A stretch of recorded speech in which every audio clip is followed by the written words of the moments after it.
Hey, thanks for checking out another compilation. Oh no.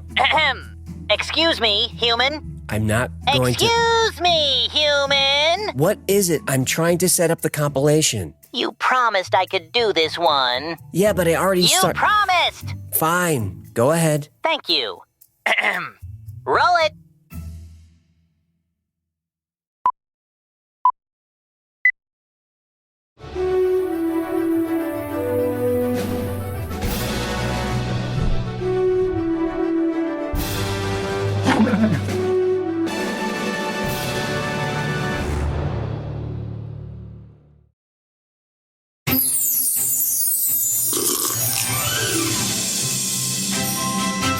Hecklefish doesn't respond to the CIA.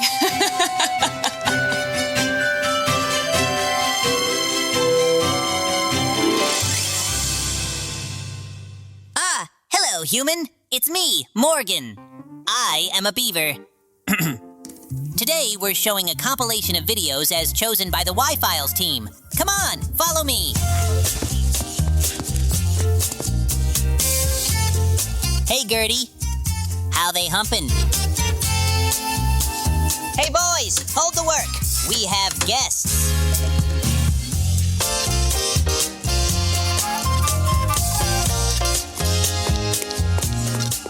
Hey, what are you doing? Who said you could take a break? Whoa, not my single malt. Hey, get back here, you filthy rodent.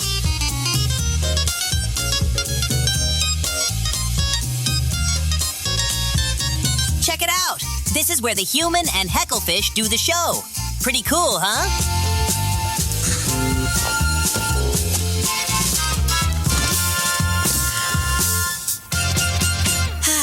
That's better. Hang on a sec. Can I get a coffee, please? So hard to find good help, isn't it? Okay, where were we? Hang on. There's something wrong with the prompter. What does that mean? Play us out. Play us out? I don't know what that means, play us out. Forget it. We'll do it live. I'll write it myself, and we'll do it live. The whole thing stinks. Here we go. The first episode was picked by... Jen. You know, Jen, a.k.a. Mrs. Y-Files, a.k.a. the Queen Bee. And B doesn't stand for brunette, if you catch my drift. So the Queen Bee chose... The Dark Side of DARPA? Oh, come on, man. You trying to get us demonetized? Fine, we'll play it. Roll it.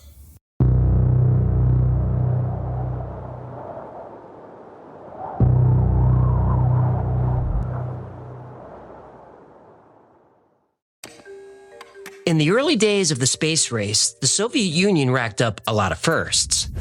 Sputnik, the first satellite. Laika the dog, the first animal in space. Yuri Gagarin, the first man in space. Valentina Tereshkova, the first woman. Zond 5, the first spacecraft to the moon. Meanwhile, America's space program lagged, plagued by setback after setback. There were some successes, but not enough to keep pace with the Soviets.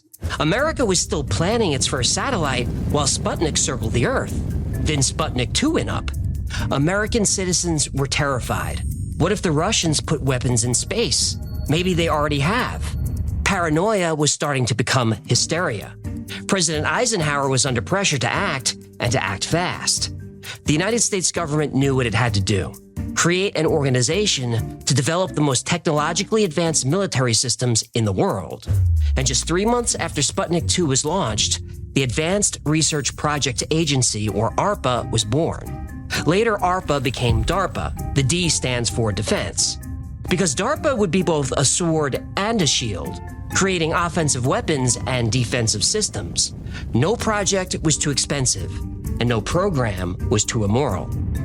DARPA's secret research would cost many lives, but sacrifices had to be made for the sake of security. But after all these years, it's time to ask, who are they really protecting?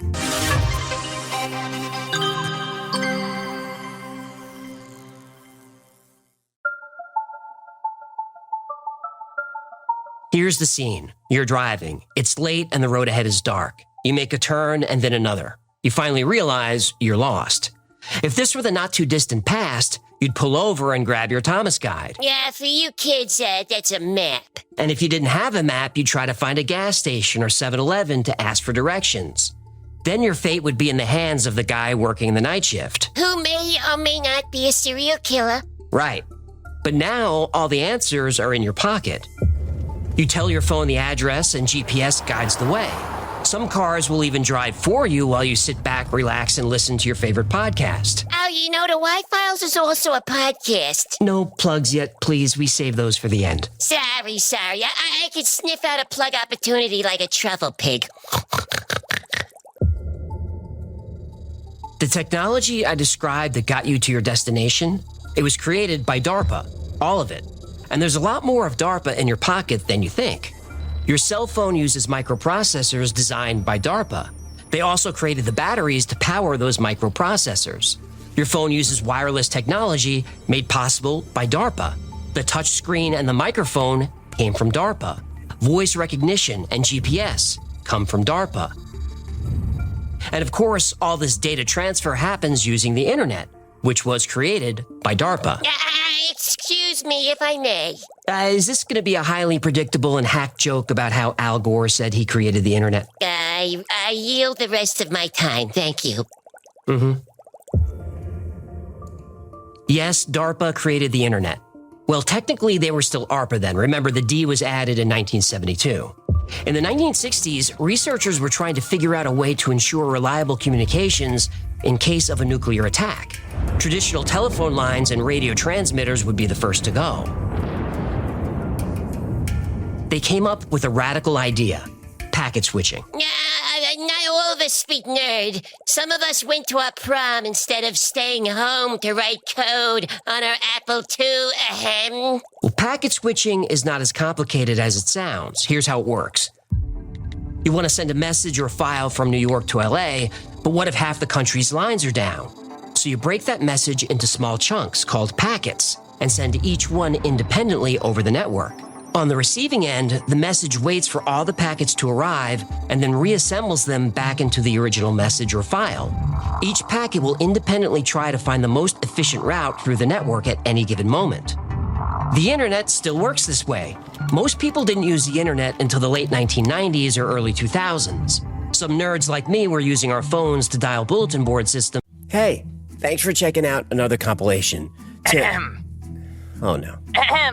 Excuse me, human. I'm not going to... Excuse me, human. What is it? I'm trying to set up the compilation. You promised I could do this one. Yeah, but I already You promised! Fine, go ahead. Thank you.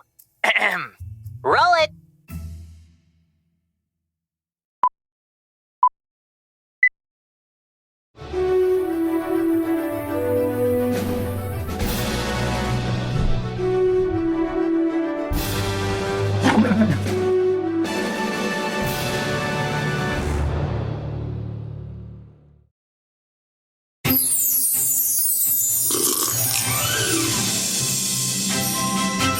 Hecklefish doesn't respond to the CIA.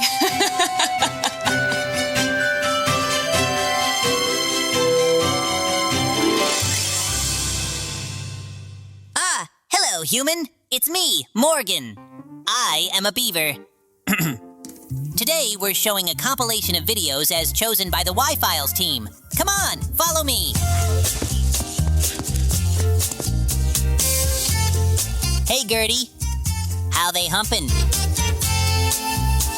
Hey, boys, hold the work. We have guests.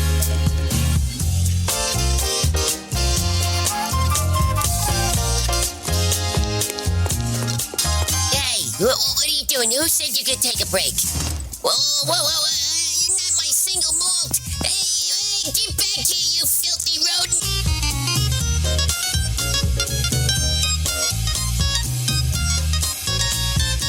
Check it out. This is where the human and Hecklefish do the show. Pretty cool, huh?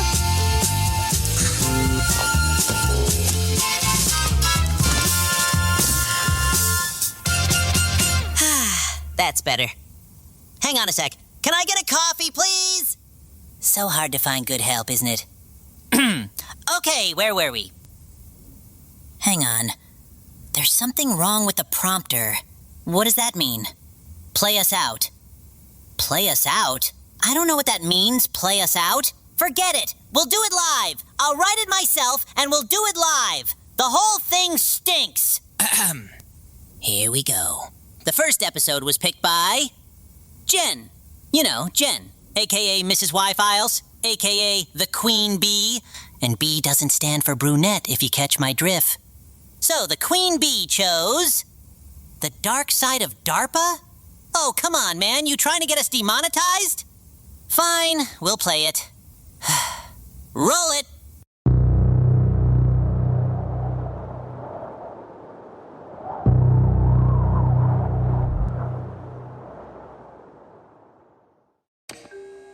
In the early days of the space race, the Soviet Union racked up a lot of firsts. Sputnik, the first satellite. Laika the dog, the first animal in space. Yuri Gagarin, the first man in space. Valentina Tereshkova, the first woman. Zond 5, the first spacecraft to the moon. Meanwhile, America's space program lagged, plagued by setback after setback. There were some successes, but not enough to keep pace with the Soviets. America was still planning its first satellite while Sputnik circled the Earth. Then Sputnik 2 went up. American citizens were terrified. What if the Russians put weapons in space? Maybe they already have. Paranoia was starting to become hysteria. President Eisenhower was under pressure to act, and to act fast. The United States government knew what it had to do: create an organization to develop the most technologically advanced military systems in the world. And just 3 months after Sputnik 2 was launched, the Advanced Research Project Agency, or ARPA, was born. Later, ARPA became DARPA. The D stands for defense. Because DARPA would be both a sword and a shield, creating offensive weapons and defensive systems. No project was too expensive, and no program was too immoral. DARPA's secret research would cost many lives, but sacrifices had to be made for the sake of security. But after all these years, it's time to ask, who are they really protecting?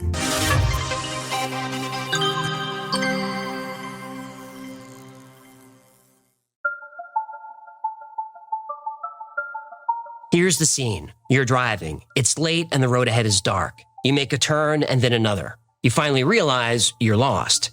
If this were the not-too-distant past, you'd pull over and grab your Thomas guide. Yeah, for you kids, that's a map. And if you didn't have a map, you'd try to find a gas station or 7-Eleven to ask for directions. Then your fate would be in the hands of the guy working the night shift. Who may or may not be a serial killer. Right. But now, all the answers are in your pocket. You tell your phone the address and GPS guides the way. Some cars will even drive for you while you sit back, relax, and listen to your favorite podcast. Oh, you know, the Y-Files is also a podcast. No plugs yet, please. We save those for the end. Sorry. I could sniff out a plug opportunity like a truffle pig. The technology I described that got you to your destination, it was created by DARPA, all of it. And there's a lot more of DARPA in your pocket than you think. Your cell phone uses microprocessors designed by DARPA. They also created the batteries to power those microprocessors. Your phone uses wireless technology made possible by DARPA. The touchscreen and the microphone came from DARPA. Voice recognition and GPS come from DARPA. And of course, all this data transfer happens using the internet, which was created by DARPA. Excuse me, if I may.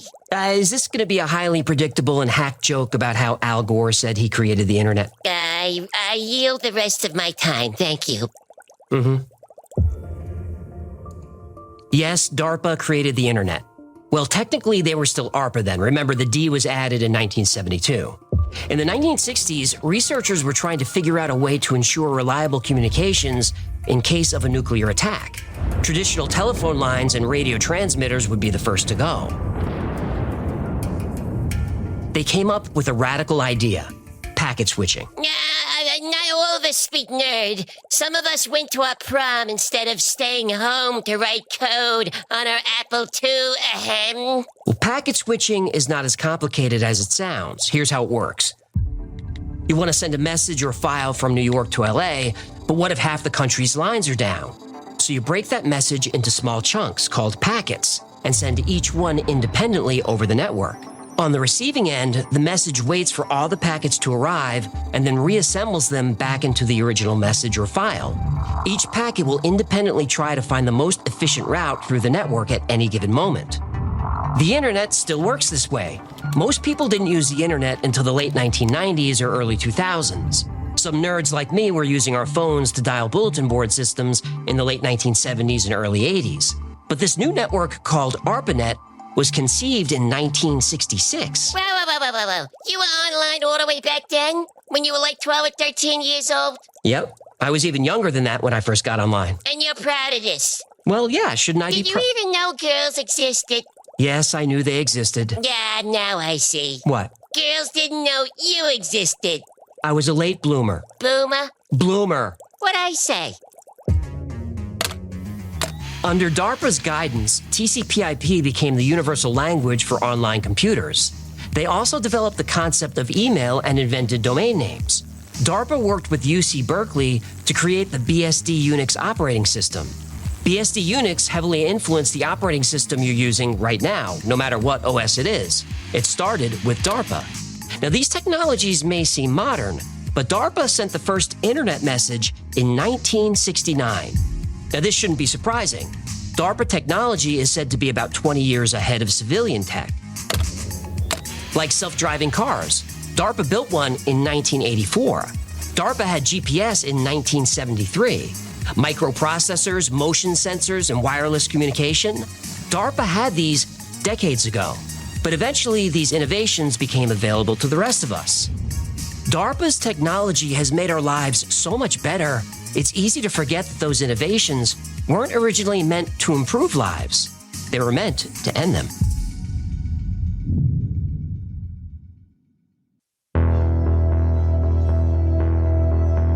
It's the middle of the night, and you're lying prone on top of a dusty building in some far corner of the world. You hug your .50 caliber Barrett sniper rifle. It's pitch dark, but your light-gathering, high-magnification scope gives you full visibility of the alley 1,200 yards away. A door opens. It's your target. Right on schedule. You hold your breath and put your finger on the trigger. Suddenly, a van appears. Your target leaps in and speeds off. Years ago, he'd escaped. Mission failed. Not now. You fire, confident in DARPA's latest innovation, a self-guided bullet. With optical sensors and real-time guidance, it maneuvers mid-flight locked onto its target. Skilled snipers engage targets up to 1,300 yards away or more. The farthest confirmed kill, 2.2 miles by Canadian Special Forces in 2017. Impressive, but DARPA's Extreme Accuracy Tasked Ordnance, or Exacto bullet, hits targets 5 or 6 miles away. Maybe farther. DARPA keeps the details a secret.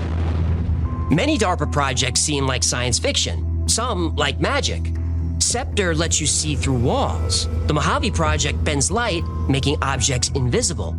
DARPA's Engineering Living Materials program uses living fungus as a construction material. Structures will no longer be built, they'll be grown. Instead of shipping finished materials, we can ship precursors and rapidly grow them on site using local resources.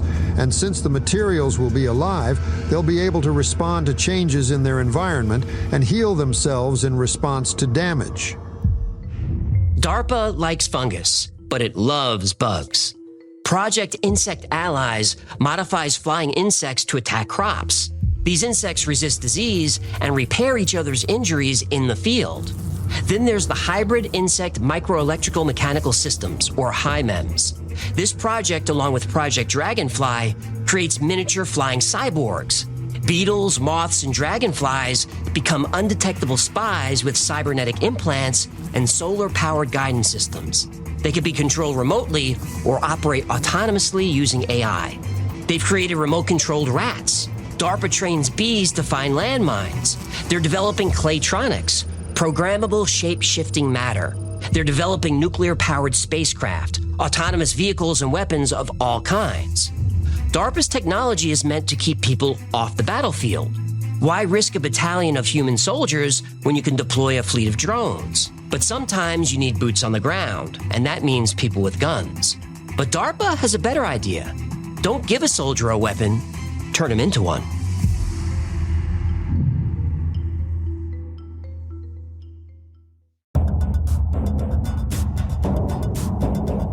The human body is an amazing machine.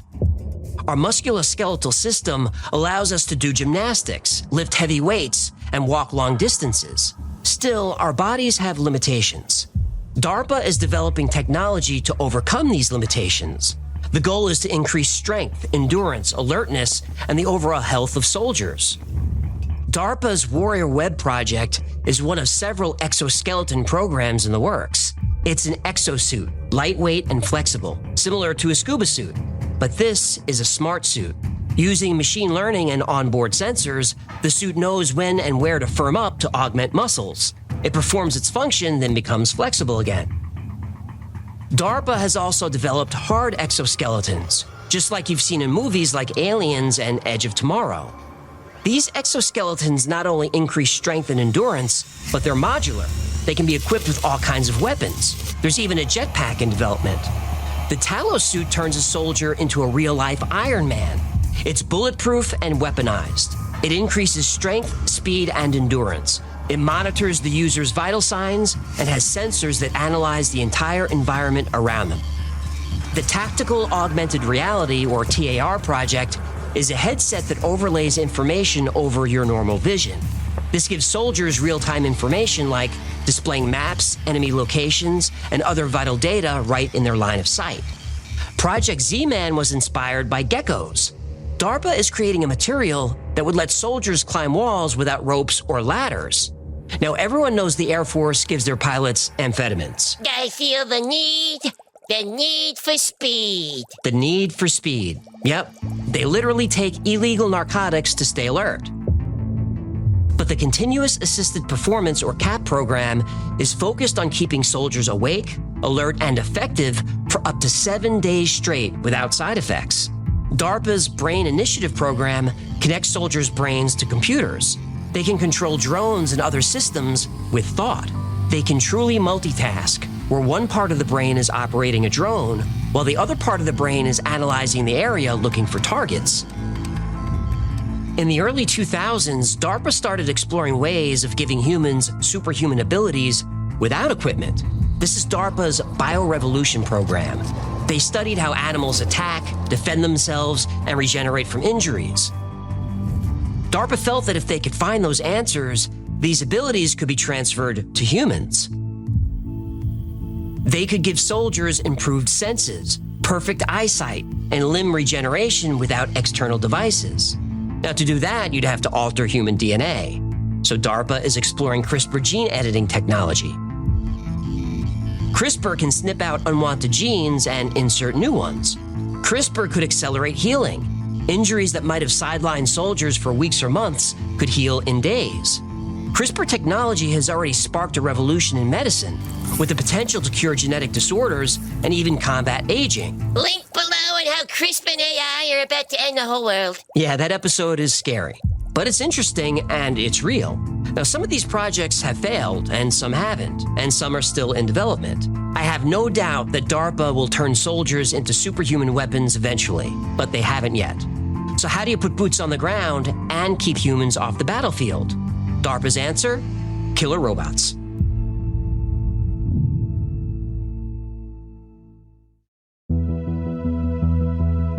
DARPA started working on robotics in the 1960s. Its first project was Shaky, the first mobile robot to reason about its actions. Shaky wasn't sleek or fast, but it was a start.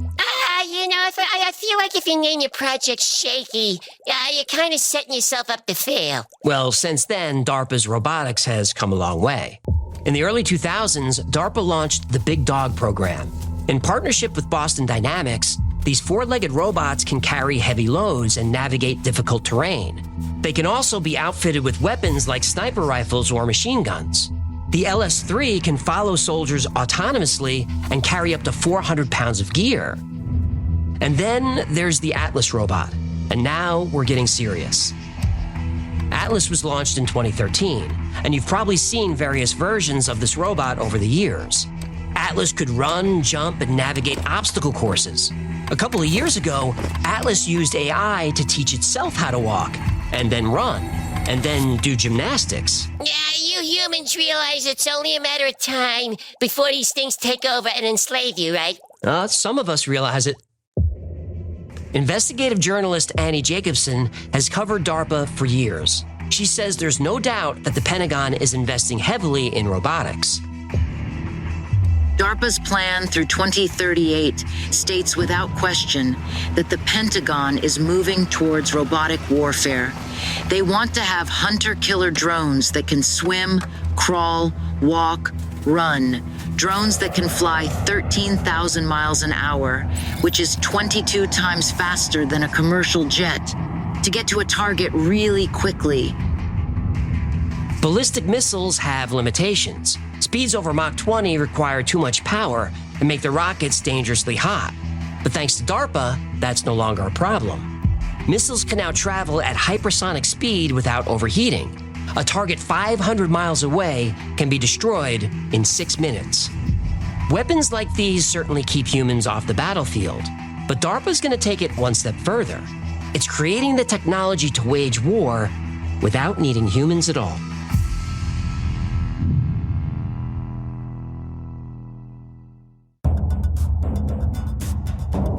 Remember how DARPA is always about 20 years ahead of civilian technology, maybe more? Well, as early as the 1960s, DARPA started developing computers that can learn independently. In the 1980s, DARPA launched the Strategic Computing Initiative, or SCI. The goal of SCI was to create military strategies by running simulations and learning from them. You're describing war games.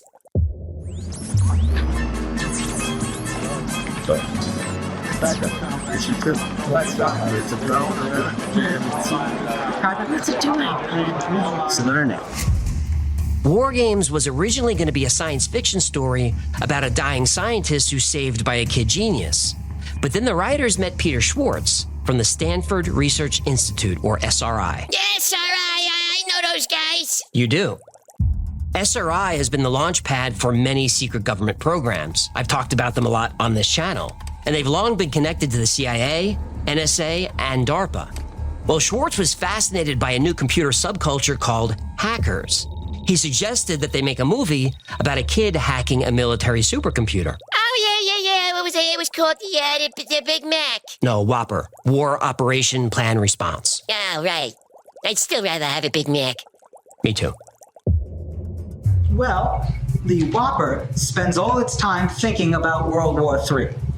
24 hours a day, 365 days a year, it plays an endless series of war games, using all available information on the state of the world. At the very same time that this movie came out, DARPA was working on its own military supercomputer. Here's how they described it. The machine envisioned by SC would run 10 billion instructions per second to see, hear, speak, and think like a human. The degree of integration required would rival that achieved by the human brain, the most complex instrument known to man. If you haven't caught on by now, we're talking about artificial intelligence. Today, AI is everywhere and accessible to everyone, and it feels like it came out of nowhere, but it didn't. It came out of DARPA. As of today, 70% of DARPA's projects use or are focused on AI and machine learning. DARPA started working on AI in the 1960s. They built their first AI system, a speech recognition computer, in the 1970s. In 1983, the Strategic Computing Initiative project received billions for AI research. Then in the 1990s, DARPA launched another supercomputing project. It was, and still is, highly secret. It's affecting you right now. And once I tell you what it is, you're not going to like it.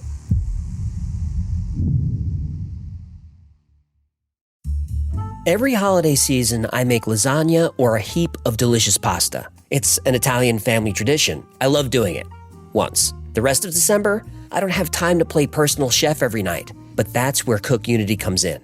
It's not takeout. It's not frozen. These are fully cooked, restaurant-quality meals made by real chefs delivered fresh to your door. Just heat and eat. I had the beef bolognese rigatoni from Chef Michelle Bernstein. Veal, Italian sausage, white wine in the sauce. Absolutely amazing and tastes like something I would make. CookUnity has over 300 rotating meals, seasonal menus, and everything from comfort food to vegan options. You can browse by chef, cuisine, or even by macros. For the holidays, they're serving up glazed holiday ham, turkey dinner, and maple whipped sweet potatoes, bringing all the festive flavor without any of the chaos. No shopping, no cleanup, no thinking. Just real food from award-winning chefs for way less than takeout. Go to cookunity.com/thewhyfiles or enter code thewhyfiles before checkout to get 50% off your first order. That's 50% off your first order by using code thewhyfiles or going to cookunity.com/thewhyfiles. Now it's time to get this video demonetized and censored. Yeah, boy. Yeah, if I'm not on a list by now, I'm about to be. No, they're watching you, human. Yeah, I really don't want to talk about this. Honestly, I'm about to put everything that I have at risk. You're actually scaring me right now. I'm scared too. Here we go.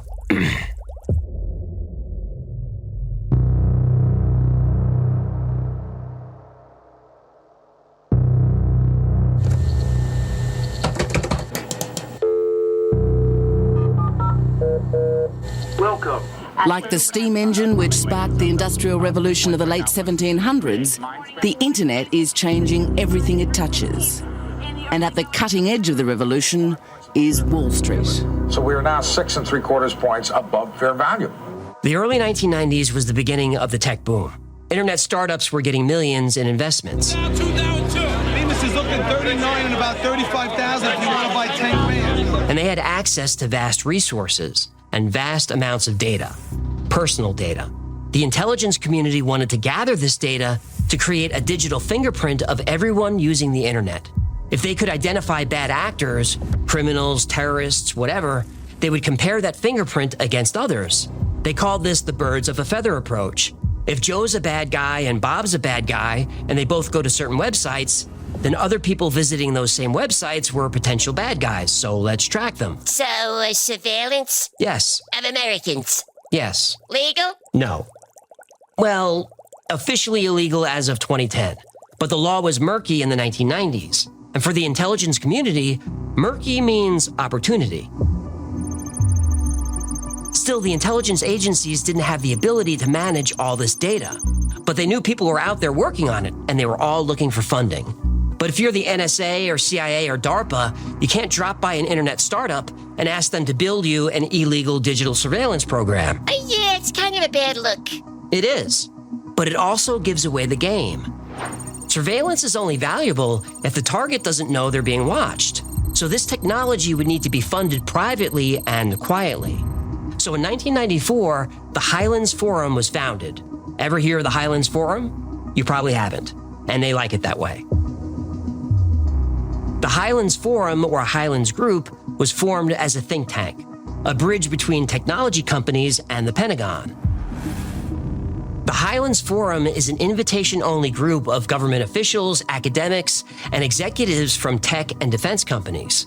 Their discussions are private and off the record, operating under the Chatham House rule, meaning members can disclose information from the meetings as long as it doesn't harm anybody, but they can never reveal who said it, not ever. Although hardly anyone knows about the Highlands Forum, the group is highly influential on U.S. defense policy, especially regarding technology. And they're a private organization. No auditing, no oversight, no Freedom of Information Act requirements. They're a black box, the perfect conduit for transactions you want to keep off the books. So, tech is booming, data is flowing, and we've got our think tank to connect us with the people capturing the data. Now we need the money to fund them. That same year, the Massive Digital Data Systems, or MDDS program, was launched.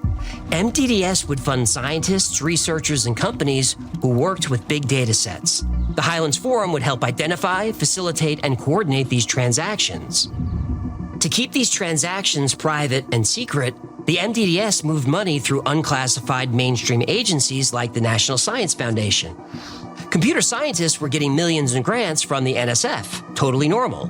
They didn't know who was really behind the money. And MDDS was highly compartmentalized. It had tons of projects and departments. Nobody knew what anyone else was doing or who was even in charge. And this was by design.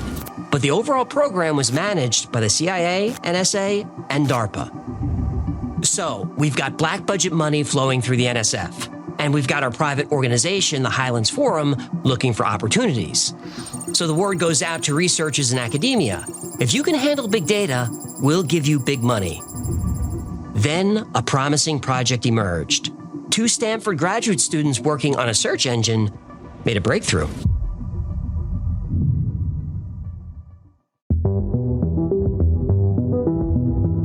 In the early 90s, searching the internet was difficult. Popular engines like AltaVista and Lycos produced hit or miss results. Searching hiking gear would show pages mentioning hiking or gear, often irrelevant blog posts or articles. Users had to scroll through pages of useless results. It took forever, and I remember it well. 2 Stanford students developed a system that changed everything. Their automated web crawling system identified a web page's context, not just the text. Then, pages were ranked based on relevance to specific queries. Pages actually discussing hiking gear would rank higher for that query. High traffic pages and pages with lots of incoming links ranked even higher. These were signals to the algorithm that a page was a good match for that query. Using this search engine felt like magic. Usually the first or second result was exactly what you were looking for. Somehow it knew. The system used an optimization technique called association rule mining, or query flocks. This assumes birds of a feather stick together, meaning people searching specific keywords tended to click the same result. Query flocks worked with people too. The search engine learned that people with similar online habits search for similar things. If you searched hiking gear, the system assumed you liked outdoor activities and were probably within a certain age group. And the more you used the search engine, the more it learned about you. So your searches always gave you relevant results. Using information you willingly provided, these students had developed a method to create your digital fingerprint. Jackpot.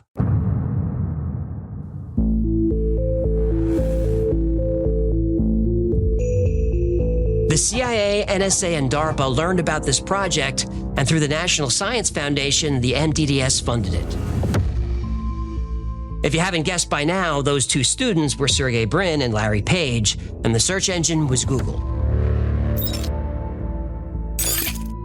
You won't find MDDS in Google's origin story, but this is public, unclassified information. It's just hard to find. In Brin and Page's famous 1998 research paper, The Anatomy of a Large-Scale Hypertextual Web Search Engine, they thanked DARPA for their support. You can see this for yourself. It's on page 16, section 7, under Acknowledgements. Now, there's a lot more to this rabbit hole. The connection between intelligence agencies and technology companies is so... Whoa, hang on. What? Pop quiz. Go ahead. How do you make your living? YouTube. And who owns YouTube? Google. Right. Bye-bye, channel. Now would be a good time to ask for Patreon support. I don't do plugs until the end of the episode. Make an exception. We're in the deep water now. He might be right. Truly and honestly. I won't know until it's too late. But telling you this story might have been a terrible mistake. So yes, please go to patreon.com/thewhyfiles. I don't know if we will, but we might need your help. Anyway, this video isn't about Google. It's about DARPA. Specifically, the dark side of DARPA. And it's about to get a whole lot darker.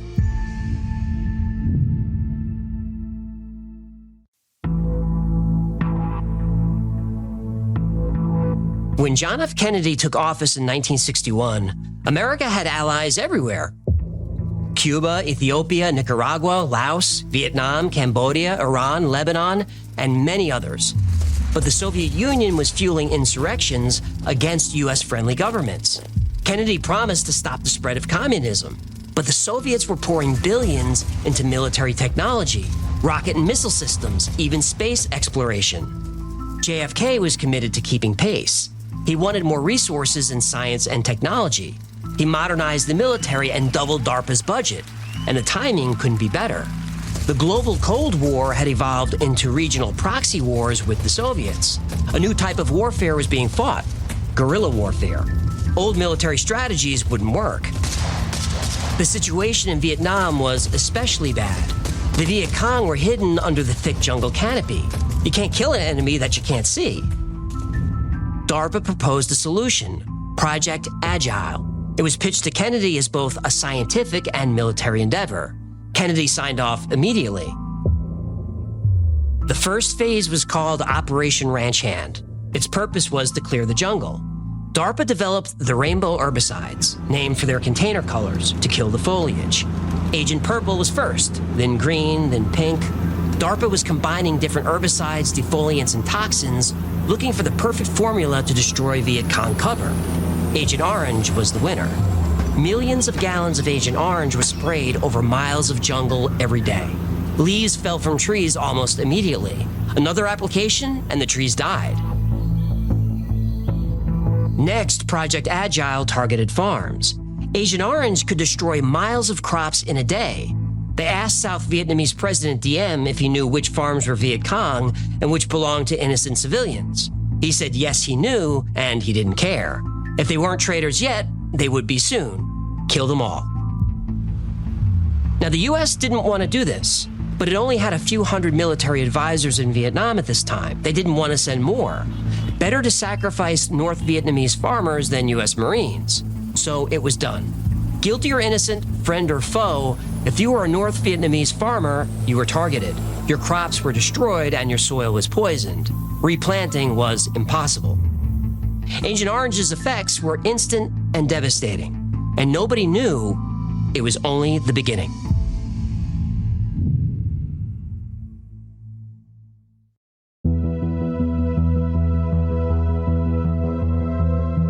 As the Vietnam War escalated, so did the use of Agent Orange under DARPA's Project Agile. Project Agile used other tactics. DARPA contractors included social scientists and experts in human psychology. Propaganda spread through leaflets, loudspeakers, and media control. Subliminal technology kept people in heightened emotional states, from minor discomfort to absolute terror. Subliminal warfare, mind control link down the alley, Sally. Psychological warfare teams targeted villages, turning neighbor against neighbor. Civilians were forced into strategic hamlets for their safety. 4 million people were relocated against their will. Meanwhile, soldiers complained of headaches, nausea, stinging eyes, and rashes. Agent Orange did more than clear jungle and kill crops. It tortured people for life. Thousands exposed to Agent Orange developed cancer. Children were born with defects. Agent Orange caused reproductive problems like infertility and miscarriages. Heart disease and diabetes increased.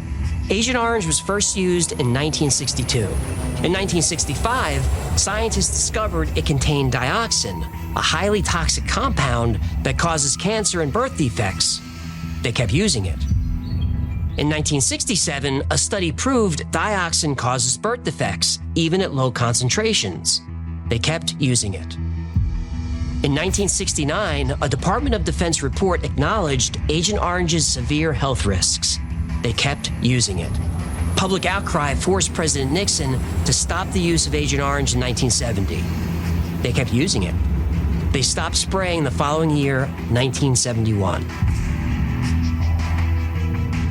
Now, even in war, there are rules.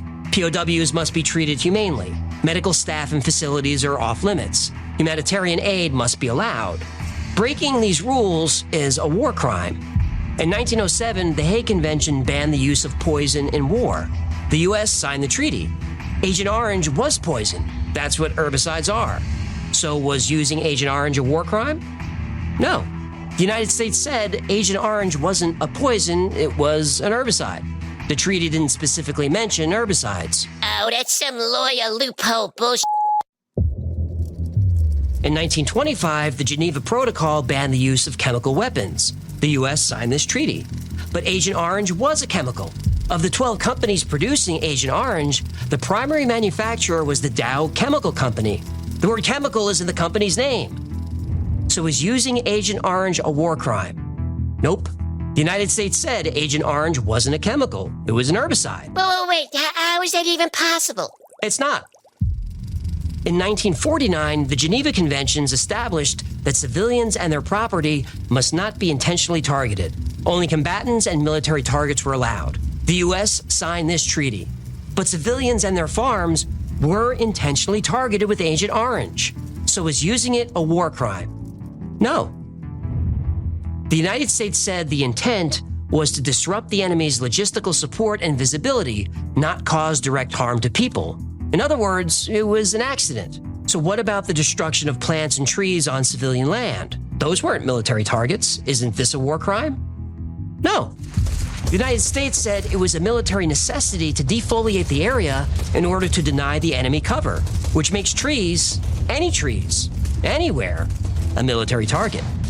What about destroying civilian crops? Again, the U.S. only intended to destroy crops of the enemy, not civilians. It was unintentional, so no war crime. In 1977, the Geneva Conventions were amended to specifically ban the use of herbicides and reinforce civilian protection. The U.S. signed this new treaty, but still denied any liability for the damage caused by Agent Orange. However, in 1984, U.S. veterans sued the chemical companies, who settled for $180 million. But the settlement was to support veterans, not an admission of guilt. In 2004, Jill Montgomery, speaking for the Monsanto Company, one of the major suppliers of Agent Orange, she set the record straight. We're sympathetic with people who believe they've been injured and understand their concern to find the cause. But reliable scientific evidence indicates that Agent Orange is not the cause of serious long-term health effects. In 1991, finally, the VA started providing benefits to vets exposed to Agent Orange, but the U.S. still denies liability. My father-in-law served in Vietnam.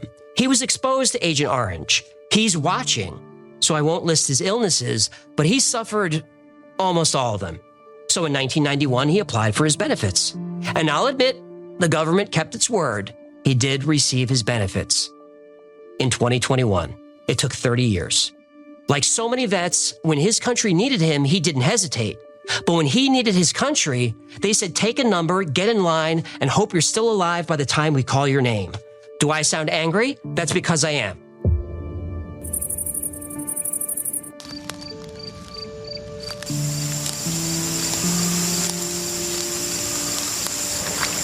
Between 1955 and 1975, 2.7 million people were deployed to Vietnam.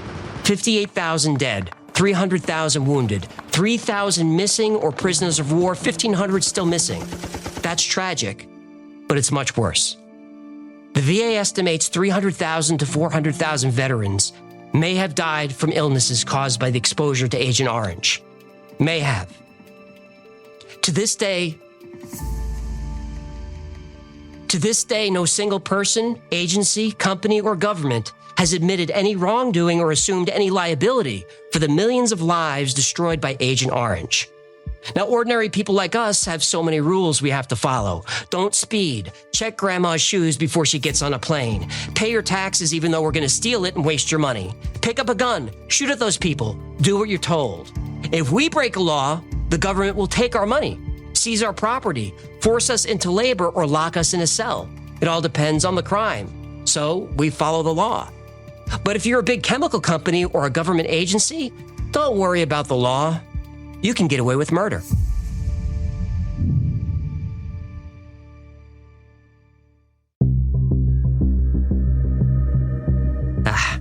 I needed a minute. The story of DARPA is hard to debunk, and that's because most of it's true. What we know about DARPA's projects come from them. Their websites and official YouTube channel openly share information. They have a podcast called Voices of DARPA. Even the experts in covering DARPA, Annie Jacobson and Sharon Weinberger, get their information from the agency they're writing about. When Jacobson gives a speech, writes a book, or appears in an interview about DARPA, she's not sharing classified information. She's not speculating, she's reporting. She never claims to know anything that we can't find out for ourselves. But still, most information is secret. What we know about DARPA is what they want us to know. There's no transparency, none. Also, DARPA is exempt from laws that other government agencies have to follow, specifically about hiring practices, managing personnel, and managing budgets. They can run the agency however they like. DARPA is only 220 people, that's it, with a budget of almost $4 billion. Now that's a lot of freedom and power, but it's much more than that. DARPA is allowed to fund projects through what's called other transactions. No congressional approval needed, no reporting required. Choose the projects you want to fund and fund them. So who's choosing the projects? Annie Jacobson gives us an unsettling answer. The real problem is that the individuals who are responsible for deciding what weapon systems are being financed and created in these classified DARPA programs are the very CEOs of defense contractors who stand to financially benefit from these contracts. Annie Jacobson has said that DARPA is the agency driving the military-industrial complex. That agency is run by the companies that profit from the technology they create. This is exactly what President Eisenhower said would happen. If you make war profitable, you'll always have war. But to be fair, DARPA's innovations have made our lives better. Not just because of cell phones and GPS, DARPA's achievements in prosthetics have allowed paralyzed children to walk again. They've created medical techniques to diagnose illnesses earlier. They've bioengineered tissue and organs that can be used for transplants. They've developed machines that can stabilize injured people in emergency situations. Advanced medical imaging such as ultrasound, MRI, and brain imaging, all created by or alongside DARPA. Now, does the good outweigh the bad? Do DARPA's contributions offset the damage they've done? I don't know, that's not for me to judge. But this story reminds me of the courtroom scene in A Few Good Men. You can't handle the truth. Right. When the colonel says, "My existence, while grotesque and incomprehensible to you, saves lives." You don't want the truth because deep down in places you don't talk about at parties. You want me on that wall. You need me on that wall. Right. So is DARPA a necessary evil? Is evil even the right word? I don't know. When DARPA was formed in 1958, its mission was to make sure the United States was never again surprised by advanced technology. And for 66 years, DARPA has succeeded in its mission. The U.S. has never been surprised by technology. Except for the UFOs. Okay, the U.S. has never been surprised by another country's technology. Better. I can't forget all the suffering that DARPA has caused. But DARPA's done so much good, can I forgive? I don't know. I'm disgusted by some of DARPA's actions, by our government's corruption, by the fact that, because of DARPA, bad people get rich from war. But if I'm being honest, which I always am with you, I have to acknowledge that, as an American, we need DARPA on that wall.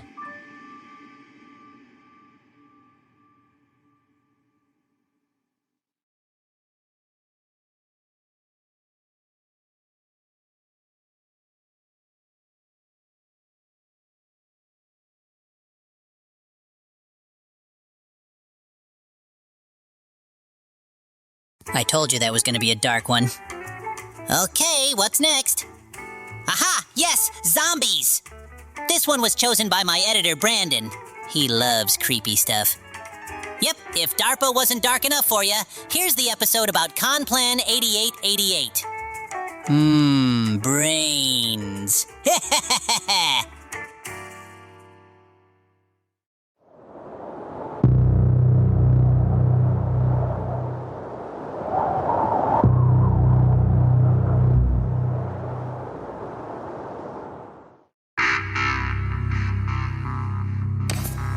Staff Sergeant Ryan Martinez was the BDOC desk sergeant on duty at Offutt AFB, a few miles south of Omaha, Nebraska. He sipped cold coffee, updated the blotter, and checked in with patrols. Reports confirmed the monitors. RC-135 sitting dark in the flight line, guards walking posts, and perimeter fences quiet. At 0400, this was routine. Martinez was fighting a yawn when the klaxon fired up. Then an announcement. Alarm red, perimeter breach. Martinez checked the cameras. A wave of shadows was stumbling across the field toward thousands of on-base personnel and their families. Then he saw them. The shadows were people, or at least they used to be. The loudspeaker barked commands to halt. The horde kept coming. Flares went up. Warning shots were fired. The horde kept coming. Then came the command Martinez never expected to hear. Weapons free. Gunfire erupted. Thousands of rounds creating a wall of sound and smoke and steel. Bodies fell. The entire base held its breath. A few seconds later, the bodies rose again, and the horde kept coming. Martinez tore through a cabinet searching for the protocols no one took seriously, remembering the training no one thought necessary. Every soldier at Offutt was prepared for this exact scenario, outlined in a military document most Americans had never heard of. CONPLAN 8888, the Pentagon's guide for surviving a zombie apocalypse. And tonight, the plan goes operational.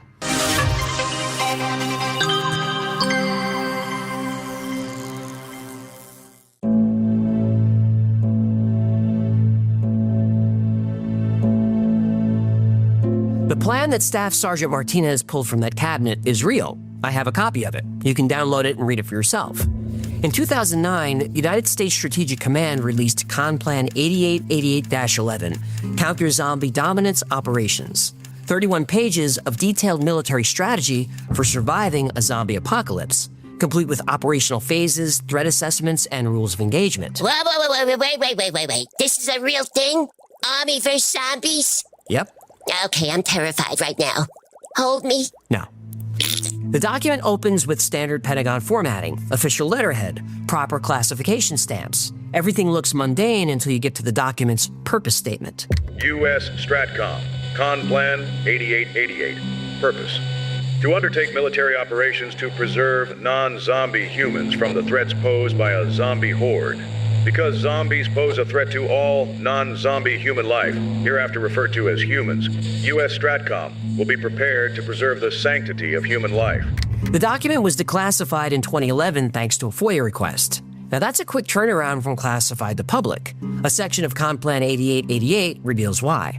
U.S. Stratcom, CONPLAN 8888, Security Instructions. This document is unclassified to ensure maximum utility during times of crisis.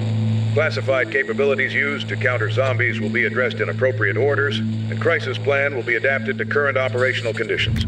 CONPLAN 8888 assumes a complete breakdown of society. It lays out 5 distinct operational phases from monitoring through the restoration of civil authority.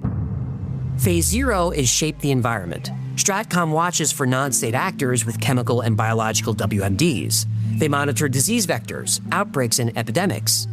Phase 1 is deter. This prevents enemies from creating zombies, and nuclear-armed countries get notified that counter-zombie tactics aren't a preparation for war. Phase 2 is seize the initiative. Stratcom provides security assistance to local authorities. Quarantine zones get created and enforced. Civilian areas stay protected until they're overrun. Then CONPLAN 8888 enters Phase 3, dominate, respond, and counter. During Phase 3, the U.S. military locks down and retreats to fortified positions for at least 40 days. U.S. Stratcom, CONPLAN 8888, Phase 3. Upon receipt of a U.S. Stratcom order, all forces will begin preparations to conduct combat operations against zombie threats. U.S. Stratcom will shelter all personnel in place for at least 40 days. After that, Phases 4 and 5 focus on stabilizing and restoring government. Reconnaissance teams deploy to assess the zombie threat. U.S. Stratcom, CONPLAN 8888, Phase 4 and 5. No earlier than 40 days after the initiation of Phase 3 operations, U.S. Stratcom forces will initiate local reconnaissance ops to determine the severity of the remaining zombie threat, assess the physical and epidemiological security of the local environment, and survey the status of basic services: water, power, sewage infrastructure, and communications. If the threat is neutralized, rebuilding begins. But as long as zombies exist, the military stays locked down. CONPLAN 8888 outlines these phases step by step. But notice what's missing during the military lockdown: civilian protection. The document says that during the first critical weeks, local law enforcement handles zombie attacks until martial law is declared. After that, no civilian assistance, no rescue missions, no exceptions. The plan assumes most government officials die within 24 hours. Cities become uninhabitable.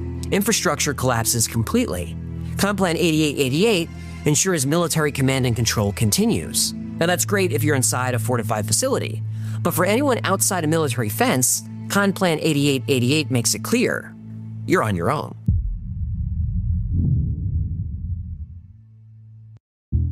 To survive the collapse of society, you need to understand the threat. The military knows where zombie apocalypses could start and what we'll face beyond the safety of fortified installations.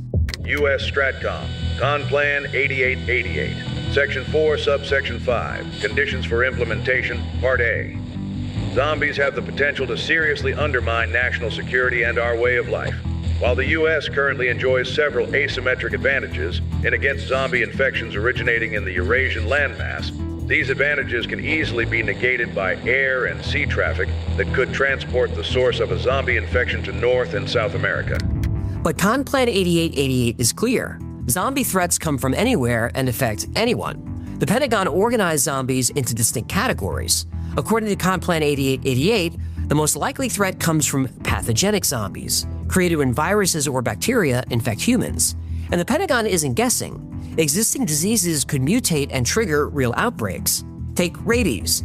The virus attacks the central nervous system, creating aggression and violence. Infected animals foam at the mouth and attack anything that moves. That foam carries the rabies virus.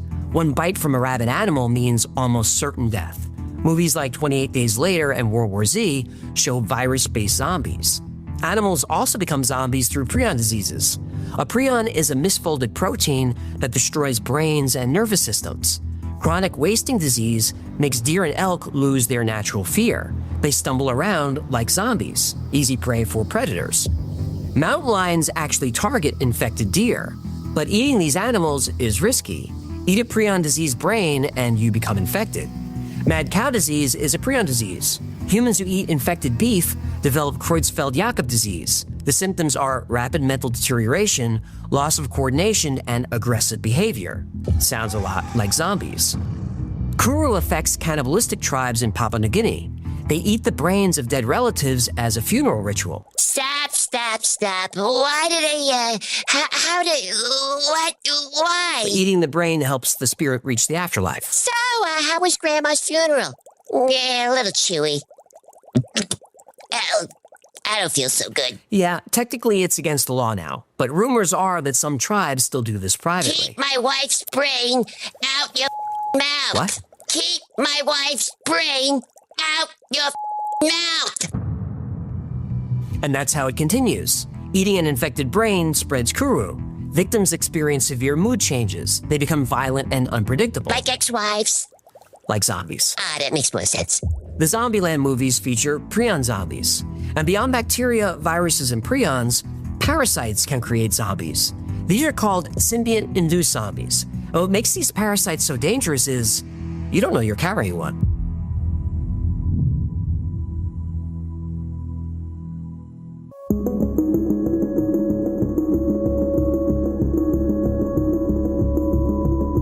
Conplan 8888 says pathogenic zombies are most common, and that makes sense. Diseases affect every animal on Earth, and sometimes those diseases jump to humans through zoonosis.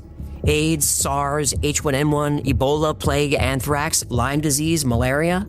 Dozens of deadly diseases jump from animals to humans, and most diseases kill their host, but not all. Conplan 8888 calls these SIZs, symbiont-induced zombies. Instead of killing you, the parasite uses you, at least for a while. In Costa Rica's rainforests, the jewel wasp attacks cockroaches. The wasp injects venom directly into the roach's brain. The roach becomes docile and compliant. You said this was the Cosby wasp? The jewel wasp. Yeah, I don't remember Jewel doing anything this inappropriate. The jewel wasp grabs the roach by its antenna and leads it to a burrow, like walking a dog. The roach doesn't flee, it follows. Then the wasp lays an egg inside the roach and leaves. The roach stays put, waiting peacefully. When the larva hatches, it eats the cockroach alive from the inside out. That's mind control. Conplan 8888 calls it zombification. And if you played the Dead Rising games, those zombies are created by these parasitic wasps. Then there's Ophiocordyceps. This fungus turns ants into zombie ants. Infected ants abandon their colonies and climb high branches. They bite down on leaves with a death grip. The fungus then consumes the ant's body and bursts from its head, raining spores on the colony below. The ant's final act spreads infection and creates more zombies. The Last of Us games and HBO series feature the cordyceps fungus jumping to humans. African sleeping sickness affects thousands of people every year. It's transmitted by tsetse flies. Victims become confused, disoriented, and violent. Like zombies. Right. Those parasites kill the host eventually, but some keep the host alive forever. The acanthocephalin worm starts by infecting insects that birds like to eat, because the worm's final destination is in a bird's gut. The parasite hijacks an insect's survival instincts. It abandons cover and wanders into open areas where birds hunt. Some climb to the tops of plants and stay exposed. Birds eat the zombified insects. The worm infects the bird. More worms spread through the bird's feces, and the bird never knows the worm is there. In fact, there's a dangerous parasite that's already living in almost half of the human population. And if you don't have it, there's a good chance that somebody living in your house does.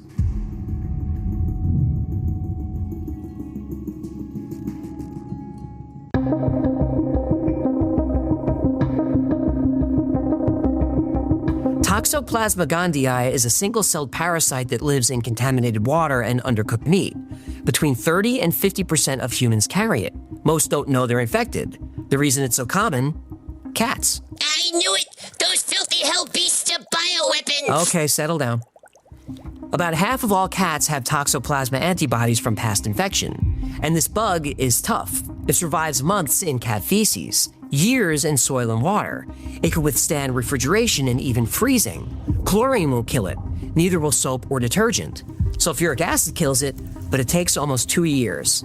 It's easily spread by household insects like cockroaches and flies, and rodents. And there's an argument that Toxoplasma gondii evolved to help cats. Infected rats and mice lose their fear of cats. They become slower, less alert.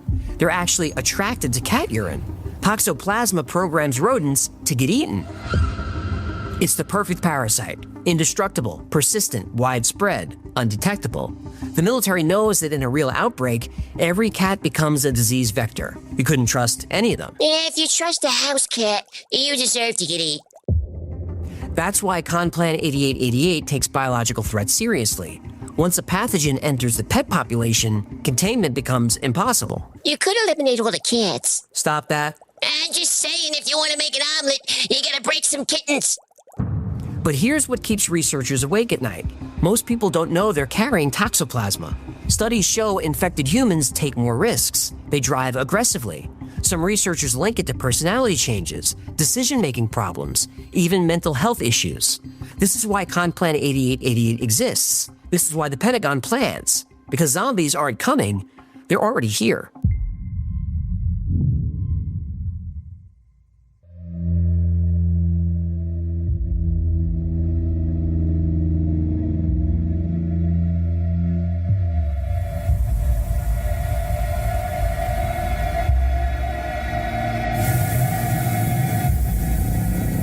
Dr. Annie Liu was a molecular gerontologist and the latest darling of Silicon Valley. She discovered a telomere-extending virus, the holy grail of life extension. She called it Project Lazarus. The ultra-wealthy from all over the world poured billions into Lazarus. If there's one thing billionaires really hate doing, it's dying. But Dr. Liu hit an impasse. The Lazarus virus worked perfectly in a petri dish, but once it was injected into a live rat, the rat died within hours. Could it be the delivery vector? Maybe a cytokine cascade? Why do the telomeres lengthen, then trigger apoptosis? Immune storm in every test subject. Hours to death. What am I missing?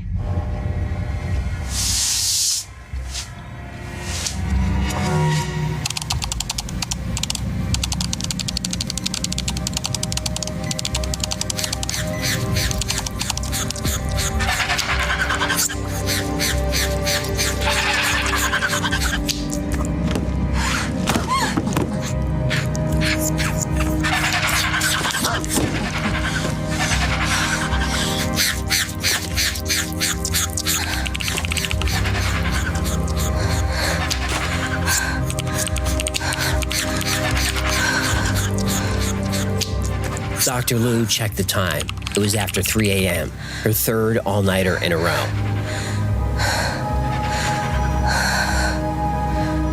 She needed to get some sleep. Better to deal with this with fresh eyes.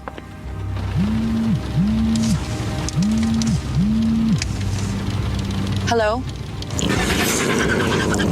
I'm fine. It was just a hard day at the lab. But Dr. Liu didn't realize how hard a day it was. She never noticed the 3-micron tear in her hazmat suit. A human hair is about 60 microns wide, but not the Lazarus virus. Those are 0.02 microns wide. Plenty of room for a virus to enter.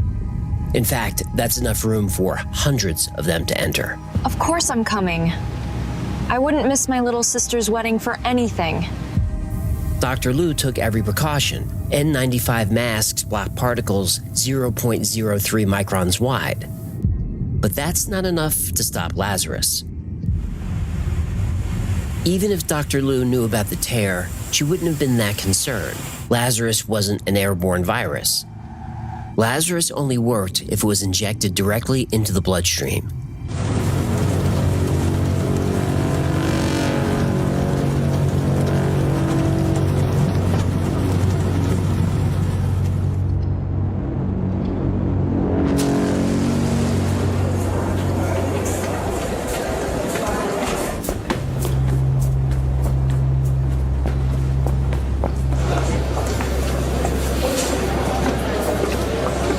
But now Lazarus was airborne.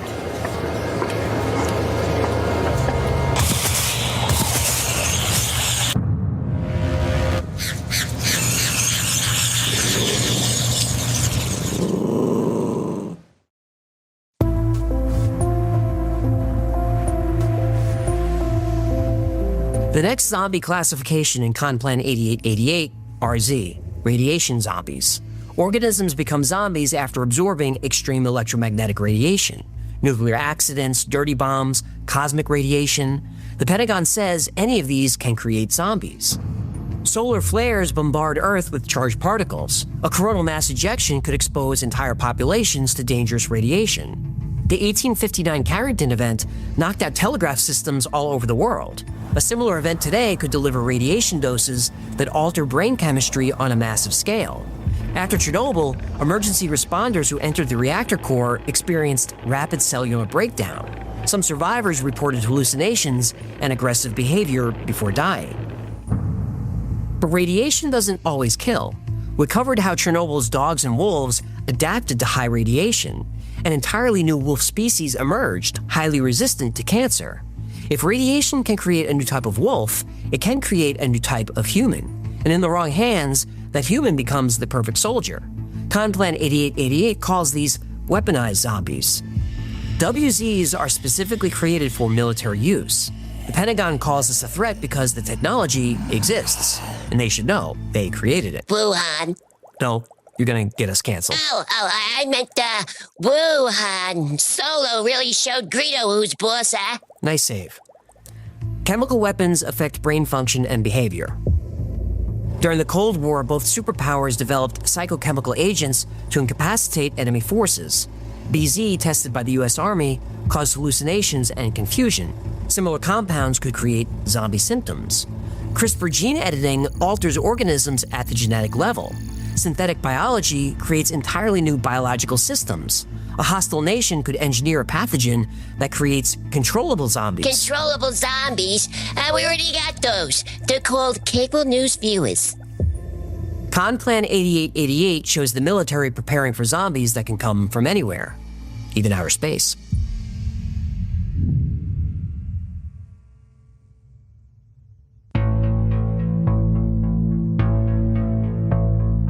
Space zombies come from outer space or result from alien contamination of Earth's environment. U.S. Stratcom, Conplan 8888. Section 4, Subsection 6, Zombie Threat Summary, Part 4, Space Zombies. SZs are zombie life forms originating from space or created by toxic contamination of the Earth environment via some form of extraterrestrial toxin or radiation. NASA and the military already have protocols to prevent contamination from space missions. When Apollo astronauts returned from the moon, they spent 21 days in quarantine. The concern was that lunar microorganisms might be dangerous to life on Earth. You mean when the astronauts returned from the soundstage in Burbank, they had to make sure they didn't pick up a bug from the San Fernando Valley? Let's not do this now. The Valley Flu, they call it. Symptoms include attraction to shopping malls, degraded parking skills, and an insatiable appetite for Baja Fresh. They make good burritos. Darn tootin' they do. But NASA protocols won't help if toxins land outside the jurisdiction of the United States. Because SCs come from space, they can affect any place on Earth. U.S. Stratcom, Con Plan 8888, Section 4, Subsection 5. Conditions for implementation, Part A, continued.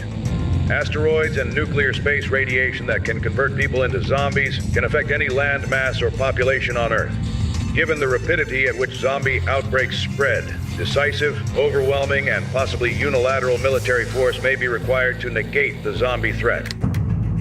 Real scientific research shows organisms survive where life should be impossible.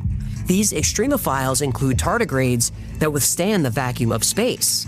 If similar organisms exist elsewhere in the solar system, they might be incompatible with human biology. Large asteroids or comets could carry alien microorganisms or radioactive materials. The Tunguska event in 1908 flattened over 1,000 square miles of Siberian forest. If a similar impact happened over a populated area, alien contamination would spread before anyone could respond. Con Plan 8888 states nuclear weapons would be the most effective counter to space zombies. The logic, if contamination can't be contained, incineration at nuclear temperatures becomes the only option. But there's one zombie type that concerns the military more than any other. It can't be killed with conventional weapons. It can't be killed with nuclear weapons. The only way to fight this zombie is with God.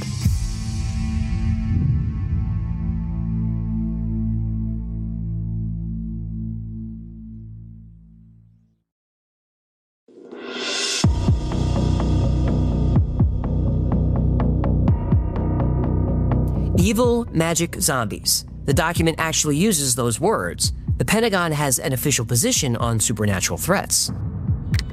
U.S. Stratcom, Con Plan 8888.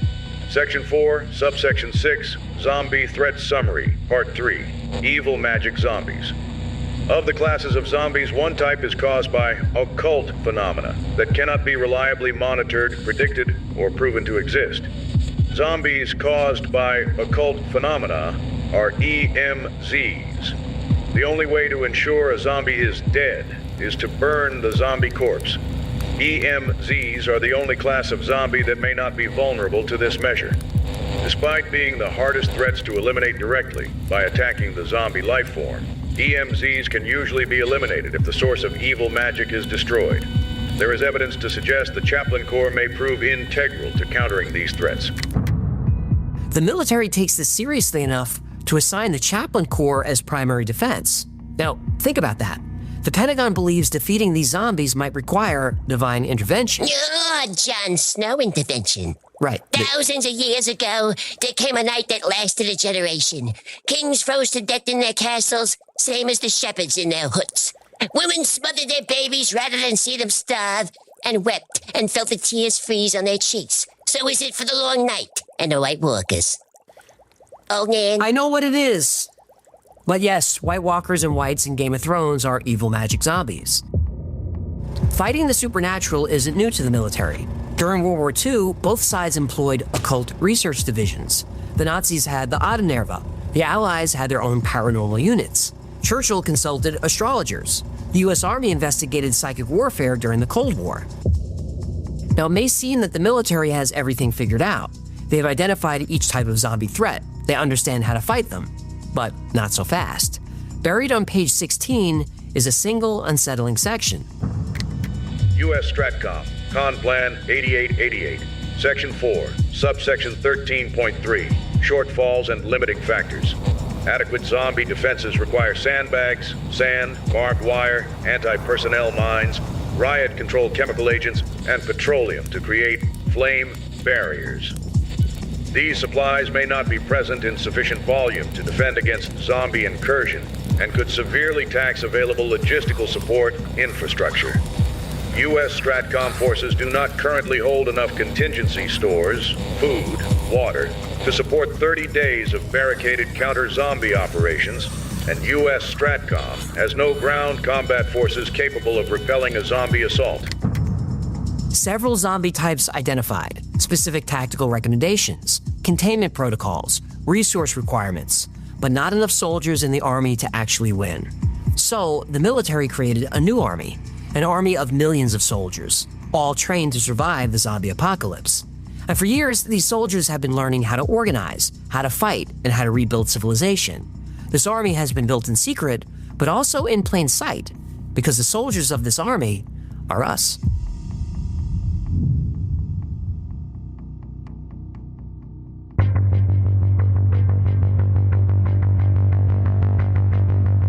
The military knows how to fight zombies. They have a plan, but they don't have the soldiers, so they created them. Us. The military developed a psychological operation that trained millions of civilians without them knowing it. The Walking Dead premiered on October 31st, 2010. The same year Plan 8888 finished development. World War Z started filming in 2011 and was released in 2013. The Last of Us game launched in 2013, all during the exact time this military document was finalized and declassified. Think about what these shows taught you: survival tactics, supply management, team dynamics, trust no one, secure your perimeter, always have an escape plan. Millions of Americans absorbed zombie apocalypse protocols through entertainment. The training was subtle, but effective. I've watched every Walking Dead episode. Okay, I watched up until season 5. I played the Last of Us games. I played the first one.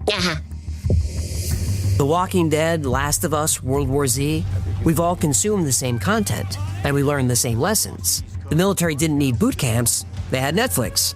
But the PSYOP might distract from the real secret. Plan 8888 contains multiple references to classified annexes never released publicly. The document repeatedly mentions Annex C detailing space control capabilities. Page after page references classified sections stripped from the public version. Annex S covers special technical operations. Annex D handles classified logistics. Throughout the document, footnotes point to information marked secret or higher. The zombie scenarios were unclassified. The real military capabilities stayed hidden. The most telling detail is buried in the technical sections. Plan 8888 works alongside other military plans. Plan 8035 for space operations. Plan 8531 for flu pandemics. And Plan 8099 for combating WMDs. These are active military plans, not training exercises. Because the zombie plan is unclassified, it implies the threat isn't real. But the classified military capabilities are real. There's clearly some kind of threat. So the big question is, how do you survive it?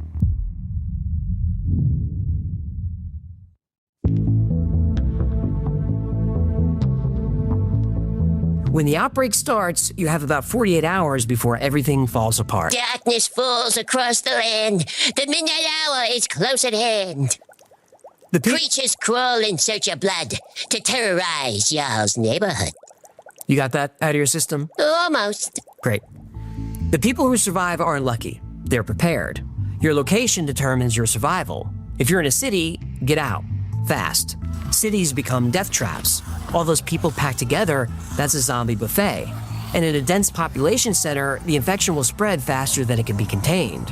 Hospitals fill with infected who don't know what's happening to them. They stumble into emergency rooms and spread the virus to medical staff. And don't call 911. Police stations get overrun by panicked citizens looking for weapons. The smart cops go home to protect their families. The rest become casualties. You need to be somewhere remote, a cabin, a homestead, or a farm. If you don't own one, better know someone who does. Those places have what matters: food, water, and people who know how to defend them. Guns are loud. They attract attention you don't want. A bow and arrow works better. So does a knife, a bat, or a crowbar. Quiet weapons keep you alive longer. Skip the supermarkets. They're already swarming with desperate people. You need supplies ready before disaster strikes. Prep a bug-out bag. Forget the bottled water. Carry water purification tablets or a life straw water filter. Iodine pills for radiation exposure. You'll need food. MREs last 30 years, but food is heavy. Better if you learn how to hunt, clean, and cook your own meals. Pack paracord rated for 500 pounds. It could be used for everything: securing shelter, making tourniquets, starting fires, and it works as fishing line. Pack a solar radio, solar flashlight, real band-aids, and N95 masks. Take signaling mirrors and whistles, toothbrush, toothpaste, toiletries. When you're stuck in the wild, you'll be happy you remembered those. In my kit, I keep thermal blankets, a small propane stove, and glow sticks. I've got a fire starter, a multi-tool, 3 different kinds of knives. Bring a needle and thread, good for repairing clothes and sewing up wounds. And if you don't have the stomach to stitch a cut, crazy glue will do in a pinch. And don't forget duct tape. It fixes everything and reinforces barricades. I even keep mini bug-out bags in all my vehicles. You can pick one up for about $40, and I'll link below to the gear I use. Once you're out of the chaos, find a place where you can rest. Watch your lines of sight. Learn to set a perimeter, trip wires and snares, anything to alert you to danger. And find other people. Pool resources. Exchange knowledge and skills. Know your strengths and find people to shore up your weaknesses. Some people are fighters. Some are farmers. Some are planners. Some are builders. There's safety in numbers. But when connecting with strangers, trust your gut. Whether it's Conplan 8888 or some generic survival guide, they'll tell you the same thing. When the end of the world comes, the most dangerous thing you'll face isn't zombies, it's other people.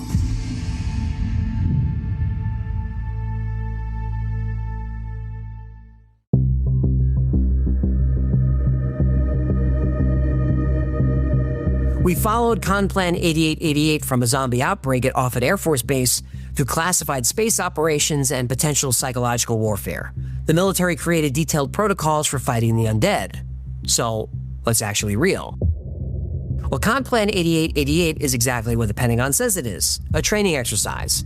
Junior officers created it to learn planning procedures. Using an impossible scenario avoids diplomatic problems. So rather than create a plan to defeat Russians or Chinese, the enemies are evil magic zombies. Everyone understands it's practice. The zombie psyop theory also doesn't hold up. The timing of Conplan 8888 being released at the same time as zombie movies and TV shows wasn't coordination, it was coincidence. Hollywood always follows the money. Remember we had 10 or 15 years of superhero movies, released one after the other, now not so much? Yeah, thanks a lot, Disney. We had zombies before Conplan 8888. White Zombie came out in 1932. George Romero created modern zombies with Night of the Living Dead in 1968. Dawn of the Dead in 1978 set the template for everything that followed. The Walking Dead comics started in 2003. Studios see profit and then flood the market. But dismissing this as just a joke would be a mistake. Conplan 8888 connects to real military plans. Conplan 8035, Conplan 8531, Conplan 8099. These aren't exercises, they're operational. The plan's real value is seeing the military acknowledge how fast society could collapse. It admits there are scenarios where the military can't win. A plan to defeat zombies is hard for the public to take seriously, but maybe that's the point. Maybe Conplan 8888 is a clever distraction. The story isn't in the document they show us, it's in the documents they hide. Conplan 8888 repeatedly references classified annexes that were stripped from the public version, but we know they exist, we just don't know what they are. We know they reference space-based operations, but we don't know what threats they address or what capabilities they describe, and they're not going to tell us. And that's why I believe Conplan 8888 is an important document. In some ways, it paints the American people as distracted and selfish, and there's some truth to that. But things change in a crisis. To save our families and our communities, people will step up. Not everyone, but enough to matter. And whether intentional or not, Conplan 8888 teaches valuable lessons about preparation and resource management. Those are good skills to learn, and start learning them now. When society collapses, nobody's coming to save us. We are the first responders, so train like one, prepare like one. The difference between a life lost and a life saved could be you. So get to know your neighbors, learn how to communicate, how to plan, how to survive. If you don't learn these skills now, it could come back to bite you.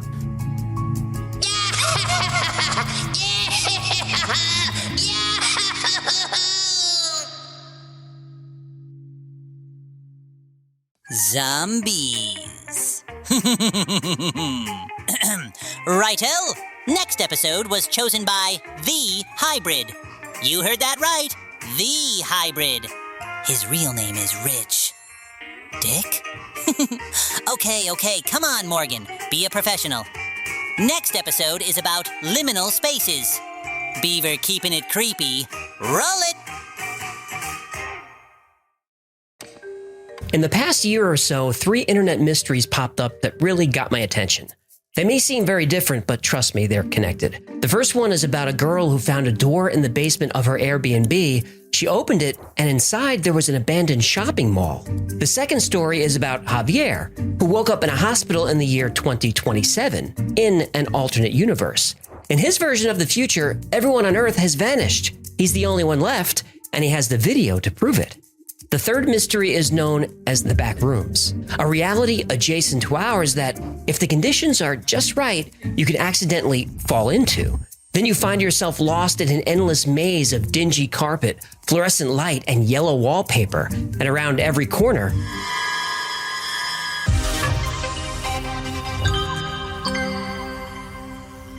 an abandoned mall, a deserted world, a maze in another dimension. What do these have in common? Terrible places to have a vacation. Good places to hide a body. What are you doing? Hello, you asked what those places have in common. I'm answering your question. I was being rhetorical. I'm trying to build drama and suspense. Oh, well, you're on the wrong channel, buddy boy. What these locations have in common is liminality, or more specifically, they're liminal spaces. A liminal space is defined as a place of transition, a threshold between 2 distinctly different points, signaling the end of one and the beginning of another. Liminal spaces do exist as physical locations, but they can also be an emotional experience.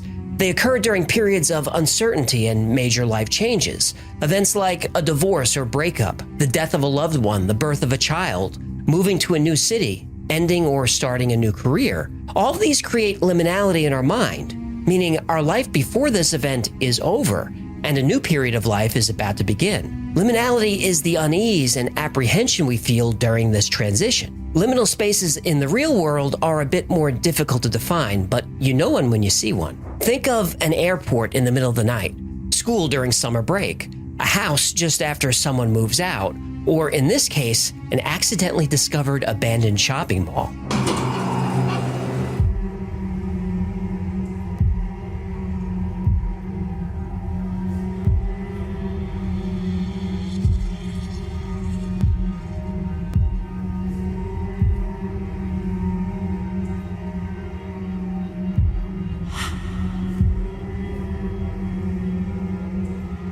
Now, you could tell by the video that she's having fun, but she's also a little uncomfortable.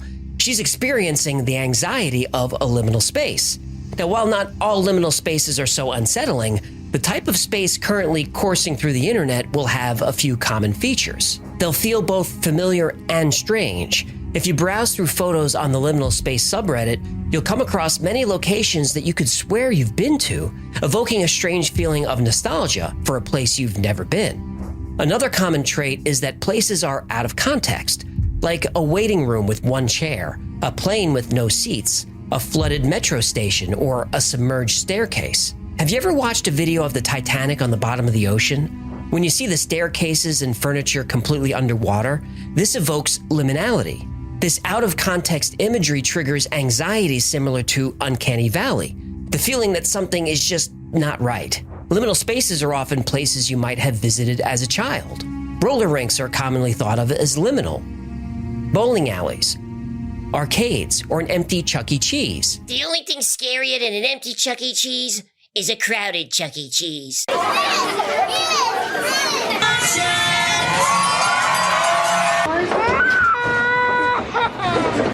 You got that right. But something you'll notice about all these places, they're empty. And that seems to be the most unsettling aspect of all. These spaces are transitional because they're in between places, not meant for anyone to stay very long. But they're still meant for people. Yet these sit empty, waiting to fulfill their use, waiting for people that in some cases never arrive. Now, all of us from time to time stumble into a liminal space, a supermarket in the middle of the night, an empty office, an amusement park off-season. But what if you woke up one day and the entire world was deserted, and every space was a liminal space?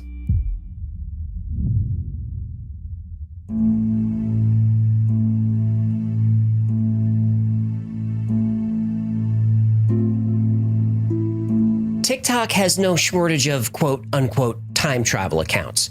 Some are entertaining, but they're mostly just goofy. But one account stands out from the rest. Javier, a Spanish creator whose account is Único Sobreviviente, which means... Only survivor. Oh, you speak Spanish now? Entiendo algunas palabras. Well, this account... No diría que soy un experto. Okay, I get it. Do you mind if I... No hay problema, amigo. Well, this account is unique because he posts actual videos of deserted department stores, supermarkets, even entire football stadiums. Javier woke up in a hospital in Valencia on February 13th, 2027, and claims to be in an alternative universe. Apparently, at some point in the near future, every human on Earth just disappears. He said that when he woke up, he couldn't remember his name or where he lived. He went outside and everyone was just gone. Everything appeared just like 2021, but electronic devices showed 2027. Now, his videos are fascinating, and I'll link to his account down below. And when you're watching, remember that Valencia has a population of over 800,000 people, and the surrounding area has almost 2 million people. And despite Valencia being a big city, there are no people in these videos. He goes to random apartments.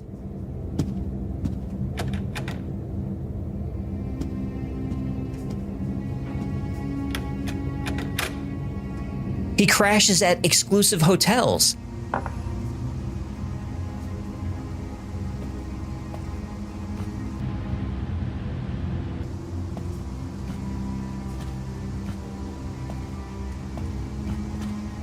He accepts challenges to go to places that most people can't go, fire and police departments. He even steals a few police cars.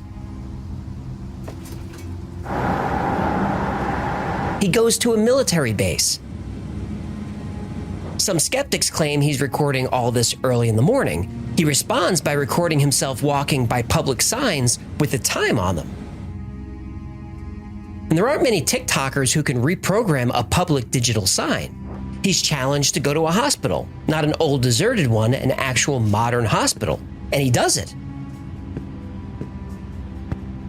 A lot of the places he visits do have off hours, but hospitals are full of people 24/7, but not these. Javier also claims our two worlds are connected.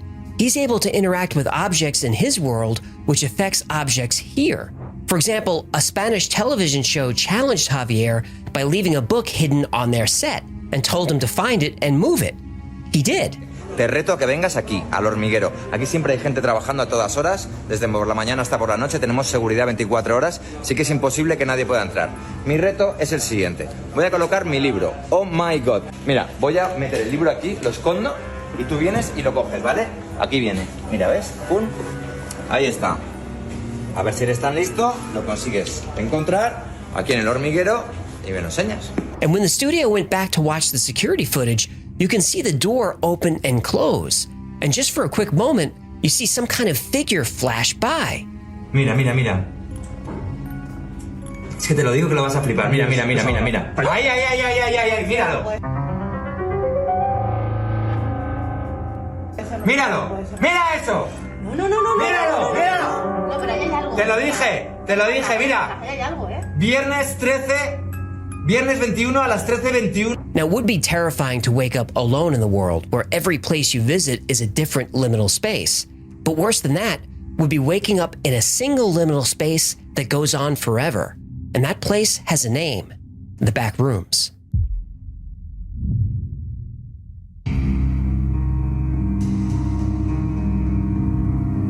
The back rooms is an internet mystery that began like many internet mysteries do, on 4chan. Someone asked members to submit disquieting images that just feel off. An anonymous user posted this photograph. Everyone who saw the image agreed it was strangely familiar but unsettling, though nobody could explain why. Finally, a follow-up comment described it. If you're not careful and you no-clip out of reality in the wrong areas, you'll end up in the back rooms, where it's nothing but the stink of old moist carpet, the madness mono yellow, the endless background noise of fluorescent lights, and maximum hum buzz. And approximately 600 million square miles of randomly segmented empty rooms to be trapped in. God save you if you hear something wandering around nearby, because it sure as hell has heard you. No clip? Well, no clip is a video game term. When two objects overlap, that's clipping. No clipping means crossing boundaries in a game that you're not supposed to cross, and ending up in areas not meant for the player. The backrooms theory says it's possible to no-clip into a different reality adjacent to ours, a reality you're not meant to ever see. Remember, liminal spaces are transitional. You're not supposed to stay there very long. You instinctively want to get out, to move on. The backrooms are unnerving because you can't. It's an endless liminal space with no escape. Something about the backrooms connected with people, and an entire culture was organically developed around the concept. Completely community-driven, the Backrooms has become crowdsourced IP with its own canon and lore, and there are now hundreds of levels of Backrooms, each with their own stories, their own rules, inhabitants, objects, even hazards. Fans can contribute to the lore through a few different wikis, completely dedicated to the Backrooms. Still, the Backrooms lived in dark corners of the internet. What brought the concept to the mainstream was a series of short videos by a creator named Kane Parsons. Using an ingenious combination of live action and 3D animation wrapped in a low-tech package, these videos give us a glimpse of what being trapped in the back rooms would feel like. The videos also prove that liminal spaces are not a fringe theory. Millions of people have watched these. Clearly, the concept of liminality is universal. The video series begins with a group of kids shooting what looks like a student film in 1996. The camera operator suddenly no-clips through the ground and falls into the back rooms. A little more. A little more. You got it? Yeah.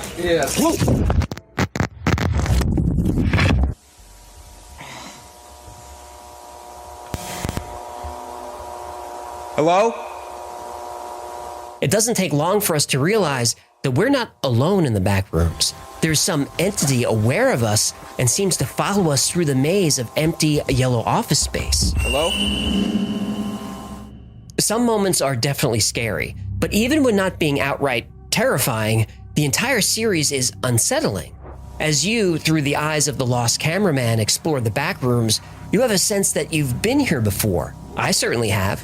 There are certain angles and ways the walls are arranged that remind me of offices that I've worked at different points in my life. I worked jobs where the only light was overhead bulbs, and the only time you'd see the sun or the sky was if you were lucky enough to run out for lunch. That was my job last year, actually. For anyone who's worked in an office like this, there's a feeling of claustrophobia, of being trapped like a prisoner, where time seems to slow down and hours feel like they last for days. Unfortunately for people trapped in the back rooms, time doesn't exist at all. There is no past and no future, so no brief respite for lunch, no exhilaration at the end of a long, boring day. The only time is the present, and like the space itself, the present is infinite. Eventually, our hero discovers graffiti on a wall which tells him to stay still. That turns out to be a terrible idea. After fleeing from the entity, we're taken to various locations which are essentially recreations of common photos of liminal spaces. The empty apartment, the deserted quad. And Kane's short film then builds on tried and true horror movie tropes like pursuit, claustrophobia, disorientation, and of course, the jump scare.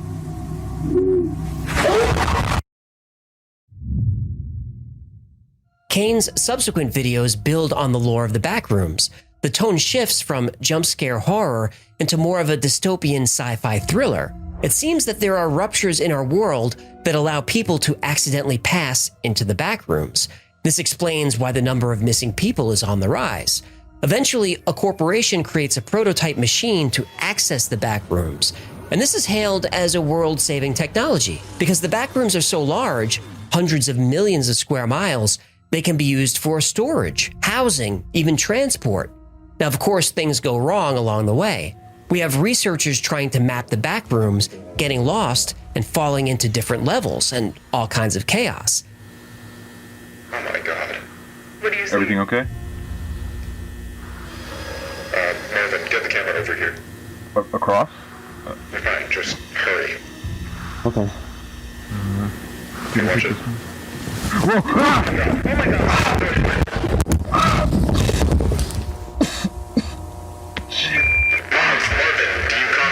The series is still ongoing, so subscribe to Kane Pixels if you want to see what happens next. But you don't have to wait for Kane.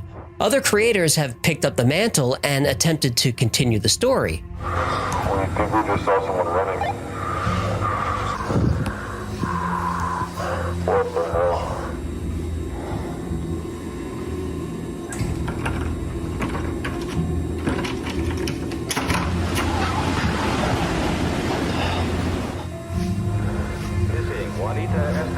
Now age 16, last seen Yuba City, California, November 27, 1984. Call 800.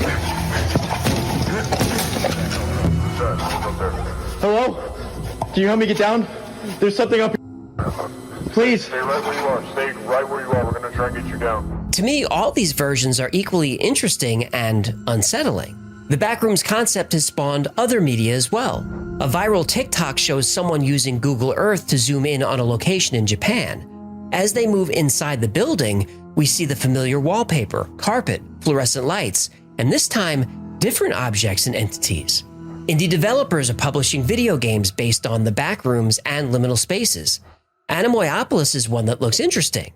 It combines the uncanny liminal space concept with classic first-person horror and puzzle-solving elements. And liminality may seem like the cool new thing, and it's no coincidence that its popularity surged during COVID lockdowns when everyone was feeling isolated.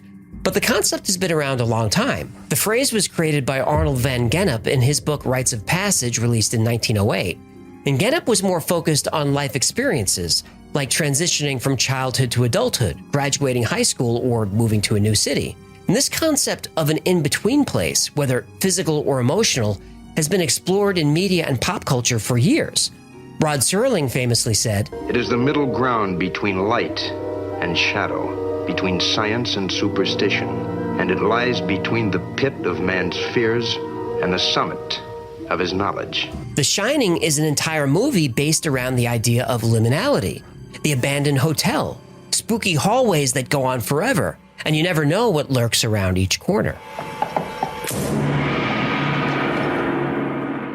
Horror movies like It Follows and Silent Hill also used liminal spaces to amp up the creepiness. And recently, the Apple TV sci-fi thriller Severance uses liminal spaces as a backdrop for the entire series. The large, empty spaces, hallways that create such a confusing maze that you have to draw maps to find your way around. And the dual reality concept of Severance is similar to the backrooms. You have one reality where you live your life as you normally would, but when you get to work, you are severed from this reality and transition to a new reality, a reality comprised completely of liminality. And you can't have a post-apocalyptic story without liminality, that feeling of being the last person on Earth, walking through spaces once teeming with life, now left abandoned and forgotten. The human brain is not wired for this kind of isolation, which is why these tropes are so effective. And speaking of the apocalypse, let's circle back to our two other mysteries and see if we can figure out what's really going on. Javier, the lonely survivor in Spain, Único sobreviviente. he has a very interesting and compelling TikTok account, and people are constantly trying to debunk him. Some say his hands look different in each video, implying that he's actually a team. And there may be something to that. You have to dig really deep, but it turns out that Javier is working with the city of Valencia on a media project called The Lonely Survivor, which is why he has access to all these places, and why he's able to clear out entire stadiums, busy streets, even sections of hospitals. So it's not some future reality, it's just a TV production team with filming permits. Now, Javier won't admit his account is just a project, and I don't blame him. It's fun to maintain an air of mystery, but if you watch enough of his videos, you realize it would be so easy for him to prove that he's in a different reality or in the future. He could show the dates on tombstones, he could time-lapse an entire weekend at a typically busy airport, or just fly his drone around the city at rush hour. He never does this. His environments are highly controlled. But still, the videos are fun. And the young lady who discovered an abandoned mall in the basement of her Airbnb, the video has a supernatural feel to it, but it's really not that strange. Her Airbnb is actually a hotel that shares a building with the Ocean Walk Mall in Hollywood Beach, Florida. Now, Ocean Walk is what's called a dead mall, though a better name for a dead mall is probably a zombie mall. It's a shopping mall that nobody really goes to anymore, but it's still open and somewhat functioning. And dead malls are everywhere, all over the country. And it's not hard to understand why malls are dying. Amazon. Well, pretty much. Online shopping and the online economy. But when I was a kid, you bought your groceries at the supermarket and you bought everything else at the mall. Clothes, electronics, sporting goods, toys, everything. And in many suburban towns, like the ones I grew up in, the mall was a community social center. Families would spend all day there. You'd shop, and eat some more all day. And as a teenager, we'd hang out at the mall. We'd go around lunchtime, we'd see a movie, lurk in the arcade, and talk to girls. You would talk to girls. Well, I wanted to, but I wasn't very good at it. Checks out. Well, high school and college kids from the area often work at these shops. In fact, this is the mall that we went to when I was a kid and worked at all through high school and college. Back in those days, the mall was always packed. When was that, the 1950s? Not that long ago, but close enough. But now look at it. That's not the mall I remember. There's a sadness to these spaces. There's nostalgia. There's the reminder that everything moves forward. Everything changes. What once was will never again be. These transitions and rites of passage are an important part of life. They show our courage, our resilience, our perseverance. They make us who we are.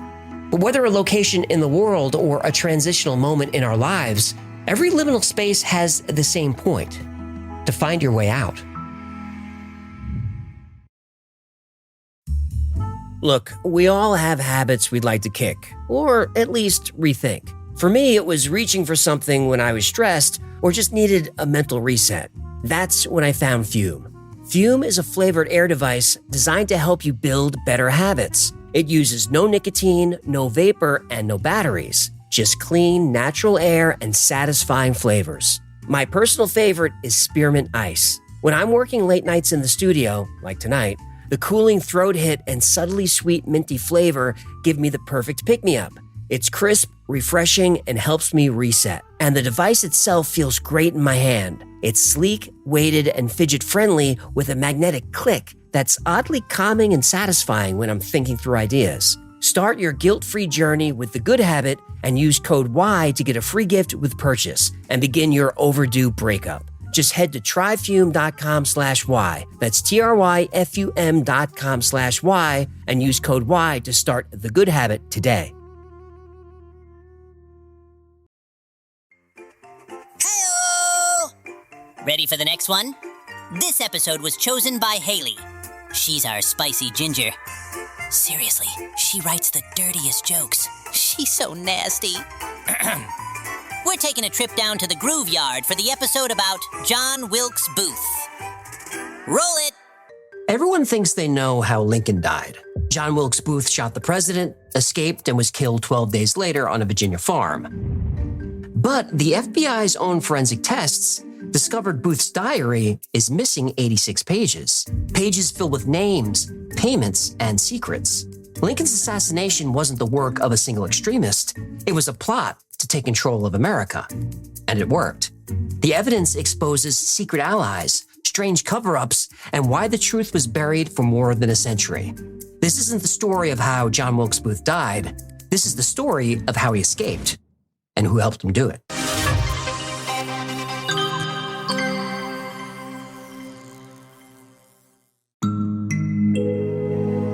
In early 1865, the Civil War was in its fourth brutal year.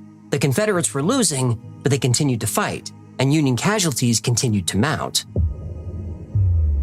During this time, John Wilkes Booth was one of the most famous actors in America.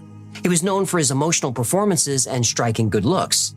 Dark hair, unusually dark eyes. He was lean and athletic. He was the first documented celebrity to have his clothes torn by infatuated fans. I am ever so grateful, sir. It is my pleasure entirely. Booth was obsessed with Shakespeare's Julius Caesar, a play he performed with his brothers. He saw Lincoln as a tyrant, like Caesar. Booth was from Maryland, a slave state. He identified as a Southerner, so when war broke out, he became a Confederate spy. As an A-list celebrity, he could move freely in polite society. He socialized with wealthy businessmen, politicians, and all kinds of important people. He then sent their secrets to the Confederates. Through a clerk with access to Lincoln's private correspondence, Booth saw the president's plan for after the war, and it horrified him. Confederate leaders would be tried for treason. Their land would be given to former slaves who would also get the right to vote. Everything the South stood for would be erased from history. He had to act. Booth came up with a bold plan: kidnap Lincoln. If the North wanted their president back alive, they would have to release all Confederate prisoners of war and give the South better terms. Booth assembled a team, and after months of planning, they were ready.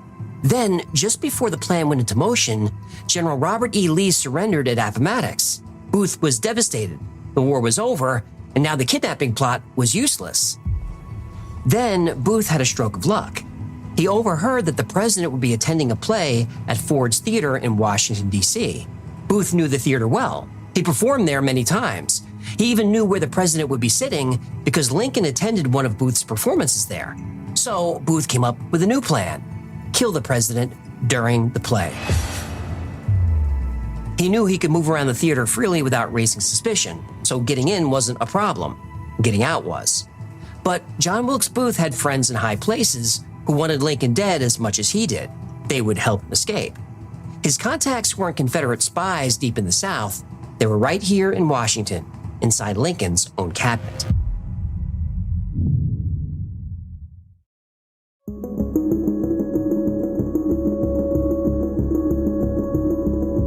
Abraham Lincoln's second inaugural address was about unity. He called slavery a sin, but he avoided placing blame on the South. He famously said, "with malice toward none and charity for all." Lincoln wanted to pardon most Southerners and allow the states to regain their rights, but no slavery. The plan was not universally well received. Like Julius Caesar, Abraham Lincoln was surrounded by enemies. On one side were the Democrats. They wanted a quick return to the status quo. They wanted most Southerners pardoned, and most Democrats voted against freeing the slaves. On the other side were the radical Republicans. They wanted all slaves freed and given the land seized in the war. They wanted federal military control of the Southern states and harsh punishment. Radical Republicans weren't just in Congress, they were in Lincoln's own cabinet. Secretary of War Edwin Stanton was the most powerful man in America after Lincoln. He controlled the military and all federal law enforcement agencies, but he could not control President Lincoln. Stanton believed showing mercy to the South was a betrayal of everything the Union soldiers died for. Lincoln wouldn't budge. But Vice President Andrew Johnson would. His loyalty was flexible. Stanton could control him and become the real power in Washington. Through his intelligence network, Stanton contacted John Wilkes Booth and gave him everything he needed to kidnap Lincoln. With Lincoln gone, Congress would impeach him, Johnson would step in, and Stanton would control the government. But if the public learned of a coup, it would divide the country. But if Lincoln were kidnapped by a Confederate terrorist, the country would unite, behind Johnson, essentially behind Stanton. Booth was the perfect choice. He was wealthy, famous, and an outspoken critic of Lincoln's. The whole country would believe it. Booth agreed. Stanton gave him Lincoln's schedule, security details, funding, maps of escape routes, everything he needed. But the war ended. The kidnapping plot wouldn't work. Stanton was trying to think of another solution when he learned that Booth was going to kill Lincoln instead. It would happen in public during a play in a Washington theater. Now, Stanton had a decision to make: warn Lincoln and save his life, or let Booth go through with it. Stanton made his choice. He made sure that the assassination would succeed. He removed military escorts and left escape routes open. General Ulysses S. Grant was supposed to join Lincoln at the theater. Stanton gave him different orders. Lincoln requested that Major Thomas T. Eckert be his bodyguard, but Stanton said he was needed elsewhere. He left Lincoln exposed. The more Stanton thought about the plan, the more he liked it. It was clean and dramatic. It was perfect. But as the plot to kill Lincoln unfolded, things would go very, very wrong.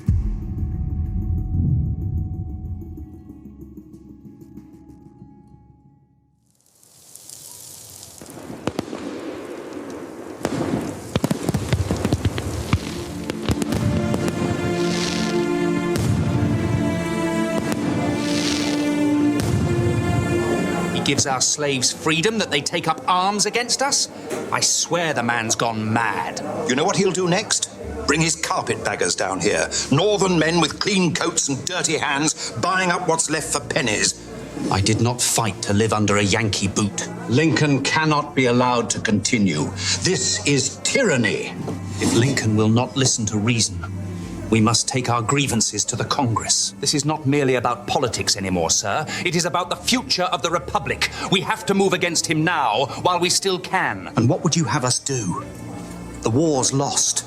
The Confederacy's ashes. What's left but survival? Sometimes survival is cowardice. Sometimes history demands blood to balance the scales. You speak of treason. I speak of patriotism. Be careful, John. Union spies are everywhere. These walls have ears. Oh, let them hear. History listens too. I'll not stand by while Lincoln crowns himself emperor of a mutilated nation. You're an actor, not a soldier. Don't play hero in the wrong tragedy. Every play needs its villain. History will decide which one I am.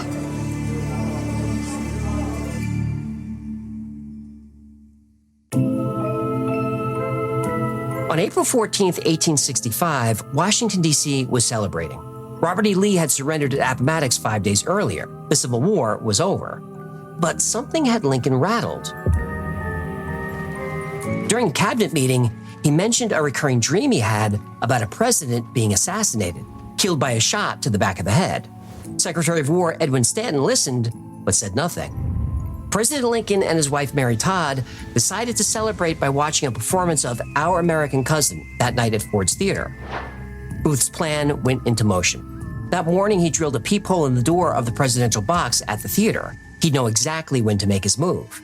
Evening came, and the president and first lady settled into their seats. Outside the door, Lincoln's bodyguard was replaced by John Parker, who had a history of being drunk and sleeping on duty, assigned by Edwin Stanton. Once the play started, Parker left his post and headed for the saloon. The only person left outside the door was Charles Forbes, Lincoln's valet. Forbes wasn't a bodyguard. His job was to run errands and plan travel. So when Booth approached the presidential box, Forbes let him pass. Just another celebrity stopping by to see the president. Once inside, Booth quietly wedged a piece of wood behind the door and broke the lock. Now, all he had to do was wait for the right moment. And that moment would come during the third act, the biggest laugh of the night. The line, "You sockdologizing old man trap." He knew exactly when this line was said. At 10:15 p.m., the audience exploded in laughter.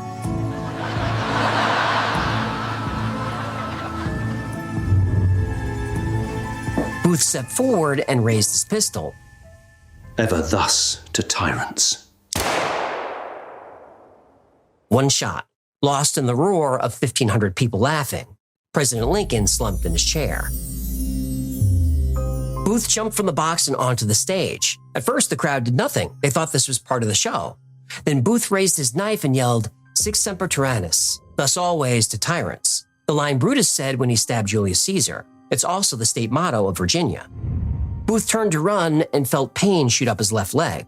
He broke his ankle, but adrenaline kept him moving toward the unguarded back door. Outside, a horse was waiting. Within the hour, Edwin Stanton took control. He shut down every bridge leaving Washington except one, the one Booth used for his escape.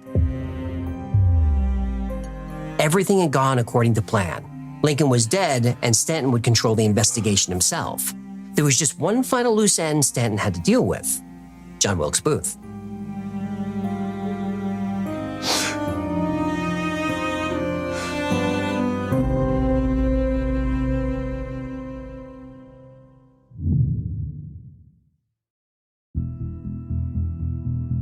Within hours of Lincoln's assassination, Secretary of War Edwin Stanton mobilized the largest manhunt in American history.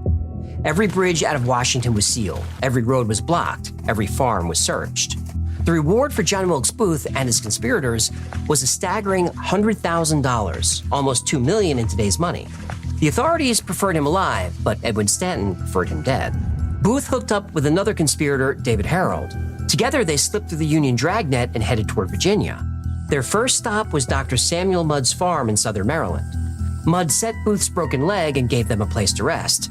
By dawn, word of the assassination had spread. Mudd, suddenly realizing the danger, forced them to leave. David Harold guided them deeper into Confederate country. They moved at night. They hid in swamps during the day. Other Confederate agents gave them food and newspapers. 6 days later, they crossed the Potomac River into Virginia. They thought they'd be safe in Virginia. The Confederacy was dead, but Confederate sympathy was still very much alive. They found shelter, food, and horses from local farmers who still hated the Union. But the manhunt was closing in. On April 24th, Booth and Harold reached the Garrett Farm near Port Royal, Virginia. Richard Garrett, a tobacco farmer, offered them a place to stay. He thought they were Confederate soldiers heading home from the war. For 2 days, Booth rested and played with the Garrett children. His broken leg was feeling better. He talked about going to Mexico or maybe heading west. The future looked possible again. But on the night of April 25th, everything changed. 26 soldiers from the 16th New York Cavalry surrounded the barn. They called for the men to surrender or they would set fire to the building. David Harold immediately gave up. He stumbled out of the barn with his hands raised, yelling, "Don't shoot, I'm David Harold." But Booth refused to surrender. As the flames started to grow, a soldier saw a figure moving around inside. The man was holding a rifle. The soldier raised his pistol and shot the man through the neck, severing his spinal cord. He couldn't move, but he could still breathe, but just barely. The soldiers dragged Booth out of the barn. He whispered, "Tell Mother I died for my country." By sunrise, John Wilkes Booth was dead. Justice had been served, the case was closed, and America could finally move on. But John Wilkes Booth had a secret.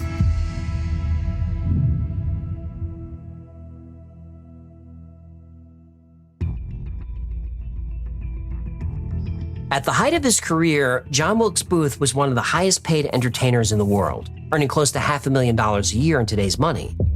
His career depended on his bachelor image. But in 1859, Booth secretly married actress Isola Martha Mills.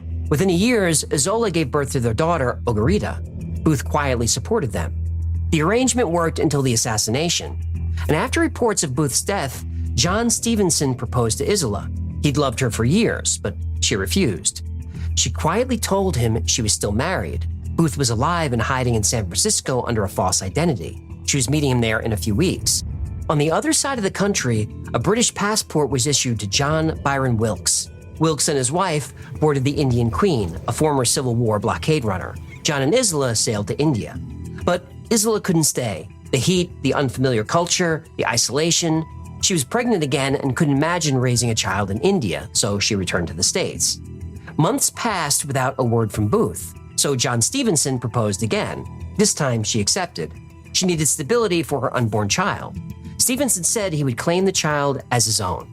Not long after, Isola gave birth to her son, Harry Jerome Stevenson. Back in Bombay, John Wilkes Booth wrote out a last will and testament.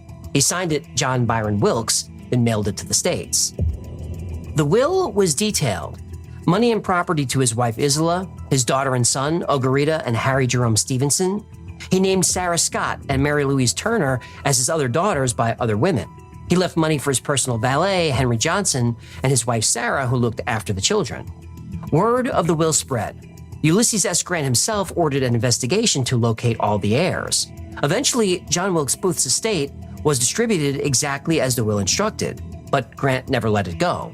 How could a man named John Byron Wilkes know every detail about Booth's secret life, his lovers, his children, his financial affairs, information that only Booth would know? But aside from the will, Grant had no real evidence. He was forced to let it go. So the official story was John Wilkes Booth was killed on Garrett's farm in 1865. But in the summer of 1872, someone saw a ghost in a dusty saloon in Texas, and that ghost was pouring whiskey and reciting Shakespeare.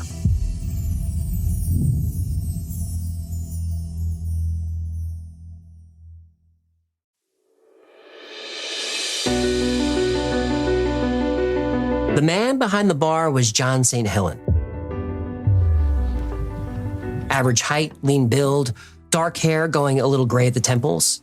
He quoted Shakespeare from memory, and when he thought nobody was looking, he practiced drawing a pistol from his coat. St. Helen drifted into town in the spring of '72. He said he was from back east, but didn't talk much about his past. That suited everyone fine. Texas in 1872 was full of men running from something. After a few whiskeys, John St. Helen would recite full Shakespearean soliloquies. It was during one of these performances that Finus Bates first walked into the bar. Bates was a young lawyer from Memphis, smart, ambitious, easy to talk to, the kind of man who bought drinks for interesting strangers and listened to their stories. St. Helen and Bates hit it off immediately. The bartender was well-read, articulate, and had opinions about everything from politics to poetry. They spent hours talking after the saloon closed, sharing whiskey and stories. Well, Bates shared stories. St. Helen mostly listened. They spoke about the war and the future of the country. St. Helen never mentioned his past. That winter, St. Helen caught pneumonia. For days, he ran a high fever and drifted in and out of consciousness. Bates sat by his bedside, convinced his friend was dying. On the third night, St. Helen grabbed Bates by the wrist and pulled him close. He was still running a high fever, but his eyes were bright and focused. Finus, I need to tell you something before it's too late. I'm not who you think I am. My real name is John Wilkes Booth. Bates thought John was delirious, but he wouldn't stop. He told Bates everything: the conspiracy, the escape, the years in hiding. He described details that only Booth would know: the layout of Ford's Theater, the feeling of the wooden stage beneath his feet, the sound Lincoln made when the bullet hit. Bates was stunned. Either his friend was having the most elaborate fever dream in history, or he was the most wanted man in America. By morning, the fever had broken, and John St. Helen was going to live. And that's when the panic set in. He said too much. What have I done? 3 days later, he was gone. All that was left of John St. Helen was an empty room and a bartender's apron hanging on a hook. John Wilkes Booth had once again disappeared.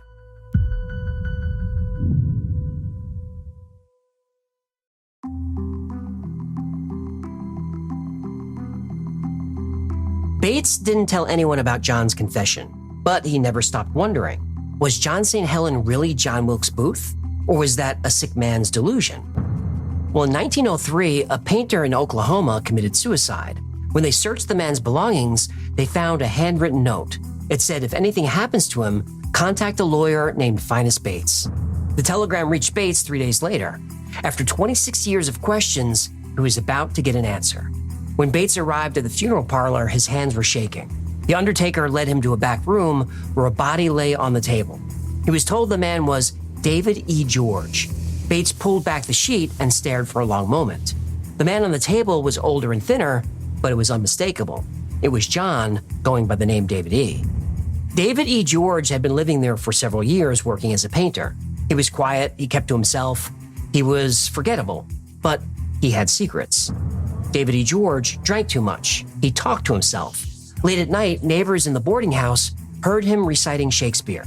The landlady, Mrs. Harper, said David George had been acting strange for weeks. He was nervous and paranoid. He kept saying they were coming for him. She thought he meant bill collectors. On January 13th, 1903, David bought a bottle of strychnine from the pharmacy. He told the clerk that he had a rat problem. That night, he drank the poison. He lived long enough to call for a minister. The minister found David writhing on his bed, foam coming from his mouth. The minister held his hand when David made his confession. He whispered that he was John Wilkes Booth, the man who killed Abraham Lincoln. He begged God's forgiveness, and then he was gone. Among David's possessions were newspaper clippings about Lincoln's assassination and the manhunt for Booth. Some pages were yellow with age, there for decades. Bates was convinced. This was John Wilkes Booth. He asked the local authorities to preserve his body. If this really was Booth, then this was the most important corpse in American history. The body was embalmed and put on display. For months, crowds lined up to stare at the preserved remains of David E. George, a.k.a. John St. Helen, a.k.a. John Wilkes Booth. The mummy toured across the country. It appeared at carnivals, state fairs, and local museums. Doctors examined the body and found intriguing details. The corpse had a broken left leg, just like Booth, a deformed right thumb, also like Booth, and there was a scar on the back of the neck that matched the location of a scar Booth had from a tumor removal. The mummy eventually disappeared into storage and then into legend. But the story continued. John Wilkes Booth had lived for 38 years after supposedly dying at Garrett's farm. So how did Booth get out of that burning barn? Well, he didn't. The man who was shot on Garrett's farm was someone else.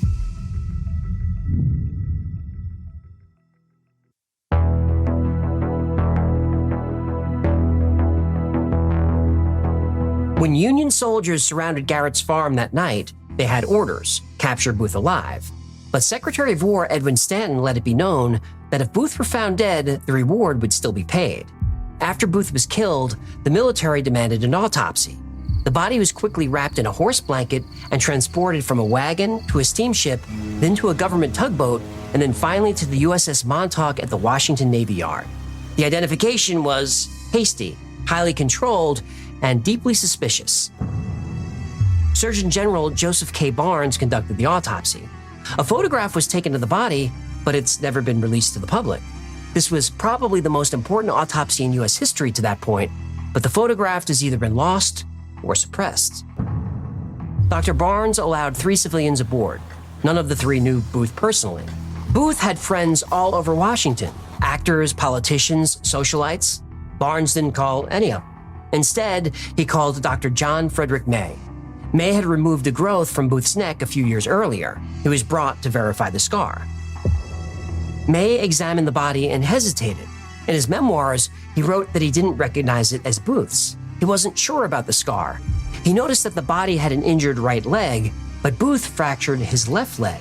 Now, maybe the witnesses got that wrong, but the injury on the corpse was old. Booth's wasn't. He broke it less than 2 weeks before. And despite his protests, Dr. May was pressured into signing off that this was John Wilkes Booth. Other witnesses raised doubts. The man had the wrong proportions, the wrong bone structure. The body was buried quickly, in secret, beneath the floor of a military prison. Booth's family begged to see the remains. They were denied. If this wasn't John Wilkes Booth, then who did the soldiers drag out of that barn? Well, they asked David Harold, and he told them.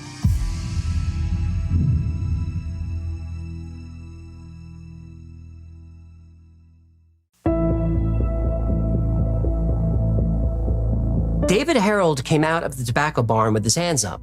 The first thing he said was, "Don't shoot." Then he said, "That's not Booth in there." Then Harold named the man, James William Boyd. The soldiers ignored him. Boyd was an ex-Confederate soldier, the same build as Booth, same complexion, and coincidentally, the same initials.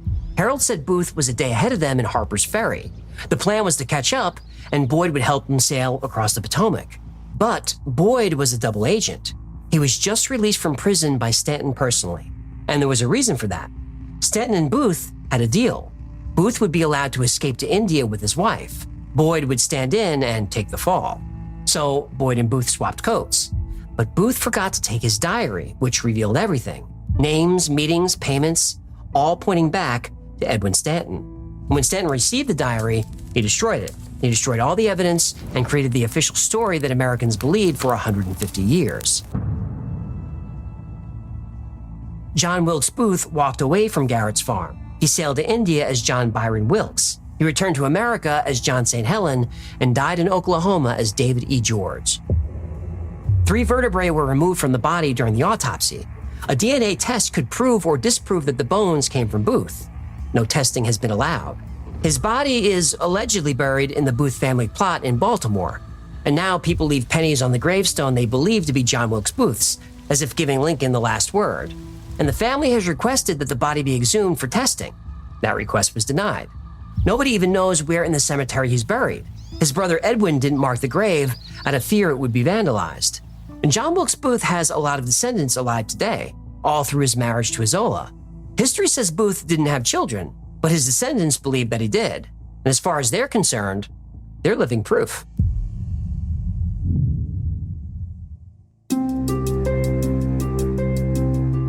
I'm a big fan of American history. If you made it this far, you are too. And this story was fun. But if Booth escaped, we have to rewrite history. So, did he? Well, let's pull it apart. Dr. John Frederick May identified Booth's body. It's true that he said he didn't recognize it at first, but that was because it was badly decomposed. When he saw the surgical scar, he was convinced it was Booth. He would know he'd performed the surgery. And multiple witnesses confirmed the body's identity. The broken leg was also confirmed. Now, John Wilkes Booth did keep a diary, and it was tampered with. That's documented. But he didn't use his diary as a journal. It was more like a day planner. The missing pages may contain incriminating evidence, but probably not. Still, nobody knows for sure. James William Boyd was a real person. He was a Confederate captain and prisoner of war. And Secretary of War Edwin Stanton authorized his release, that's true. But this wasn't unusual. Boyd had 7 children, his wife had died, and they would starve without him. He requested compassionate release, and Stanton granted it. The story of Boyd being a double agent comes from Finus Bates. The man who discovered John St. Helen wasn't just a lawyer, he was also an entrepreneur. In 1907, 30 years after his supposed encounter in Texas, Bates published a book, The Escape and Suicide of John Wilkes Booth. There's always a book. Oh, now you're here? Why so quiet? Well, dead presidents are only funny when they're in my wallet. Fair enough. The book was a hit and made Bates famous. More importantly, it made Bates money. Bates went on speaking tours. He brought the mummy with him. He charged admission. The man who claimed his friend had confessed to being Lincoln's assassin built an entire career on that story. But here's what Bates never mentioned. When experts studied the handwriting samples he claimed came from John St. Helen, they didn't match John Wilkes Booth's confirmed writing. Not even close. They were from different people. The Isola story, that came from a 1937 book called This One Mad Act, written by Isola Forrester. Forrester claimed to be Ogarita's daughter, the granddaughter of Booth and Isola Mills. And just a few years ago, the descendants of both Ogarita and Harry Jerome Stevenson had their DNA compared against confirmed Booth family DNA. No match. Neither family was related to John Wilkes Booth. Ugh, I love it when paternity tests come back negative. So, Booth never married and didn't have children, at least none that we found so far. And remember, when he killed Lincoln, he was only 26. If I was a 26-year-old movie star with ladies grabbing at my gills, I'd stay single too. The entire romantic subplot was fiction, just like Booth's will.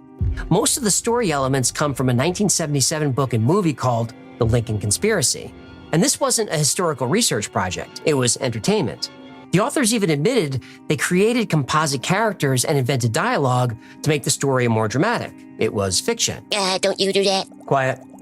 The Lincoln Conspiracy was fiction, but people treated it like fact. The book recycled Bates's debunked claims and added new ones. The body double theory, the government cover-up, the missing diary pages that implicate Stanton. And speaking of Stanton, let's clear his name. Edwin Stanton was a villain in this story, but he was just as interested in helping freed slaves as Lincoln. He definitely thought Lincoln was too lenient on the South, but he was much closer to Lincoln's idea of Reconstruction than Andrew Johnson, a self-described racist. Johnson's leniency toward the South led directly to the Jim Crow era, and those are wounds that still haven't healed. But the most damning evidence against the escape theory isn't what's missing, it's what's there. The detailed day-by-day record of Booth's movements during his 12 days as a fugitive. There were multiple witnesses at every stop. Confederate sympathizers who helped him. Union soldiers who pursued him. You can't fake that kind of evidence. You can't. If you can fake a moon landing, you can fake this. Now, I think John Wilkes Booth died on Garrett's farm. But many people, including some of Booth's alleged descendants, believe he got away. There's a reason stories like this capture our attention. They let us reimagine history. Everybody likes to play what if. What if John Wilkes Booth got away? That's a fascinating and fun question. A more interesting question is, what if Lincoln wasn't killed? What if he were able to serve out the almost 4 years left in his second term? What if Lincoln oversaw Reconstruction? What if Andrew Johnson, who owned slaves before the war, never became president? Would Lincoln have allowed the KKK to form in 1866? Probably not, but Johnson did. Johnson vetoed almost every civil rights bill that came across his desk. He has the dishonor of being the first president ever to be impeached. Oh, back when impeaching a president meant something. Yep. If Lincoln lived, I suspect we'd be living in a very different country, a better country, a more just and united country. And John Wilkes Booth took that from us, from all of us, black and white. 150 years later, his actions are still felt today. Now, I enjoyed this mystery, but I will not celebrate the man. Whether shot to death in a barn or mummified, humiliated, and turned into a sideshow exhibit, either is a fitting end for one of the most despicable villains in American history. There's only one thing I can tell you for sure about this story. If there's a hell, John Wilkes Booth is in it.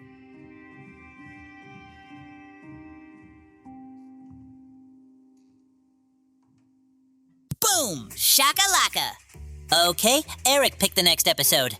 Eric runs the merch store and does all kinds of stuff around here. I swear the guy never sleeps.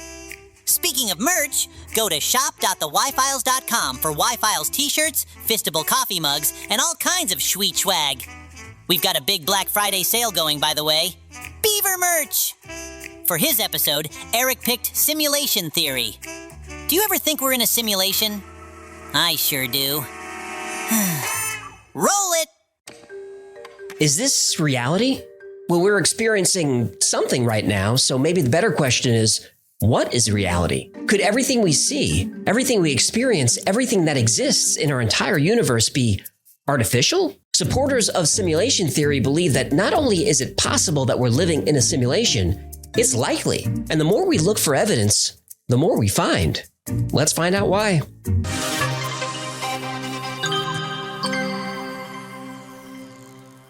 The idea of the universe being a simulation is not a new one. Theories exist in ancient cultures around the world. Modern simulation theory comes from Nick Bostrom, a philosopher at Oxford who wrote an influential paper on the subject in 2003. Assuming that living in a simulation is possible, Bostrom presents the simulation trilemma, which says one of the following must be true. 1, we destroy ourselves before we're able to create a simulation. 2, we're able to create a simulation but choose not to. Or 3, we are definitely in a simulation. Bostrom believes each of these is equally likely to be true. Now, I don't think that's controversial.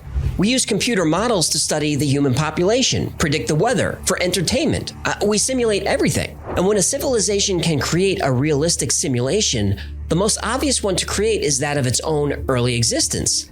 Bostrom calls this an ancestral simulation. And a civilization that can do this wouldn't just create one simulation, it would create many. And those simulated civilizations might create their own simulations of the universe, and on like Russian nesting dolls of reality. Now you're a character in that world and you think you have free will and you say, I want to invent a computer, so you do. Hey, I want to create a world in my computer. And then that world creates a world in its computer. And then you have simulations all the way down. When Elon Musk was asked what he thought the chances were that our reality is the original base reality, the odds that we're in base reality is 1 in billions. Neil deGrasse Tyson is a little more conservative. He thinks the odds that we are in base reality versus a simulated reality is 50-50. A 50-50 chance that everything we experience is artificial, that's still pretty high. And even though we mostly hear what scientists think about this, it's not scientific theory. Simulation theory isn't math, it's philosophy. It isn't physics, it's metaphysics. So what we need is hard evidence that we live in a simulation. And to find proof, all you have to do is look.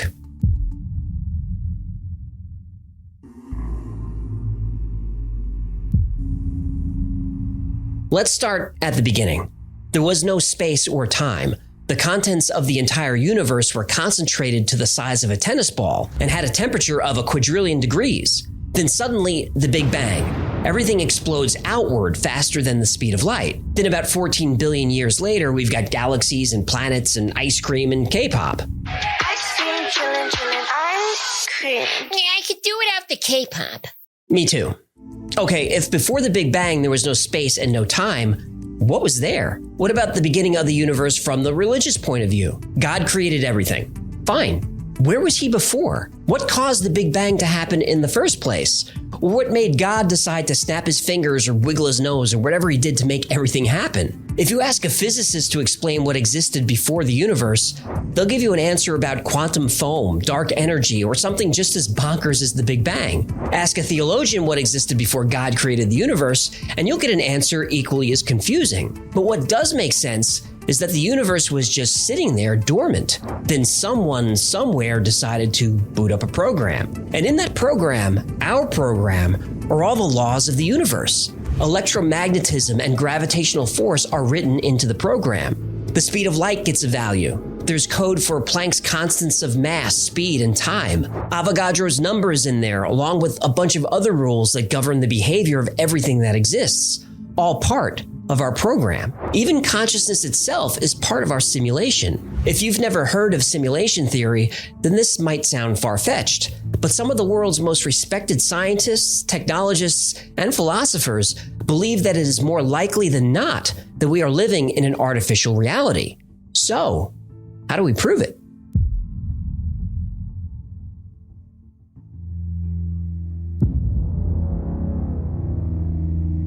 If we live in an artificial reality, it would make sense for there to be occasional glitches. Philip K. Dick is one of the most influential science fiction writers of all time. Movies based on his books include Blade Runner, Total Recall, Minority Report, The Adjustment Bureau, and plenty of others. He believed there are many universes, and sometimes those other realities bleed into ours. He claimed to have visions of this, and even wrote stories like The Man in the High Castle based on these visions. That in fact plural realities did exist superimposed onto one another like so many film transparencies. One way other realities blend into ours could be the Mandela Effect. The Mandela Effect is when a large number of people have memories of events that don't match reality. This is called the Mandela Effect because millions of people specifically remember Nelson Mandela died in prison. He didn't. People remember his wife walking beside his casket in a funeral procession that was on television for 2 hours that day. This never happened. Or the Berenstain Bears, which people insist were always called the Berenstein Bears. People remember the tycoon from Monopoly having a monocle that he never had. What was Darth Vader famous for saying? Luke, I am your father. Nope, he never said that. What? What about Stouffer's stovetop stuffing? Best part of Thanksgiving. No, it isn't. Because there's no such product. Stovetop is made by Kraft. No. The evil queen from Snow White who looked into her mirror and said, Mirror, mirror on the wall. Nope. Magic mirror on the wall. Who is the fairest one of all? My reality is shattered. People remember Febreze being spelled with 2 E's. People remember Jiffy peanut butter, but there's no such thing. And there are a lot more. A lot more. Personally, I don't have most of these false memories, but there are a few that get me. The Flintstones. There are 2 T's in the Flintstones. I remember just one. And what about the Fruit of the Loom logo? I could swear it looks like this. But it doesn't. This is the actual logo. No cornucopia. Cornu what now? Basket. Then just say basket for crying out loud. And at the end of Moonraker, a terrible but excellent James Bond movie, I remember Jaws' girlfriend as having braces. I mean, I specifically remember it. She didn't have braces.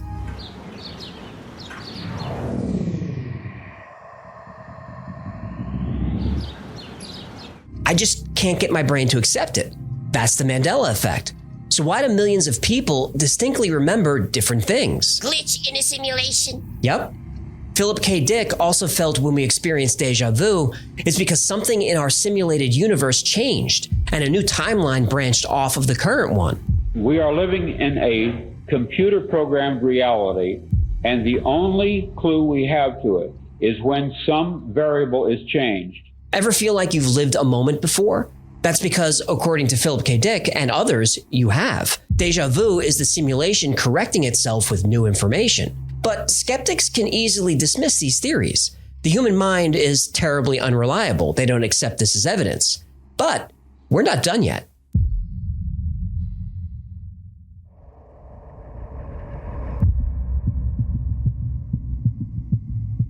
We live in a huge universe. 200 billion trillion stars. And even if life is rare, you'd think there'd be some evidence of it somewhere. This is Fermi's paradox. But according to the Drake equation, there should be over 1 million technologically advanced civilizations just in our galaxy. And on average, the nearest one should be just a few hundred light years away. But there's nothing, at least not that we can see. So where is everybody? Are we really alone in the universe, or does our program only focus on us? And what about the physical rules that are in place? Max Tegmark, a cosmologist at MIT, said the strict laws of physics point to the possibility of a simulation. Putting a cap on the speed of light sure is a good way to keep your Sims from venturing out too far from home. Theoretical physicist James Gates thought simulation theory was crazy. Then he started studying quarks and electrons. He found error-correcting code buried deep inside the equations used to describe string theory. So you're saying as you dig deeper, you find computer code writ in the fabric of the cosmos? Into the equations that we want to use to describe the cosmos, yes. Computer code? Computer code, strings of bits of ones and zeros. Dr. Gates has changed his mind about simulation theory. In 2017, a group of scientists at the University of Washington proved they can embed computer code into strands of DNA. Everything in nature is math. Look at the Fibonacci sequence. You get the Fibonacci sequence by adding two previous numbers in the sequence together. So 1 plus 1 equals 2, 2 plus 1 equals 3, 3 plus 2 equals 5, 5 plus 3 equals 8, and so on forever. You get the golden ratio, also called phi, by dividing two consecutive Fibonacci numbers. So the number 89 is a Fibonacci number. The next number in the sequence after 89 is 144. 144 divided by 89 is the golden ratio. It's about 1.618. We see Fibonacci numbers and the golden ratio everywhere. The number of petals on a flower is usually a Fibonacci number. Lilies have 3 petals, buttercups have 5, chicory has 21, and a daisy has 34. And the spacing of each petal is arranged in a circle according to the golden ratio. As trees grow, the number of branches they form is a Fibonacci number.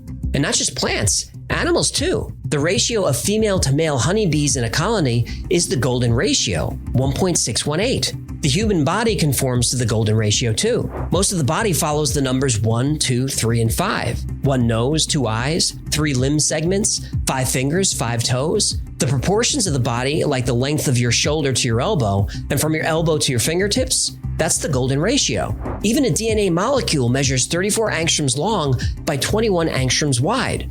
Fibonacci numbers, and the golden ratio. From the spiral of seashells to the spiral of a galaxy and everything in between, Fibonacci numbers are everywhere.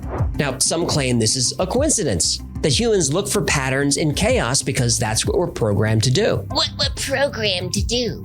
And isn't that interesting? By trying to debunk simulation theory, they actually end up proving it. No matter what we study, whether it's something the size of a galaxy or as small as an electron, everything in the universe seems to follow patterns and rules. In other words, a program.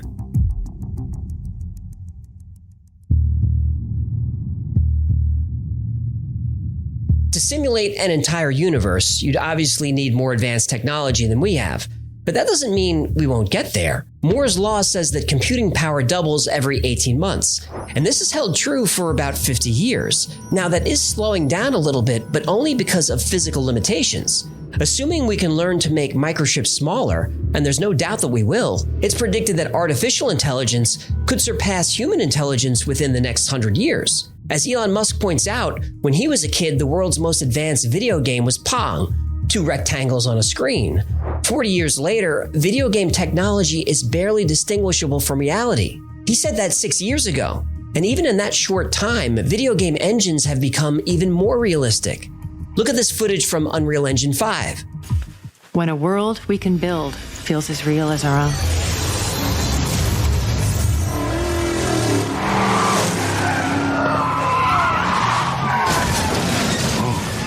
What just happened? Imagine what games are going to look like in the next 6 years, or the next 60, or the next 6,000. But simulating an entire universe, how big of a computer will we need? Well, it's estimated that there are 10 to the power of 80 atoms in the universe. Let me put that on the screen just for fun. Okay, that's a lot. If each particle needs 128 bits to calculate its position and momentum, you're at 10 to the power of 83 bits. And that's just for data storage. We also need computing power to track what each of those particles is doing. If we say 2 floating point operations per second, or 2 flops per particle, we're at 2 times 10 to the 80th power flops. There aren't even words for these numbers. And this is the computing power for just the stuff in the universe. What about human intelligence? The human brain can perform 100 trillion calculations per second, or 100 teraflops. Multiplied by billions of people, the numbers are ridiculous. To power all of this, the simulation would need access to multiple Dyson spheres, the megastructures that capture 100% of the energy of a star. Or the simulation would have to harness the energy from black holes. This is why famous physicists like Dr. Michio Kaku are not on board with simulation theory. He claims that simulating a universe is not scientifically possible. The only computer capable of simulating a universe is the universe itself. Now, at first glance, this makes sense. But with all due respect to Dr. Kaku, that's not how simulations work. When you're playing a 3D video game, the entire game world isn't rendered. Instead, the game engine only calculates what the player can see and interact with at that specific moment. If we are living in a simulation, then it would make sense that the creators of the simulation would use a similar technique. And wouldn't it be interesting if there was evidence that this is exactly what happens? Well, wait a minute. Do we have proof? Sweet, fancy Moses!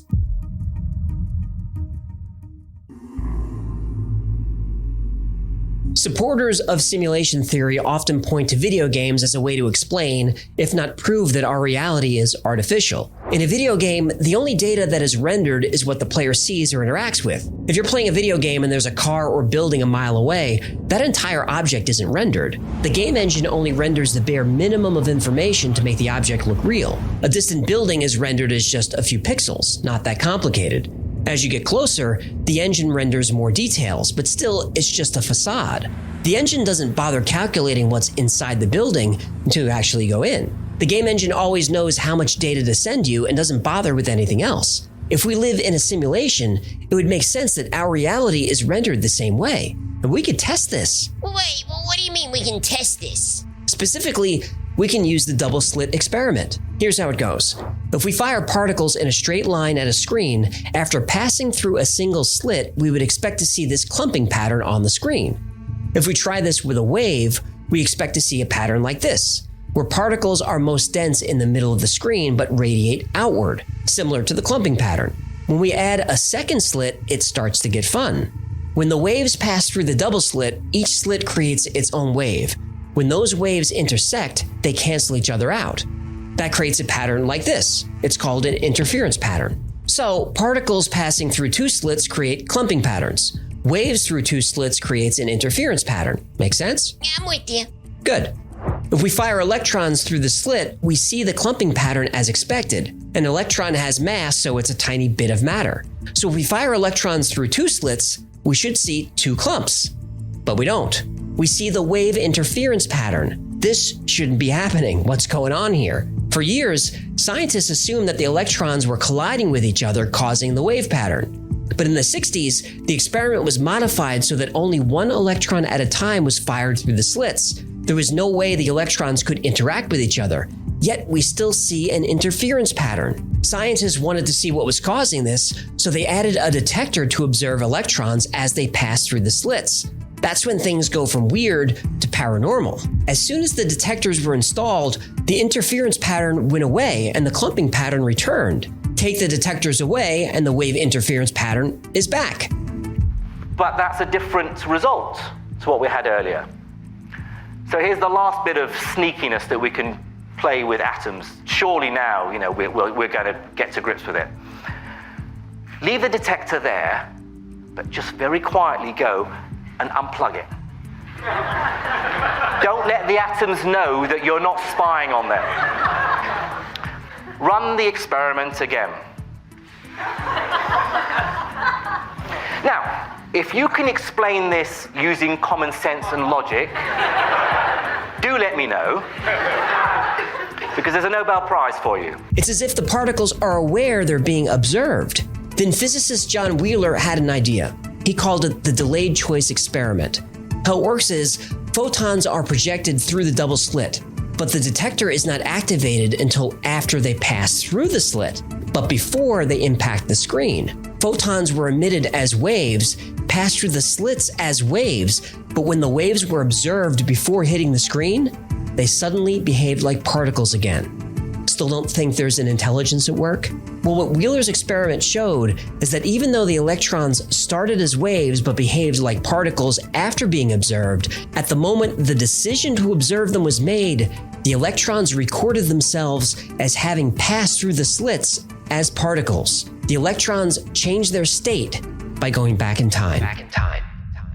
I personally find that I gravitate more towards the information theoretic point of view and believing that the universe that I exist in is a very good, high-quality simulation. Now, this experiment is happening on a table in a lab, a very short distance. So what happens when we observe light coming from vast distances, like say a galaxy 100 million light years away? If light from a distant galaxy is projected through the double slit, it creates the wave interference pattern. But if we push those photons through a measuring apparatus to observe them, the wave again collapses all the way back to its source. This is called retrocausality. Simply by choosing to observe the photons this way, they reach back through time 100 million years and alter their state on the other side of the galaxy. But like a video game engine, it only does this if we're looking. Even though our universe is full of galaxies, those galaxies may not actually be there. If we're living in a simulation, then stars and galaxies could simply be projections, and only when we get up close would those projections become more detailed. This is an excellent way to save computational resources. And because we're stuck with the hard limit of the speed of light, getting to far-off places is really difficult. Limiting the speed of light is a useful rule to have in place. Quantum mechanics like the double slit experiment and quantum entanglement only make sense if there's a program at work, because only the program can ignore the laws of physics and ignore the concept of time itself.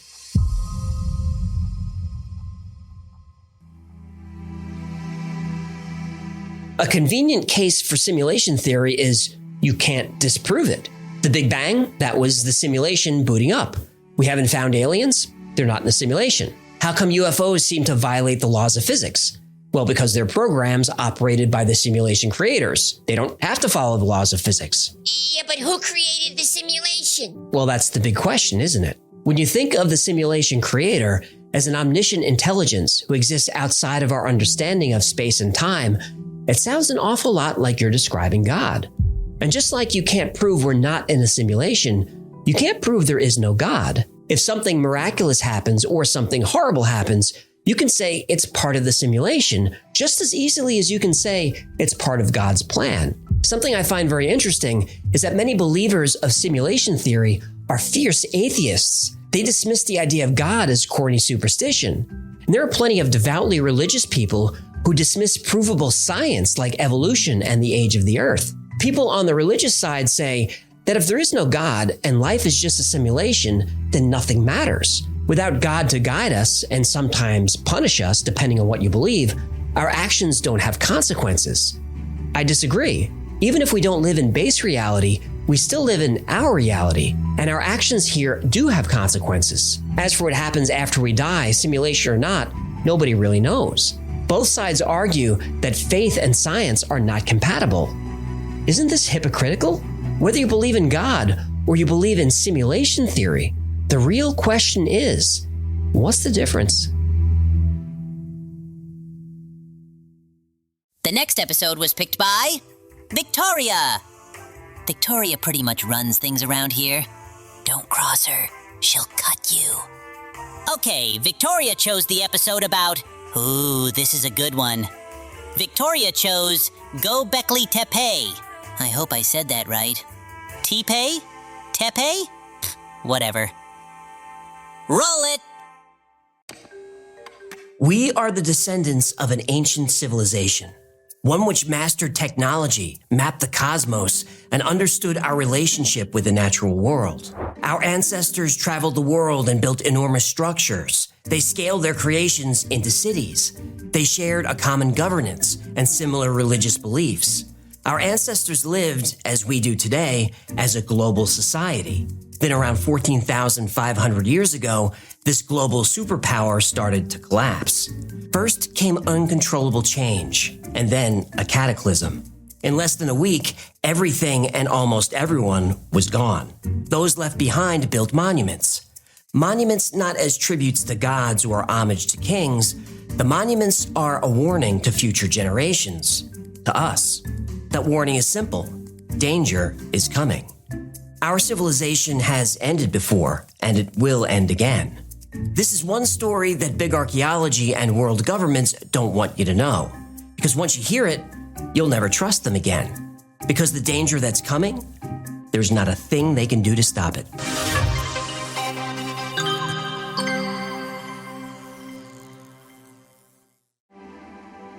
In 1994, German archaeologist Klaus Schmidt was touring Turkish Neolithic sites when he spotted a limestone block poking out from a hillside.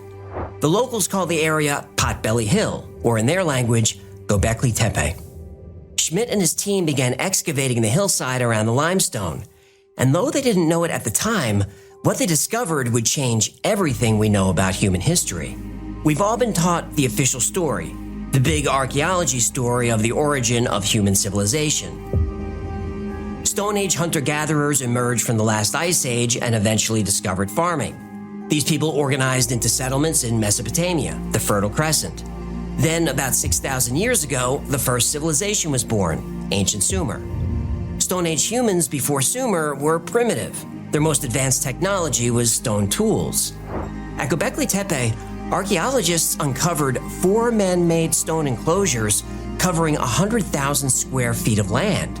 That's interesting, but there was a problem. The earliest parts of Gobekli Tepe were built 11,600 years ago. That's 6,000 years before the ancient Sumerians were doing anything. Now, this didn't make sense at all. 11,600 years ago was the end of the last ice age. Big archaeology said this far back in time, humans were following the migration of animals. They built temporary camps or at most mud huts. Humans were not building enormous, permanent stone structures. They didn't have the knowledge. They didn't have the tools. They didn't have the talent. Yet, here it was. So the more they dug, the more things stopped making sense. Soon archaeologists learned that the enclosures weren't built at the same time. This indicates long-term occupation of the site. Well, how long? Well, the newest structure was built about 10,500 years ago. That means Gobekli Tepe was occupied for over 1,000 years. Now, 1,000 years doesn't sound that long, but in human history, 1,000 years is a very long time. That's enough time for the Roman Empire to rise and fall again. The excavation of Gobekli Tepe continued, and from the perspective of the scientific establishment, things just kept getting worse. Gobekli Tepe wasn't haphazardly thrown together by Stone Age primitives. It was built strategically for a purpose.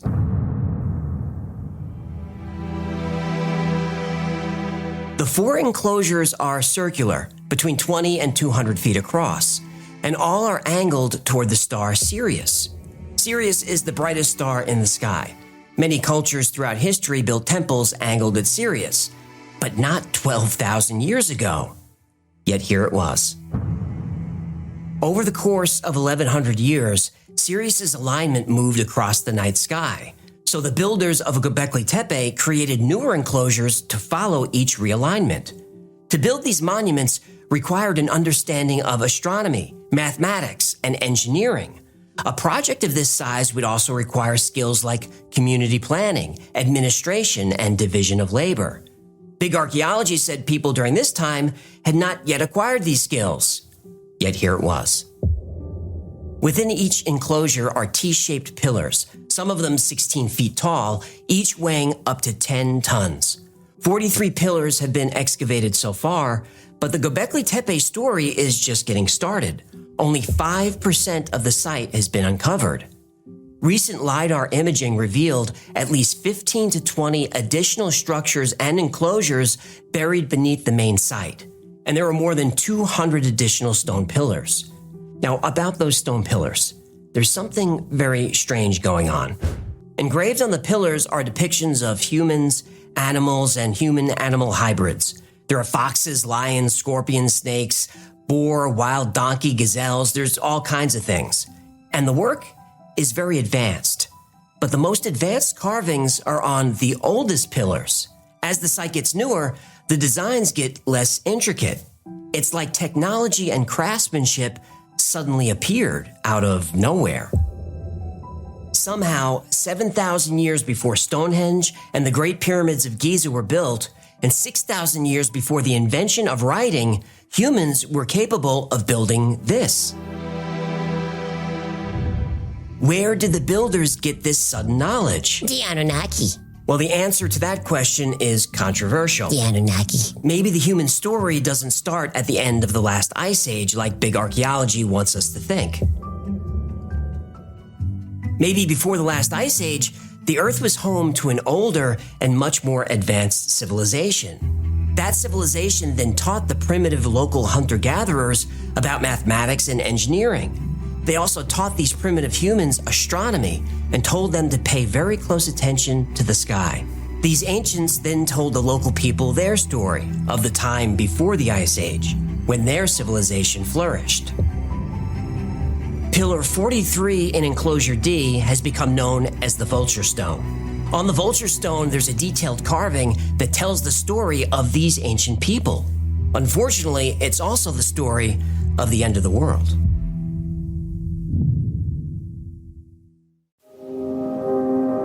Pillar 43 in Enclosure D, also known as the Vulture Stone, depicts the worst day in human history. Engraved on the pillar are asterisms, which are bright star clusters like constellations. Pillar 43 points to Scorpius. Now, to be fair to skeptics, every culture is going to have different representations for their constellations. But look at the drawing on the Vulture Stone. Without a doubt, that is a scorpion. When the constellation Scorpius is lined up with the night sky, all the other drawings fall into place, each of them representing constellations. A sun sits atop the vulture's wing in the design, showing its placement in the sky in relation to the stars. If we use the central sun as a guide to line up the constellations, it reveals a star map. And every star map is a date stamp. Take the Hoover Dam, for example. Engraved on the floor of the dam is the exact configuration of the stars as seen from that location on the day the dam opened. Ew, why did they carve that in the damn floor? So if the structure is found thousands or millions of years from now, archaeologists will know the exact date. The date the damn people made it. Right. Damn good idea. The Vulture Stone shows the only time in history that this specific configuration of stars could be seen from Gobekli Tepe. It was a 100-year window between 10,900 to 10,800 BC, about 13,000 years ago. But wait, this is more than 1,000 years before Gobekli Tepe was built. So this tablet is telling a story of something that happened in the past. It's the story of a time period commonly referred to as the Younger Dryas, and the terror from the sky that changed the face of the Earth. The Ice Age lasted about 2.6 million years. Most of the northern hemisphere was covered by miles-thick sheets of ice. 30% of the Earth's surface was covered by glaciers. This sounds bad, but for the human race, it was good. Sure, the climate was cold, but it wasn't cold everywhere. Most of Africa and the Middle East were warm, with plenty of plant and animal life. And the climate was consistent for 2.6 million years. Hominids had a nice, stable climate in which to evolve during this time. Homo sapiens, modern humans, emerged during this time. We were born in the Ice Age. We thrived in it. Then the climate started changing. Temperatures became warmer year after year. The ice sheets slowly melted. Sea levels gradually rose.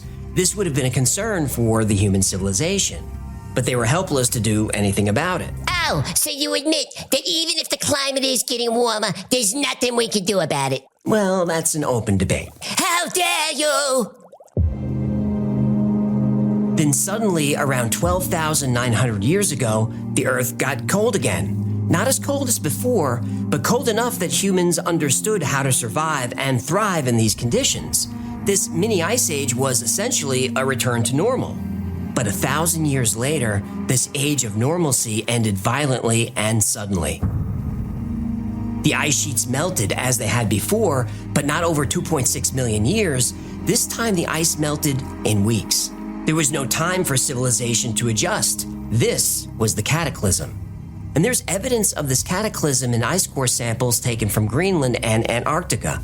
There's evidence in sediment cores from the bottom of lakes and oceans. There's evidence in organic material that's been carbon dated. But there's also evidence of this disaster on Pillar 43, the Vulture Stone.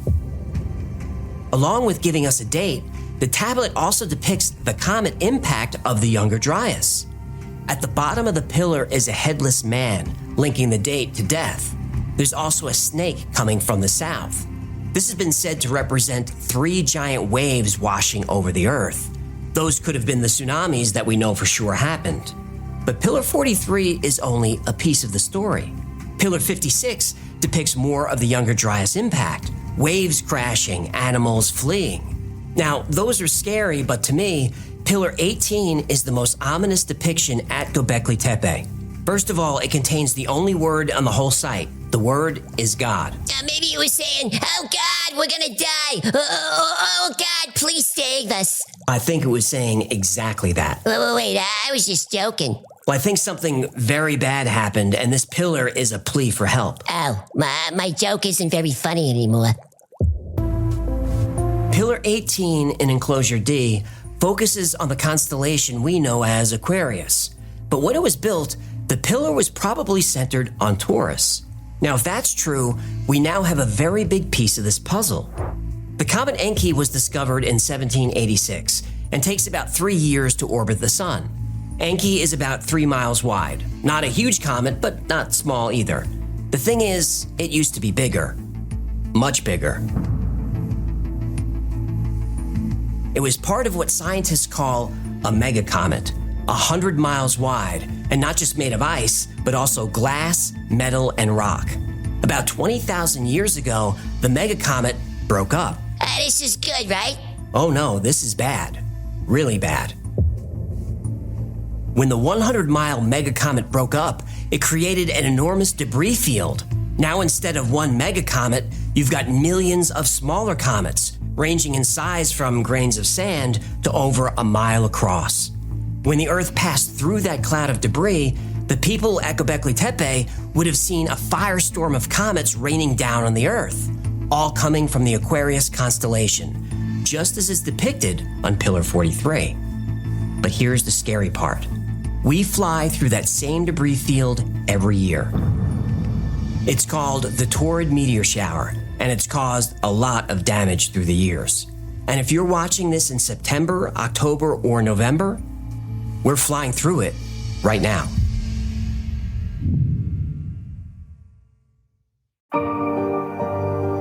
When Gobekli Tepe was discovered, big archaeology had no choice but to admit they had underestimated the technological abilities of early man by, about 5,000 years. It must be a mistake, they said. After all, their grant money depends on them being right. No need to fund a search for, let's say, a mummy in a pyramid that's not going to be there. But in 2019, more bad news for the mainstream. That year, excavations started at Karahan Tepe, about 40 miles from Gobekli Tepe. Initial estimates say it might have been settled before Gobekli Tepe. Gobekli Tepe seems to have been built for a single purpose, maybe a place of worship or an observatory. Karahan Tepe is very different. It shows obvious signs of a structured society. Now, there are many different types of buildings at Karahan Tepe. Some could be shops or residences or food storage. Vessels, grindstones, flint, plates, and all kinds of other objects have been found at Karahan Tepe. These types of artifacts haven't been found at Gobekli Tepe, suggesting the two sites served very different social functions. But these places existed at the same time. So it's possible Gobekli Tepe was a religious center, where Karahan Tepe was a residential neighborhood, or maybe a shopping district. And if that's true, there must be more settlements in the area yet to be found. There's more? Lots more.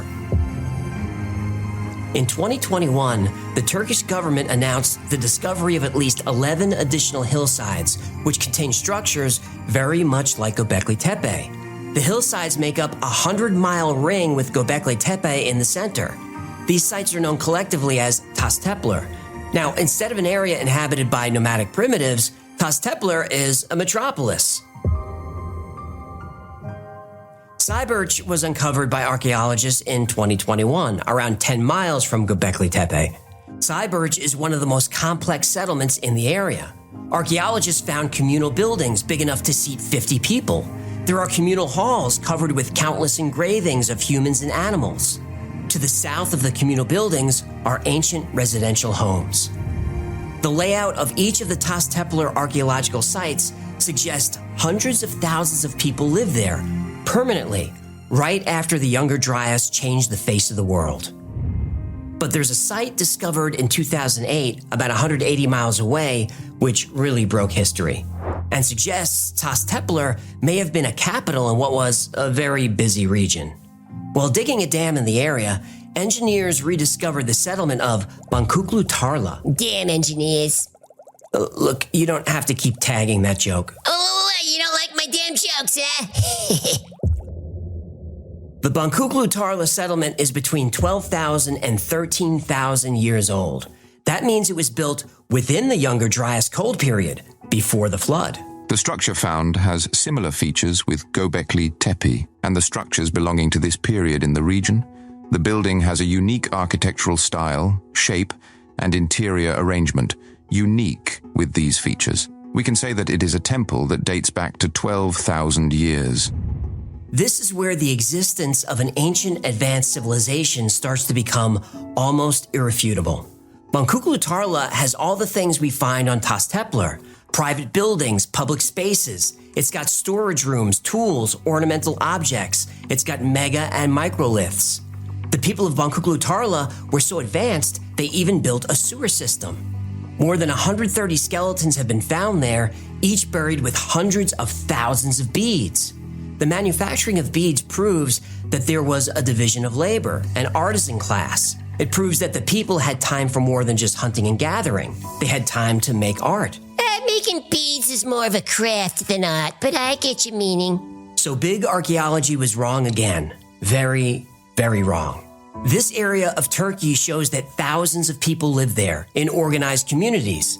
They built neighborhoods and temples. They had shops and large halls for gathering. They had division of labor.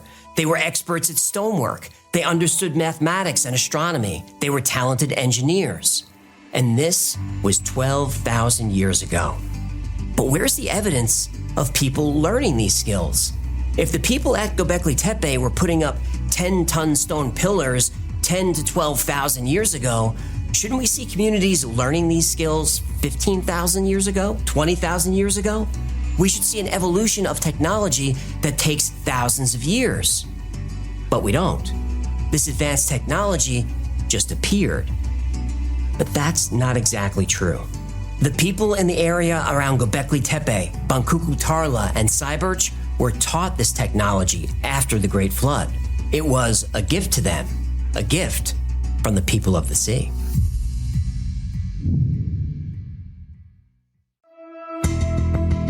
Mainstream or big archaeology gets things wrong. A lot of things. Gobekli Tepe shouldn't be there. Neither should Karahan Tepe, Bangkok-Tarla, or any of the other settlements in the area. We're told the Great Pyramids of Giza are tombs built for pharaohs, but no mummy has ever been found in a tomb. Not one, not ever. But in the Great Pyramid, we did find evidence that it might have been used as an ancient power plant. Big archaeology hates that idea. Now, when I was growing up, we were taught that Native Americans first arrived in North America by crossing the Bering Land Bridge in Alaska between 10 to 12,000 years ago. This was called the Clovis First model because some stone tools were found in Clovis, New Mexico. Big archaeology wasn't even close on how people got to the Americas, or when. The Monte Verde site in Chile blew up the Clovis model when it was dated to 14,800 years ago. Buttermilk Creek Complex in Texas was dated to about 15,500 years ago. The Bluefish Caves in Yukon, Canada have evidence suggesting human activity as far back as 24,000 years ago. Plus, there's hard evidence that people from Polynesia in the South Pacific traded with and mated with tribes in Guatemala many years before Columbus. And they didn't cross the Bering Land Bridge in Alaska. They sailed thousands of miles across the Pacific Ocean. This means they had advanced shipmaking skills and seamanship. They had knowledge of astronomy and the weather. To make that trip, they also had to have balls of steel. I would have preferred that you said nerves of steel, but yeah, they were brave. Big archaeology knows the Mayan culture had a large population, but they were not considered to be very technologically advanced. But in 2023, researchers deep in the Guatemalan jungle discovered a sprawling Mayan civilization. It covers more than 650 square miles. And here's the crazy thing.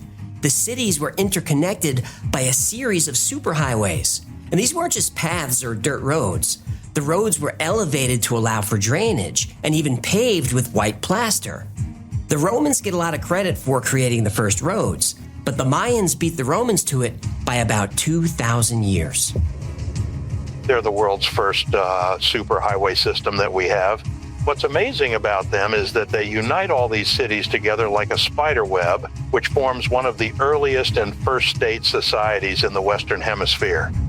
So big archaeology was wrong about Mayan technology, but they still had to get in the last word. Mainstream said, sure, they had hundreds of miles of roads, but they didn't have vehicles, they just walked. No animals or people pulling carts, they just walked hundreds of miles. Big archaeology said this is because the Mayans didn't discover the wheel.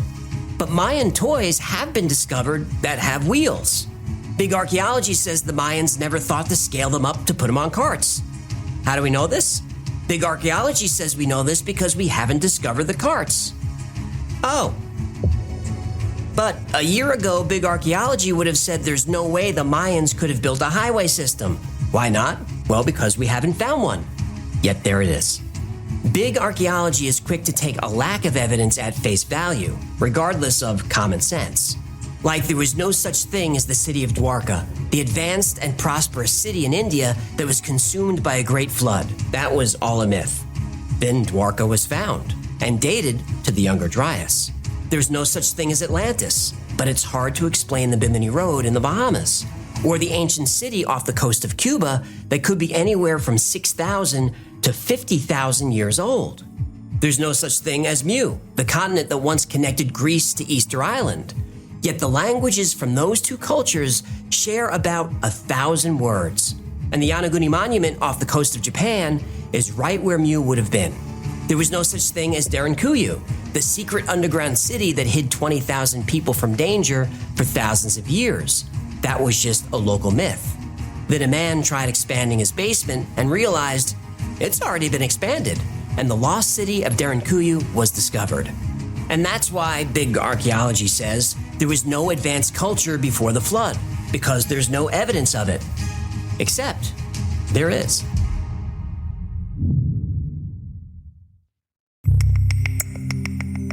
Every culture has a flood myth.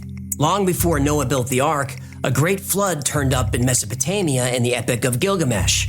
The ancient Sumerians, Egyptians, Greeks, Hindus, they all have a legend of a deluge that wiped the earth clean. The flood myth really is worldwide. The Norse have their own version of the Noah's Ark story. The Inca, the Aztec, tribes across America, Japanese, Chinese, Hawaiian, Australian Aboriginal. This is just to name a few, the list is much longer. Now, the legends vary, but they're all basically the same plot. People are misbehaving, so a flood is sent to wipe them out and start over with a few survivors. Now, I don't know about the misbehaving part, but we're pretty sure the flood really happened. But some of the flood legends have a twist.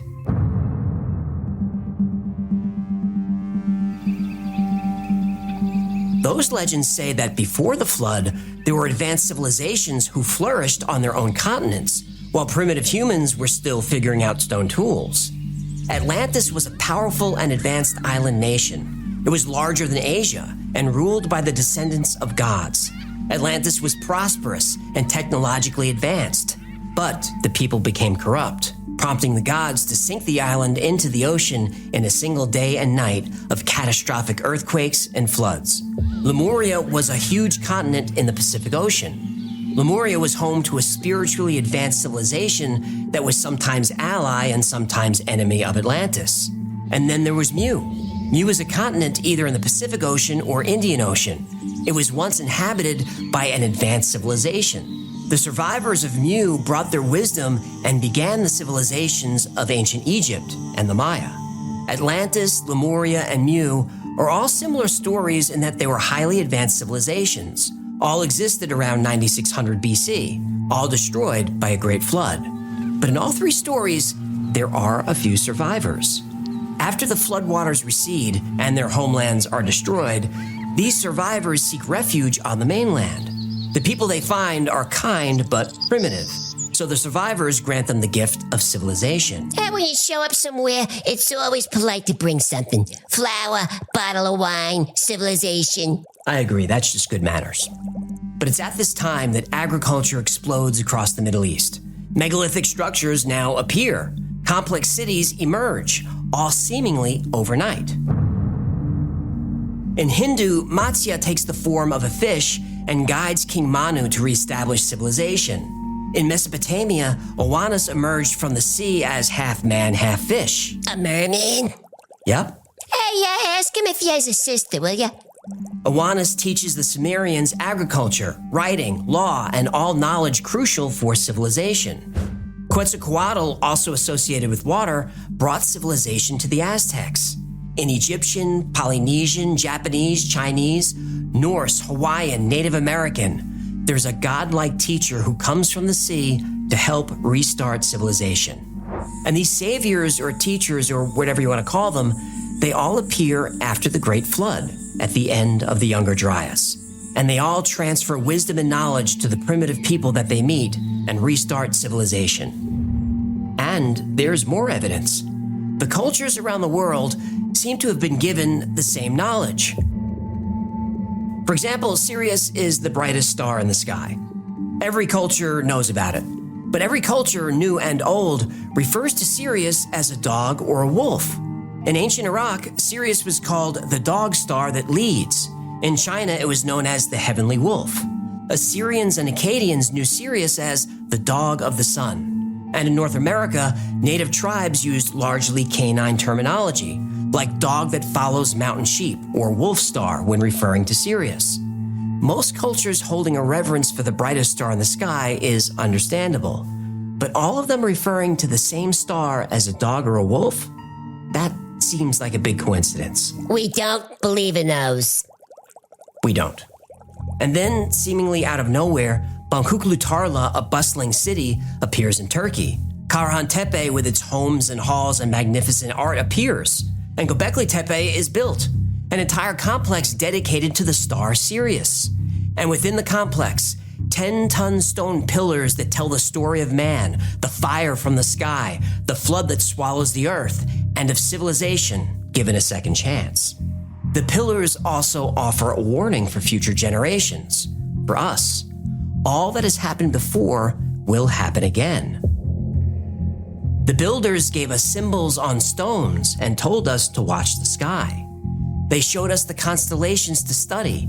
They gave us the exact date of the last disaster so we could prepare for the next one, because there's always a next one. The images carved in the stone pillars could be a guide to ensure humanity's survival. But if all that's true, why was it all intentionally buried? Around 10,000 years ago, the people of Gobekli Tepe took up a massive project. They filled in the entire compound with stone and debris. Then they covered it with earth and mud to make it seem like it was never there. There are two theories for why they did this. One, to preserve it. Or two, to hide it.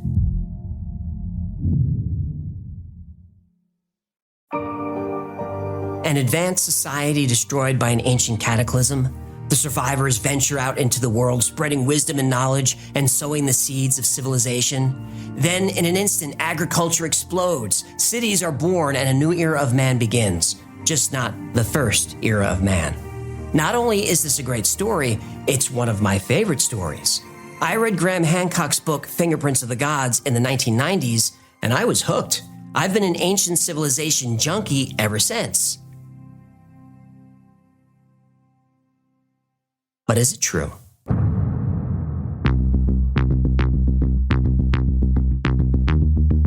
Well, big archaeology says it's absolutely not true.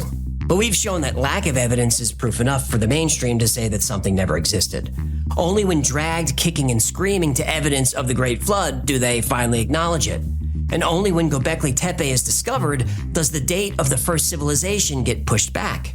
Then Göbekli Tepe is found and the date changes again. And it may change again and again. So big archaeology was wrong about how advanced the people of the Stone Age were. They were clearly advanced enough to build monolithic monuments and huge complex cities. It appears as if this skill and technology comes out of nowhere. We don't see older, smaller structures that show an evolution of technology that leads to something as magnificent as Gobekli Tepe. The technology just appeared. And it appeared at the end of the Younger Dryas, after the Great Flood.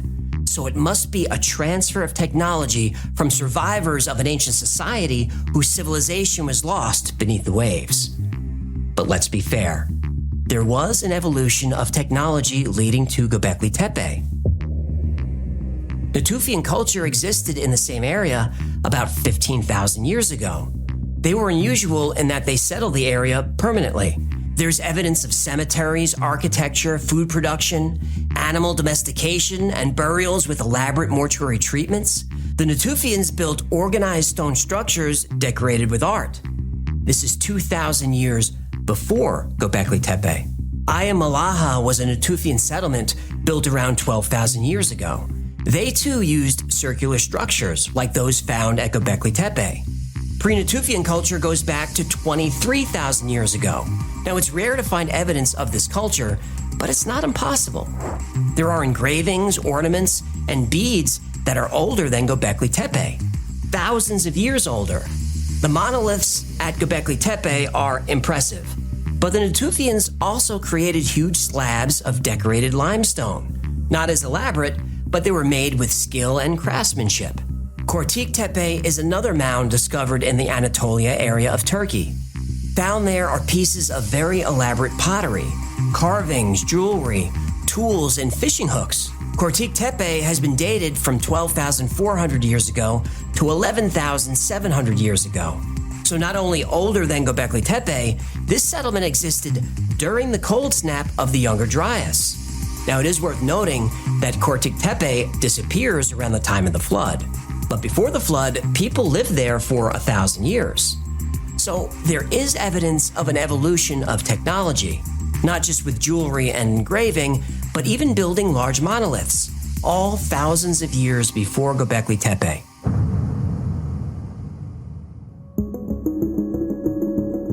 One of the great mysteries is why Gobekli Tepe was deliberately filled in. Now, the working theory is the earlier structures were pretty big and dug into a mound. An earthquake hit, knocked everything into the mound, and made a mess of things. Then everyone in the area filled in the rest of the hole and built newer, smaller structures around the older, larger ones. Structures that were designed to withstand earthquakes. Now, no one really knows for sure, but it's a theory that makes sense to me. And there are some issues with the dates as well. The date on Pillar 43, the Vulture Stone, that's 13,000 years ago. That doesn't line up with the end of the Younger Dryas, so it's not describing the Great Flood.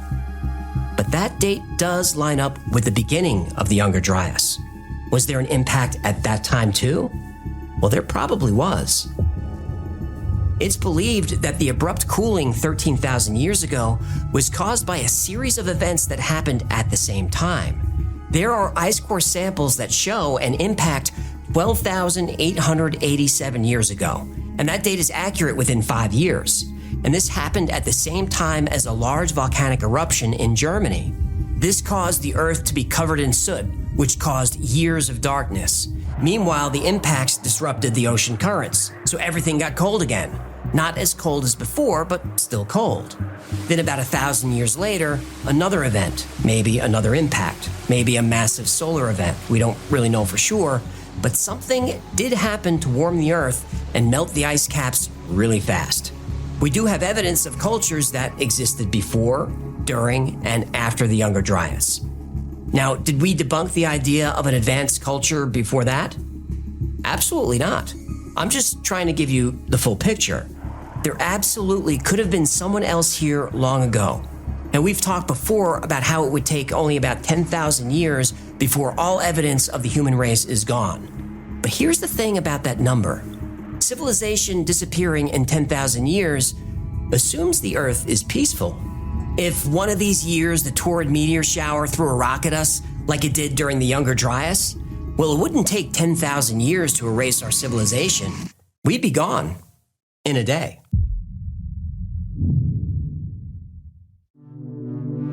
Here's how it happens. It's a brisk November evening. Maybe this year, maybe 20 years from now. It doesn't matter. Every November, the Earth passes through the torrid meteor cloud, and the Earth's sky lights up. People gather all over the world to see the event. Meteor watching parties are common. You and a few friends decide to get together and see the show. The sky does not disappoint. Shooting stars zip across the night sky like fireflies. There are even larger comets that streak by for a full second or two before burning out. And once in a while, a big one. It's a fireball that lights up the sky, and for a moment, night turns to day. Now, everyone's heart races, but fireballs like these are known to happen during the torrid shower. People remember the torrids of 2015. That year, fireballs hit the Earth in swarms. In 2020, a torrid fireball exploded over Japan that sounded like a bomb going off. That one set off car alarms for miles.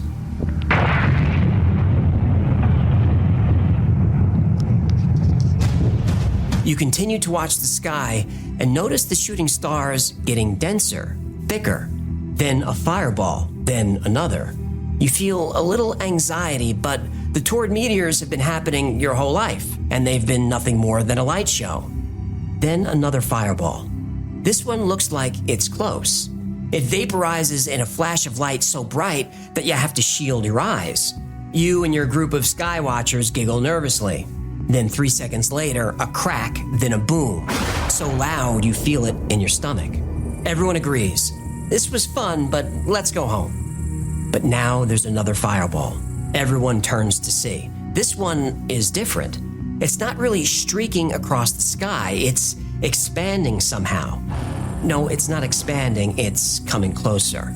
It comes closer and closer, and there's no way to tell how big it is. From where you're standing, it's like a mountain made of fire. Just as panic sets in, it disappears somewhere over the horizon. You let out a deep sigh. You didn't realize it, but for the past 30 seconds, you've been holding your breath. You and your group are now frantically gathering your belongings. That was more than enough excitement for one evening. You even ask yourself if you even want to do this again next year. But that question has already been answered for you. You just didn't know it yet. Over the horizon, where the fireball disappeared, a ball of light emerges. Everything is lit up like the day. No, brighter than that. It's so bright, everything is just white. The ball of white light grows larger and larger, and you feel something deep in your brain. That part of your brain that evolved 2 million years ago, that lizard brain. It sends you a single message. Run. You run.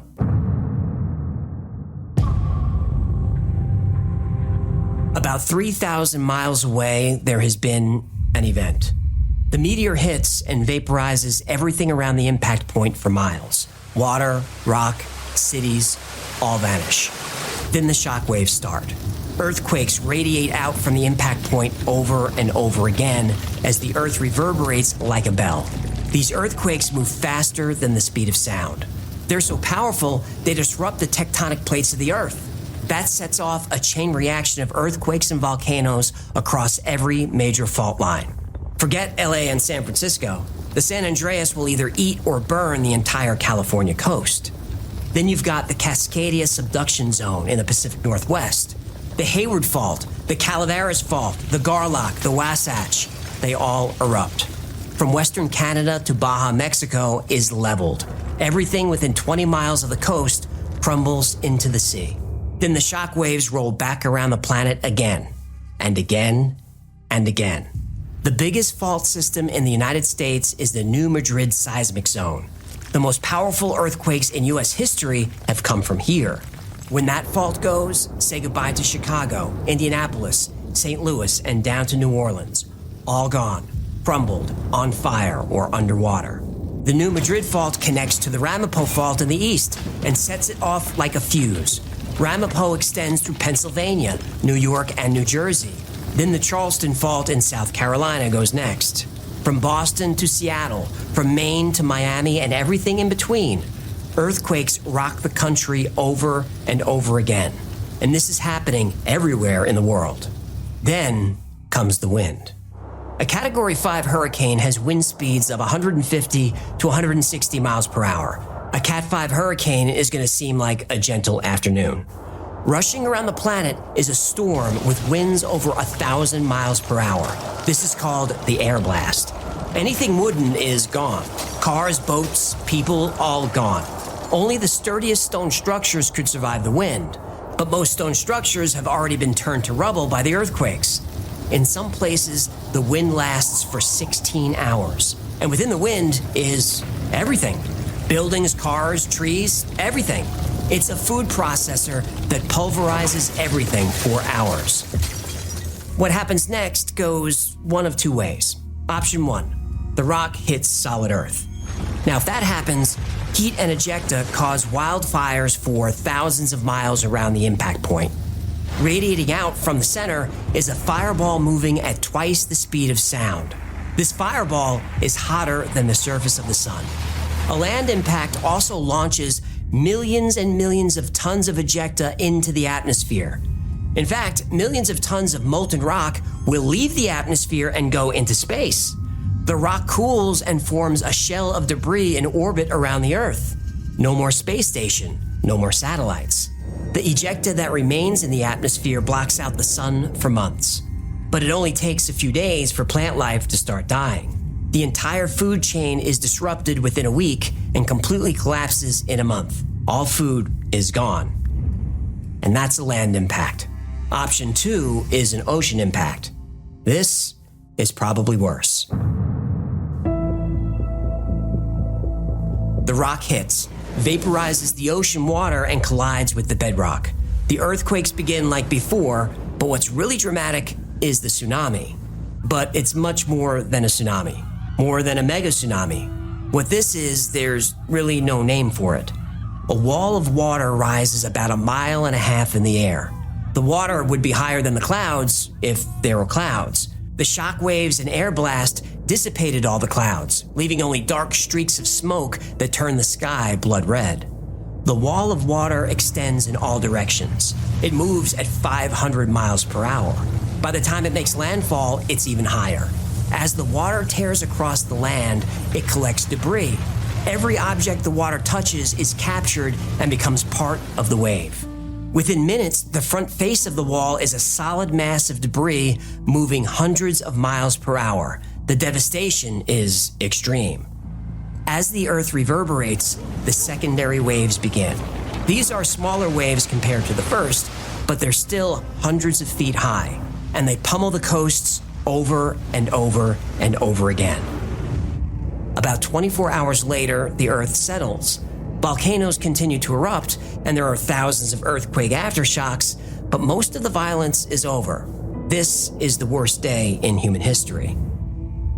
But here's what's really scary. The scenario I just described has happened many times. So a question for the skeptics: how much evidence of human civilization would be left after this type of event?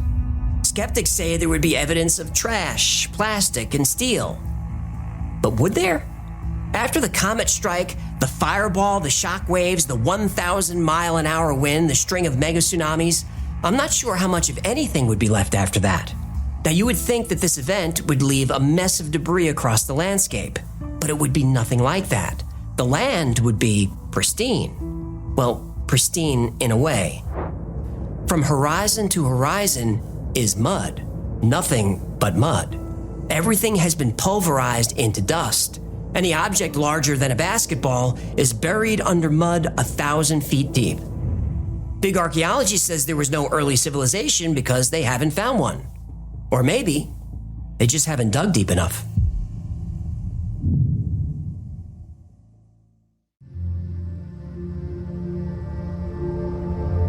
There's evidence of an ancient advanced civilization in myths and legends from cultures around the world.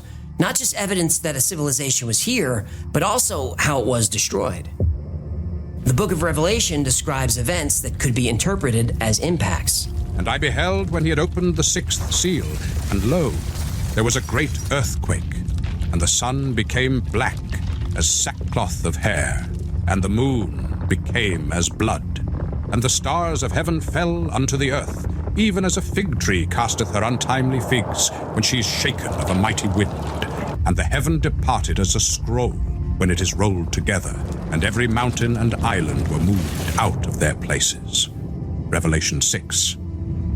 That sounds exactly like the impact I described earlier. The stars fall to the earth, the darkness, the mighty wind, and earthquakes strong enough to move mountains. In Indian texts, the Vedas and the Mahabharata, they contain descriptions of celestial events and weapons that have been interpreted as comet or meteor impacts. Gigantic elephants burnt by that weapon fell all around, uttering fierce cries loud as those of the clouds. Other huge elephants, scorched by that fire, ran hither and thither and roared aloud in fear, as if in the midst of a forest conflagration. Mahabharata, Book 7. That sounds like molten ejecta hitting the Earth and setting everything on fire, just like we'd expect. The Lascaux caves in France are some of the most famous cave art ever found. One drawing called The Shaft Scene features a dying man and several animals. Researchers now say this describes a comet strike around 15,200 BC. Petroglyphs all over the world depict celestial objects with multiple tails. These have been suggested to represent the Taurid meteor swarm. This petroglyph from Forsyth County, Georgia, is a star map. It suggests a comet impact event in 536 AD. Ice core samples from Greenland confirm an impact sometime between 533 and 540. That impact had global ramifications and cooled the Earth over 5 degrees. There are more examples of impacts, and these are just the most obvious ones. And notice that they're not all from thousands of years ago. Some are from just hundreds of years ago. The Tunguska event in 1908 is thought to be a Taurid meteor that strayed from the debris field. These impacts happen periodically, and they usually happen in the autumn when we cross the Taurid debris field. And maybe that's the story being told on the Vulture Stone at Gobekli Tepe. Not the story of what happened in the past, but the potential danger we face right now.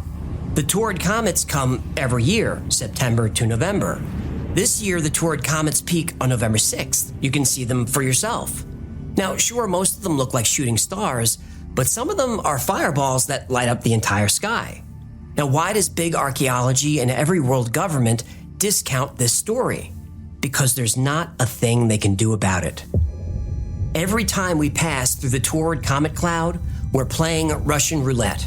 Every year, a new spin of the chamber, a new pull of the trigger. Now, chances are, when we pull the trigger, all we hear is a click. But there are objects in the Taurid cloud that are a mile wide. So even though the chance is small, there is a chance, a real chance, that one of those objects will find its way to us. And when that happens, our civilization ends once again. And there will be only a handful of survivors, the few people lucky enough to hide in mountain caves. And maybe those survivors will create cave paintings or rock carvings describing this world-ending event.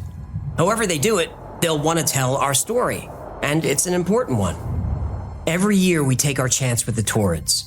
One year we're going to lose. Then the only thing left of us, our entire civilization, will be one more very short story.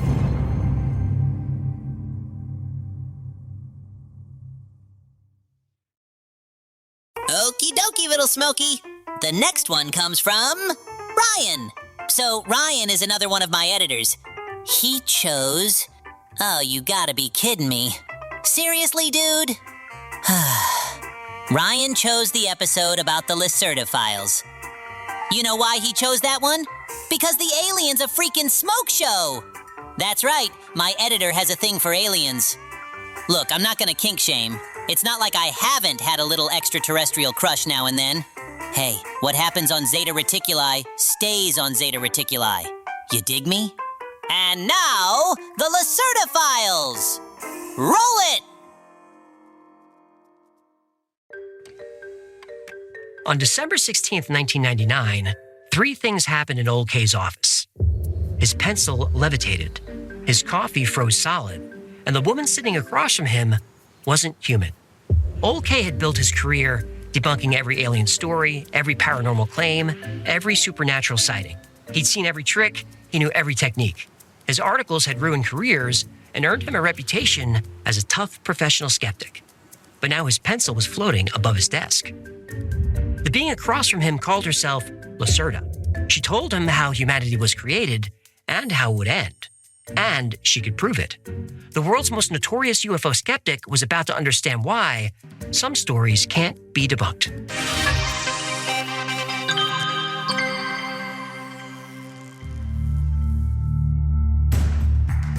Old K arrived early to set up his equipment. 1 camera, 1 tape recorder. That's all Lacerda allowed. Every hoaxer had rules. He didn't argue, he figured he'd be out in an hour. The story was obviously fake. Lacerda claimed to be from a race of beings living deep within the earth. Lizard. Some say they're shapeshifters. They don't change shape, they change the way the human brain sees them. Lizard. They're highly evolved and intelligent with extremely advanced technology. They are... Lizard. reptilians. Lizard people! The Lacerda files appeared online in the early 2000s. They're transcripts of 2 interviews, one from 1999 and one from 2000. A journalist known as Ol K spoke with a female reptilian who calls herself Lacerda when she's with humans. Apparently, we can't pronounce her real name, and mispronouncing someone's name in her culture is offensive. This sounds like a millennial lizard people. How old is she? Is she on TikTok? She's 28 years old. Checks out. She was around 5'5" and humanoid. Her skin was pale green with brown dots, and her eyes were larger than human eyes with vertical slits for pupils. And when she blinked, a transparent membrane slid sideways across her eyes. Her species is called the Tern. They lived beneath the earth for millions of years in vast cities carved from solid rock. I linked to the full text, and you'll want to read it, but here's what matters. Lacerda knew things about ancient cultures, quantum mechanics, computer science. She said humans didn't evolve. We were engineered by aliens who needed slaves. Yeah, Nunaki. Right, they have many names. The beings you call the Elohim, we knew them as the Illogim. They needed workers. They found primitive apes and began their experiments. But you aren't the first attempt. You're the 7th. Whoa, wait, what? Humans are version 7? Well, each version was an experiment. Create, test, destroy, then start again. The Illogim left Earth before finishing version 7. Now they're coming back to fix their mistake.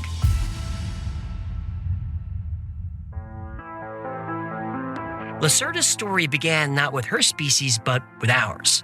She said human evolution is a lie. We were created by aliens called the Illogim. They come from the star system we call Aldebaran. Oh, I thought the Death Star blew up Alderaan. Aldebaran. What'd I say? The Illogim arrived on Earth 1.5 million years ago to mine copper. This would require a large labor force. So they altered a primitive ape's genetics and created a new species to do the work. Version 1 was promising, but flawed, so they wiped it out and started again. And again. Lacerda says the evidence of these earlier versions is all around us. Archaeologists say the Great Pyramid of Giza was built around 2500 BC. Fake news. It's way older than that. Well, Lacerda agrees. The Egyptians didn't build the pyramids, they found them.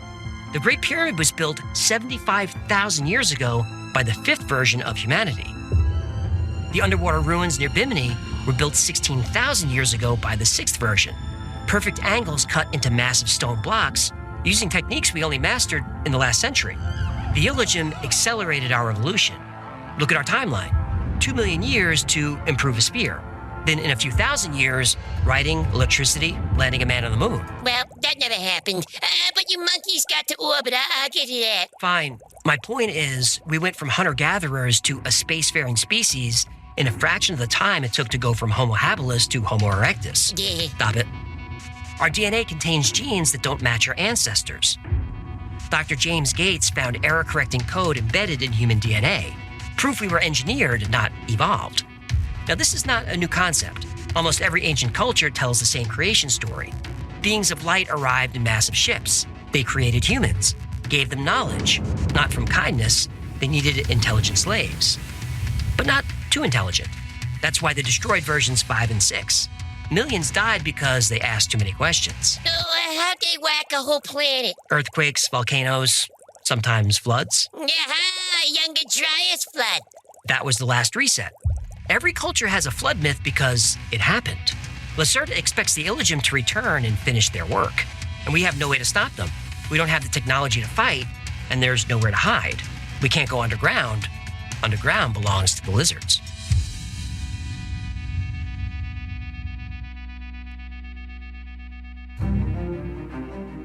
The Derinkuyu underground city in Turkey is a puzzle. 18 levels deep, almost 300 feet below the surface. It has a ventilation system, a fresh water system. Acoustic chambers are tuned to specific frequencies. It was allegedly built with Bronze Age technology, but the truth is nobody knows who built it or when. Derinkuyu linked down in the old washed up. According to Lacerda, Derinkuyu isn't an ancient human city. It's an entrance to the Turan civilization, a vast network of cities underground. Their main settlements are 14,000 feet below the Earth's surface, and each city is about 1.5 miles wide, carved into solid bedrock. At the center is the column, a 700-foot tower. It regulates climate, generates artificial sunlight, and manages the airflow. Oh, it's like a lizard Alexa. I guess so, yeah. Hey, Alexa! Don't do that. Hey, Alexa, write a dirty limerick about the crab cat. Why did you do that? We have kids watching. Fear the crab cat. The hypogeum in Malta has similar mysteries. Discovered in 1902, this underground structure also features unusual acoustic properties. How the huge stones were cut is still debated. Giants of Malta linked down in the old Gibble Goblet. Cave systems in China reveal extensive tunnels. South American myths describe vast underground networks. Geological surveys have detected hollow spaces deep beneath the surface, but our technology can't reach them. There is one place underground that our technology can reach that's raised a few questions. Geologists studying the Chicxulub impact crater in the Yucatan Peninsula found layers of rock transformed by intense heat and pressure, but not from above, from below. According to Lacerda, these aren't random formations. They're scars, evidence of a war for copper.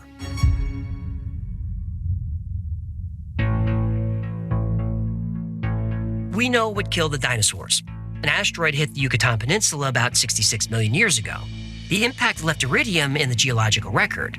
But Lacerda says we have it backwards. The iridium wasn't from space. It was fallout from a nuclear weapon that used copper as fuel. What's so fancy about copper? When copper undergoes nuclear fusion under specific conditions, it creates elements that shouldn't exist. Copper is a very important material. If you induce a high electromagnetic field in the right angle, you produce an overcrossing of fluctuating fields. The fusion of copper with other elements in such a magnetic radiation field chamber can produce a force field of special nature that is very useful for various technological tasks. Oh, thanks. That clears it up. What is she talking about? I don't speak lizard. She said copper can produce energy fields that can manipulate gravity, space, and time. UFOs use this for propulsion. The craft creates a field oppositely aligned with the Earth's magnetic field. Oh, so now you speak lizard. When the same poles from two magnets are close to each other, they create a repelling field. UFOs use copper fusion to create a field that pushes against the Earth's magnetic field. This is how they fly. It actually makes sense.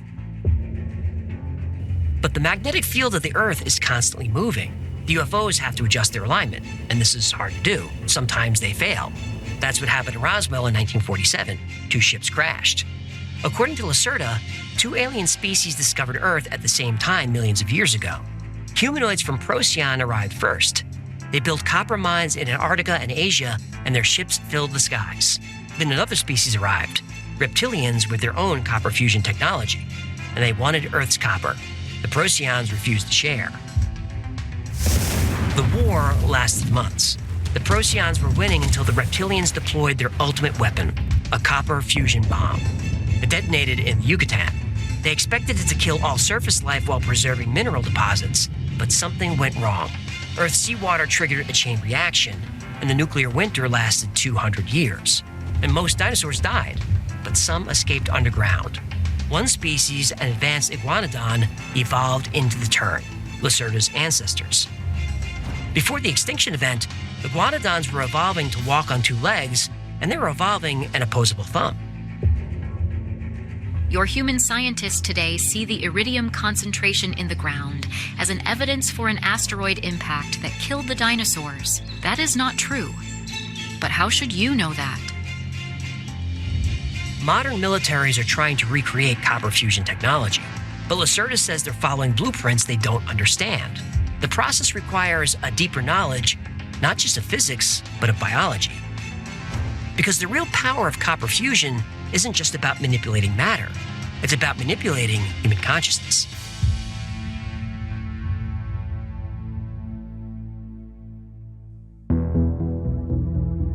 During the second interview with Old K, Lacerda demonstrated the tern's psychic abilities. First, telekinesis. Lacerda held out her hand. His hot coffee froze instantly. A pencil rose from the table. Old K was stunned. This isn't magic. It's biology. We are able to use telepathy and telekinesis from our birth. The structure of our brain is a little bit different and more active than yours, especially when we are in sunlight. When we are on the surface and we meet human beings, we are able to touch their mind and induce them via telepathy the command, "See us as one of your kind." And the weak human mind will accept this order without refusing, and they will see us, despite our reptilian look, as normal humans. Wait, lizard people could be anywhere, looking all human-y. They could be. What the most important thing in our lives is, before we have come to this world in general, not only on New Year's Eve, but basically every day to cultivate. I knew it! They're the Illuminati! The Turn are not the Illuminati. Okay, ugh. Different reptilians are. Lacerda's people avoid humans, but another reptilian race controls Earth. If you know David Icke's work, her story confirms a lot of it. Icke said that a race of shape-shifting reptilians from the Draco star system has infiltrated the world's power structures. Say that the people that actually live on the island are part of this. There are people, there's a network on the island that are... Big time. The Isle of Wight is a beautiful place, and if you pick up the higher levels, the vibrational levels of it, it's a very pleasant place to be. But my goodness me, there is a network of Freemasons, Satanists, and pedophiles that run this island. And this is they run its police, the government, everything. They're disguised as leaders in finance, media, and politics. They manipulate global events, steering us toward a one-world government. This is common knowledge. Icke says they operate from the moon, an artificial base built by ancient aliens. Hollow moon link down in your bento box. The moon broadcasts frequencies that create negative emotions. The reptilians feed on this. Humans or lizard people lunch episode. Link down in your, I got nothing. Yeah, I've covered bits and pieces of Icke's work here and there, but he needs his own episode. He has a lot of interesting theories. Fix. Now, if you want to see that, let me know. All right, where we at? The lizard lady was throwing pencils around and manipulating you weak-minded humans. Right. Old K sees Lacerda's true form only because she allows it. She normally appears as an attractive brunette. Oh, what? Nobody wants to appear as a chunky ginger. Be nice. Lacerda says that humans have these same abilities, but the Illogym suppress them, and some governments are aware of this. The Pentagon's ESP research wasn't just about human psychics. They studied sites where magnetic field fluctuations altered children's brainwaves. The classified report concluded the Illogym left something in human DNA, and whatever it is, it's waking up.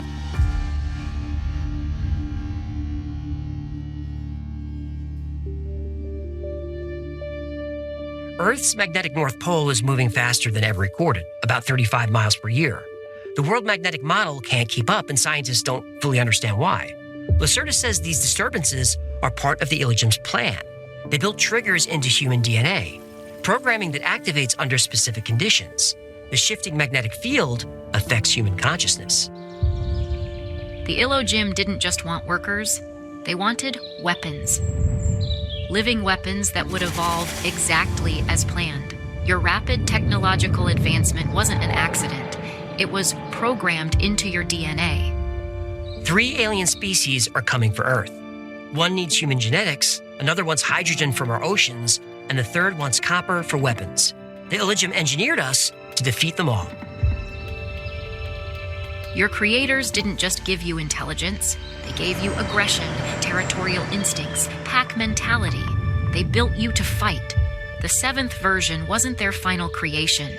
It was their first successful prototype. So the Illogym aren't coming to destroy humanity. They're coming to complete what they started. The question isn't whether we'll survive, it's whether we'll still be human when they're done.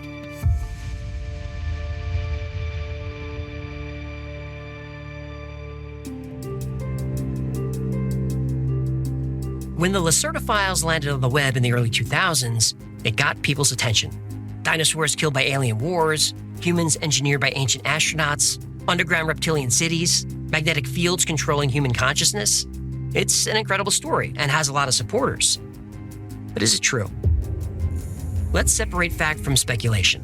Derinkuyu exists. It's an underground city in Turkey, extending roughly 280 feet below the surface. Its ventilation system still fascinates engineers. Some say the stonework shows signs of advanced technology, but most experts believe that people were just really talented. The Malta Hypogeum is famous for its acoustic properties. Chambers are tuned to 110 hertz, and nobody knows why. The site's stonework is also very precise. While no mainstream evidence suggests it's beyond Neolithic capabilities, the skill involved is still impressive. The geological surveys confirm vast cave networks winding deep beneath the Earth's surface, and this brings out the hollow Earth theories. Now, until we can see with our own eyes, all we can do is guess. Deep-sea monitoring stations record unexplained sounds like the bloop. Experts say they're ice quakes or marine life. Maybe, but parts of the ocean are too deep to reach, for now. The Chicxulub crater marked an asteroid impact that killed the dinosaurs, and most scientists agree. But there are some who say that the heat and pressure came from below. Now, scientists laugh at those people, but honestly, the asteroid killing the dinosaurs theory is pretty new. When I was a kid, people got laughed at for believing this. It wasn't until the early 1990s that the crater was found. So as always, the only thing separating a conspiracy from the truth is time. Our own evolution raises questions too. It took early humans hundreds of thousands of years to refine stone tools.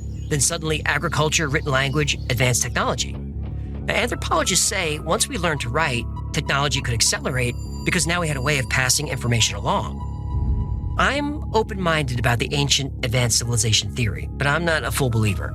Still, I'll watch and read anything that Graham Hancock puts out. Earth's magnetic pole moves between 25 and 35 miles per year, the fastest rate ever recorded. It's definitely happening. Now, I don't think aliens caused it, but if you want nightmares about pole shifts, watch our episode on the Adam and Eve story. Adam and Eve nightmare fuel link down in your honey hole. Now, read the transcripts. It's either scientific genius or nonsense, and I'm not smart enough to tell. It's full of terms like quantum technology for bubble walking in the omniverse and reptilian parathalamus matter interaction. Who wrote this thing, Terrence Howard? Please don't say that. He watches this channel. Now, the biggest problem with the Lacerda story is that old K's identity has never been confirmed. He's called K after Tommy Lee Jones's character from The Men in Black. Here come the Men in Black, the Galaxy Defenders. True or not, the Lacerda Files is a fun read. Now, so far, there's no documented proof of contact with non-human intelligence. Every year we get teased about disclosure, but I won't hold my breath. I think we've had contact, but I don't think they're going to tell us. And you've heard me say that I don't think UFOs are from another planet. If you look at the ancient structures underground, the patterns in our history, the anomalies in our DNA, the evidence doesn't point to something from another world. It points to something that never left.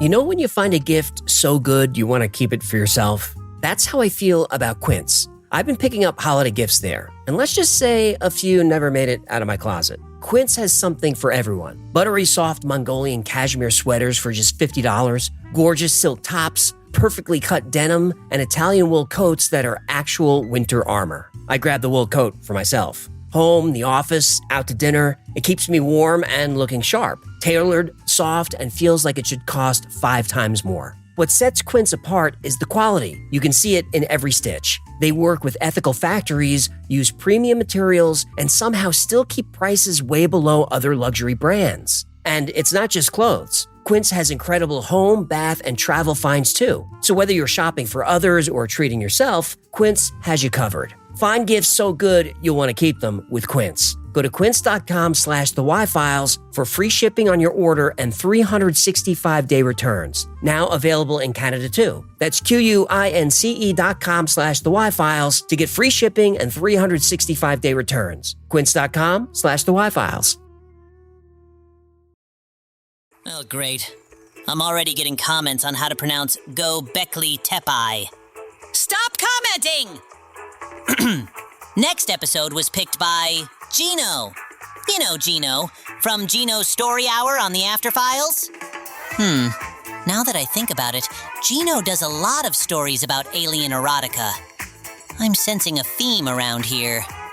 Gino chose the episode about the hollow moon theory. I know that sounds wacky, but trust me, you'll like this one. Roll it!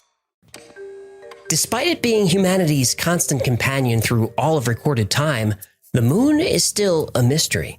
Science hasn't been able to explain how the moon was formed, its unusual orbit, its distance from us, its density, its composition, its structure. These are all still questions. Now, there are theories about the moon that solve some of these puzzles, but they don't solve all of them. There's only one theory that answers every scientific question about the moon. Just one. that the moon is a hollow artificial structure brought here by someone else. Let's find out why. Let's start at the beginning. We're taught that the moon has been here forever, but there's controversy about this because scientists can't agree on how the moon was formed in the first place. The first theory of how the moon became linked to the Earth is the capture theory. It says the moon was just floating along, drifted near the Earth, and was pulled into orbit. This is almost impossible. Another explanation is the accretion theory, that the moon and Earth formed out of dust clouds in the early solar system. But when systems form through accretion, they share similar traits. If the moon was formed this way, it would have an iron core, like the Earth. It would spin on an axis, like the Earth. But neither of these are true. The fission hypothesis was popular for a while, and this says the early Earth was spinning so fast that the moon was formed out of rock in the Pacific Ocean that was flung into space. But we later learned that moon rock is much older than the bottom of the ocean, so this is unlikely. The most popular explanation is the giant impact theory. This says that a large object about the size of Mars smashed into the proto-Earth. The debris field from the collision coalesced to create the Earth-Moon system. Again, these conditions would have to be so perfect that the odds are astronomical. Right. Now, a recent theory is a combination of all of these, that a large object collided with the Earth about 4.5 billion years ago, essentially vaporizing it. And this vapor is called a synestia. And the synestia was spinning very rapidly, forming a torus. And the moon formed on the edge of this torus. Whoa, hold on. Torus? What's a torus? Well, this shape is a torus. That looks like a donut. It does, but in geometry, if you revolve a circle around an axis in three-dimensional space, it's called a torus. Yeesh, and you wonder why you're not popular at parties. I'm very popular at parties, aren't I? So we still don't know how the moon was created. You would think that actually going to the moon and collecting rock samples would solve some of these puzzles. But when moon rocks were brought back and studied, it only created more questions.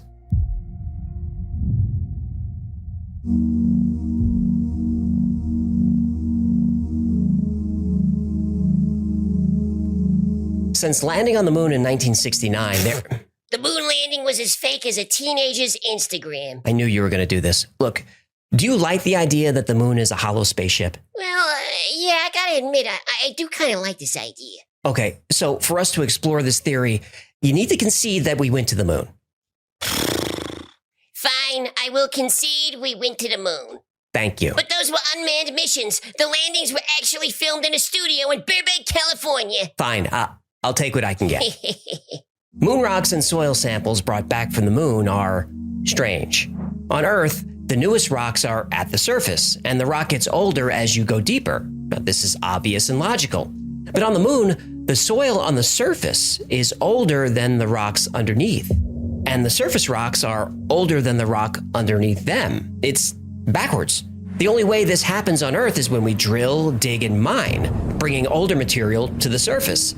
But we see this all over the moon. Now, if the moon was somehow hollowed out, older rock would be on top. But the list of anomalies goes on. Typical planetary structures have denser materials toward the core and lighter materials toward the surface. On the moon, this too is reversed, and no one could really explain why. The moon's surface is pockmarked by asteroid impacts that have happened for billions of years, so you would expect the rock around the impact craters to be different ages. But there is a strange uniformity in the age of these rocks.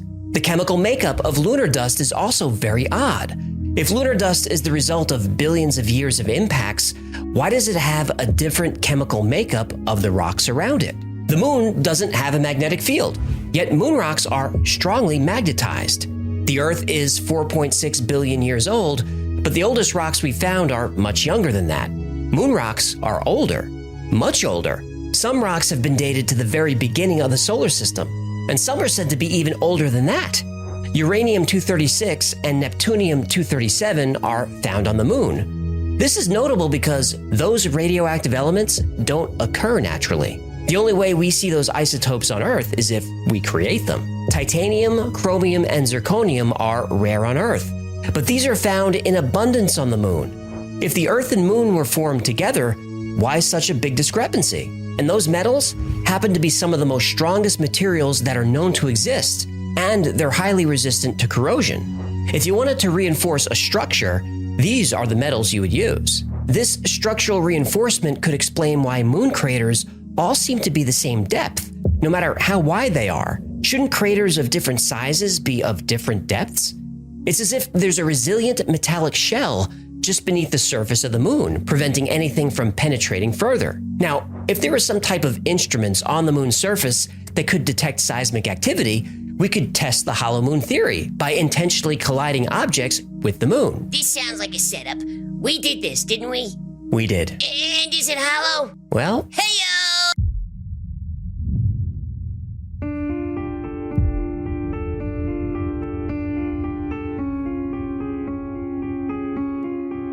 after returning to the command module, the Apollo 12 crew intentionally released the lunar lander, crashing it into the moon's surface. Then something very unexpected happened. Seismic measurements showed that the moon rang like a bell and reverberated for more than an hour. This was with a very small object compared to the size of the moon, so during Apollo 13, an even heavier object was crashed into the surface. This time, the moon rang for over 3 hours, and vibrations traveled to a depth of 20 miles. This doesn't happen on Earth. Reverberations last only a few minutes because of the Earth's density. And on Earth, vibrations slow down as they move toward the Earth's center, where material is denser. But the vibrations on the moon actually got faster around 40 miles down, indicating the interior of the moon is not only far less dense, but perhaps has large hollow cavities. The density of the moon is something that's difficult to explain. The moon is about 25% the size of the Earth, but it's only about 1% of the Earth's density. If the moon were a hollow shell, this would explain that. Besides the density issue, the moon has a lot of characteristics and coincidences that we don't see anywhere else. The moon is actually more like a planet than a moon. At 1/4 the Earth's size, no other object in the solar system has a moon this large. This occurs nowhere else, not in our solar system or any other solar system that we found. And the moon orbits much more closely than it should. And its orbit is also a mystery. It's the only object we've ever observed with a near perfectly circular orbit. We don't see this anywhere else either. Because of this near perfect orbit and its size and distance from the Earth, the moon appears in the sky as almost the exact same size as the sun. This is what allows us to have eclipses. Our distance to the sun is 400 times our distance to the moon, and the size of the sun is 400 times the size of the moon. Could this be a coincidence? Nah. Well, when enough coincidences pile up, we may have to adjust our thinking and be a little more open-minded. And that's what happened in 1970. 2 Soviet scientists looked at all the evidence and all these coincidences and came to what they felt was the only logical conclusion. And they agreed that their theory sounded crazy, but said not only is the moon hollow, but it's also a spacecraft that traveled here in the distant past. So now we have to ask, who built the moon?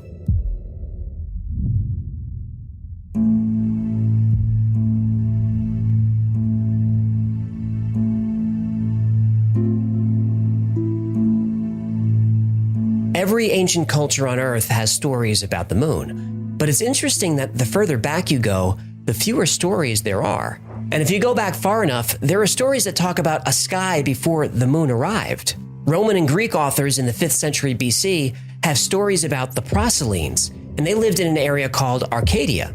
And they said they've been here since before there was a moon in the heavens. Now, on the other side of the world, the ancient culture of Tiwanaku in Bolivia also refers to a time when there was no moon. The Tiwanaku claim the moon arrived between 11,500 and 13,000 years ago. If you're into ancient theories as much as I am, you'll recognize that this time coincides perfectly with a period called the Younger Dryas. And all kinds of myths and mysteries are said to have happened during the Younger Dryas, and we'll cover them on this channel. Now, going back to Africa, there are Zulu legends that specifically say the moon is hollow, and living inside is an intelligent race of reptilian extraterrestrials. Lizard people?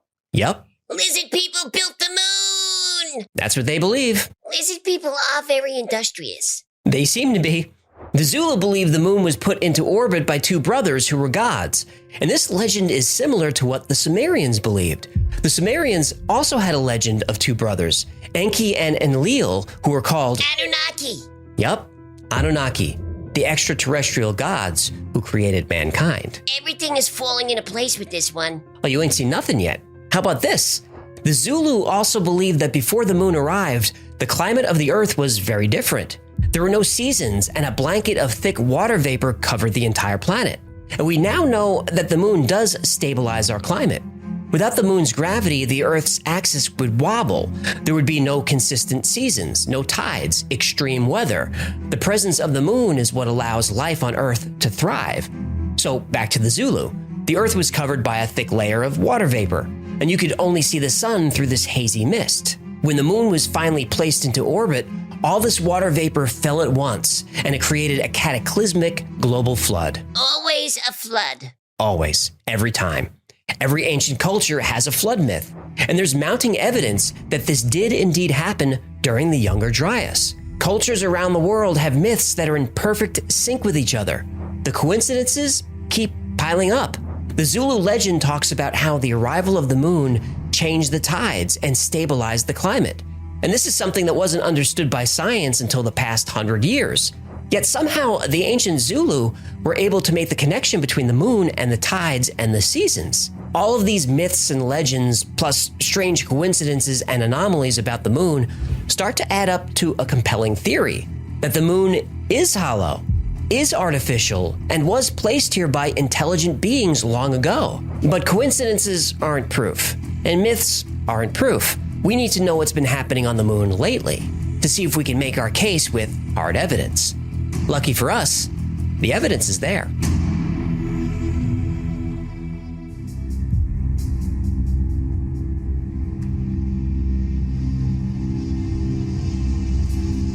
Science tells us that the moon is a cold, lifeless place. It has no atmosphere. There hasn't been seismic activity for millions of years. Its core, unlike the Earth's, is cold. For a supposedly dead world, there's an awful lot of activity up there. On March 7th, 1971, a cloud of water vapor appeared on the moon that covered 100 square miles, and it was there for 14 hours before it dissipated. There's not supposed to be atmosphere on the moon, but for those 14 hours, there was. In fact, 6 astronomers in the past 100 years have documented a glowing mist in the crater named Plato. The same mist, the same crater, over many years. Boulder tracks are seen on the moon, all over the place. And that's weird enough, but how do boulders roll for miles and then go uphill, like in this photo? And since the days of Aristotle, astronomers have seen strange lights appear on the surface of the moon, sometimes visible with the naked eye. NASA even reported that between the years 1540 and 1967, there were 570 sightings of light flashes on the moon that couldn't be explained. Sightings of strange lights continue to this day. The Aristarchus crater was photographed in 1992, and it shows a glowing blue light, now called the Blue Gem. And this anomaly has been seen by Earth-based telescopes every few years since. Some have even speculated it's a fusion reactor.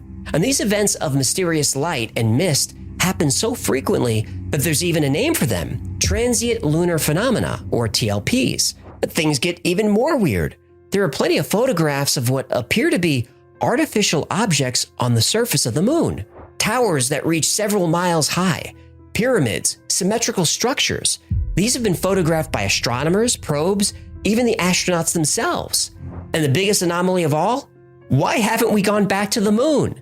Sergeant Carl Wolf was working as a technician for the Air Force, and he was repairing equipment that transferred images from a lunar satellite. Those photos, according to Sergeant Wolf, showed artificial structures on the moon, what he described as a base. And this is corroborated by another technician working with Wolf. And Wolf wasn't a UFO, ET, moon theory guy. He was just a tech. He said he was excited to see the pictures on the news and have NASA explain what they were. He was surprised when the photos never turned up. The photos were found in a very early release from NASA. These structures are very large and very tall. You can even see they cast shadows. And these are photos I'd like to learn more about, but I can't. They no longer exist. Now, almost immediately after landing on the moon, the Apollo 11 crew said they saw something that shook them up. Watch the press conference they gave when they returned. These men aren't acting like they made history or had a life-changing experience. It's a beginning of a new age.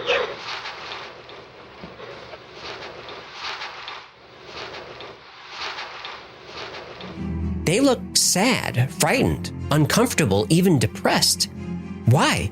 Is there a reason we haven't returned to the moon? And could it be that the Apollo missions discovered something that ancient cultures knew centuries ago? Something that reputable scientists believe is the only answer to this list of mysteries. That the moon is not what it seems or what we've been told. The moon is hollow, artificially constructed, and appeared in Earth's orbit from somewhere else, far away. Makes sense to me. Does it make sense to you? So what can science explain about the hollow moon spaceship theory?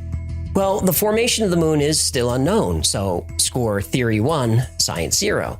The density problem is said to be because after the giant impact, the Earth's upper mantle formed the moon. The mantle is much less dense than the core. Okay, the problem with this is the giant impact theory probably isn't what happened.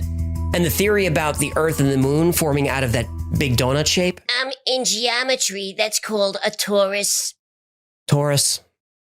Well, that wouldn't explain the density discrepancy. We're told the moon ringing like a bell is because the moon is much less dense, and the moon's rock has much less water, so vibrations reverberate longer and farther. This can't be proven, but okay. The perfect eclipses? Well, here's where science wins.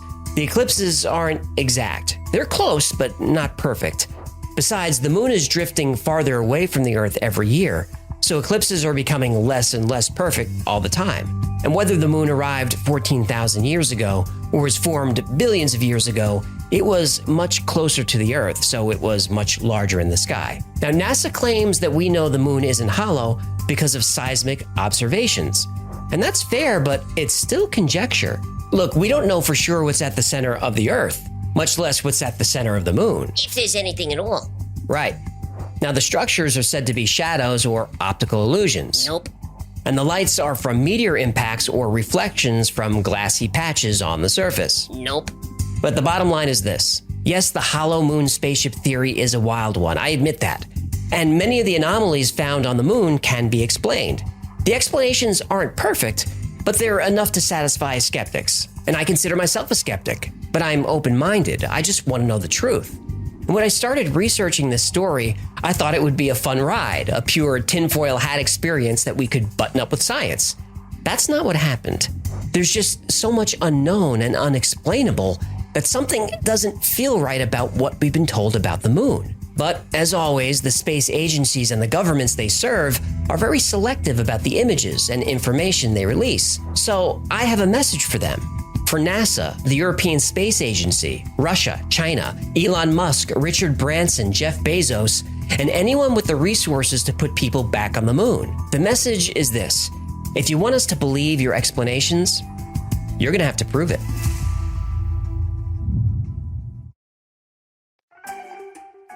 Houston. Houston. Come in, Houston. Beep. Houston, we have a problem. Beep. Houston, we have an irate goldfish complaining about cheap vodka. Please advise. Beep. While we're waiting for the vodka issue to be resolved, let's play another episode, shall we? Next one was chosen by Deputy Joe. Good old Joe. Joe does lots of different things here with the stage. The control room. Heck, the guy even does carpentry. Hands off, ladies. He's married. Okay, Joe's episode is about, yay, giants, woohoo! You know what comes next? Roll it! In 1886, mining engineer John T. Reed was told the Paiute legend about a race of giants. Giants who, after a long and bloody war, were defeated by the natives near Lovelock Cave, Nevada. Reed's belief in this legend stirred great interest in the secrets held within Lovelock Cave. Official excavations were undertaken in both 1912 and 1924 by the University of California, with reports telling of thousands of artifacts being recovered. Of these artifacts, the most puzzling were human remains.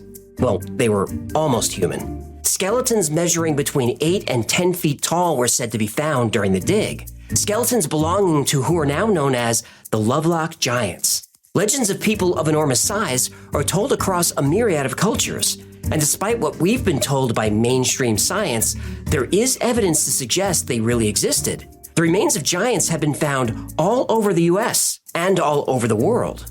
So why aren't these amazing finds on display in any museum? or taught in any classes, or mentioned in any history books? Well, it's because the existence of giants, for some reason, has been covered up.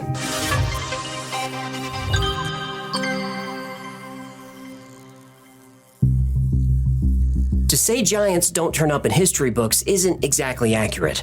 Many ancient cultures refer to giants. In Indian mythology or the Vedas, there was a time called the Satya Yuga, or the Golden Age, when all of humanity existed in complete harmony. Humans during this time were believed to be 32 feet tall. In the Old Testament, there are beings called the Nephilim, and they're mentioned in Genesis. There were giants in the earth in those days, and also after that, when the sons of God came in unto the daughters of men, and they bare children to them. The same became mighty men which were of old, men of renown. One interpretation of this suggests that the sons of God were giant fallen angels who seduced human women, and their offspring were the Nephilim. Well, how does a giant seduce a human woman? Oh, right. Giants show up quite a bit in the Book of Enoch, one of the religious texts found among the Dead Sea Scrolls. The Nephilim were said to have been men of the old times who existed before the Great Flood. Ancient Indian texts say the same thing. The Book of Samuel also introduces us to one of the most famous giants in history. Andre? Goliath.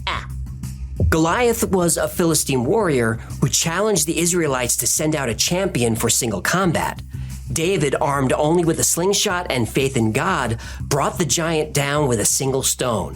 Goliath was said to be between 7 and 11 feet tall and possibly descended from a people known as the Anakites or the Anakim, and the Anakim were descended from the Nephilim. But references to giants in history go back even further. The ancient Sumerians had an equivalent to the Anakim, a race of gods who are sometimes described as giants. Anunnaki! Yep, the Anunnaki.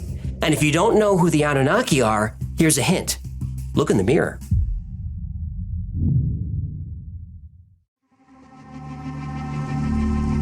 According to interpretations of ancient Sumerian and Babylonian texts, the Anunnaki were a race of extraterrestrial beings from the planet Nibiru.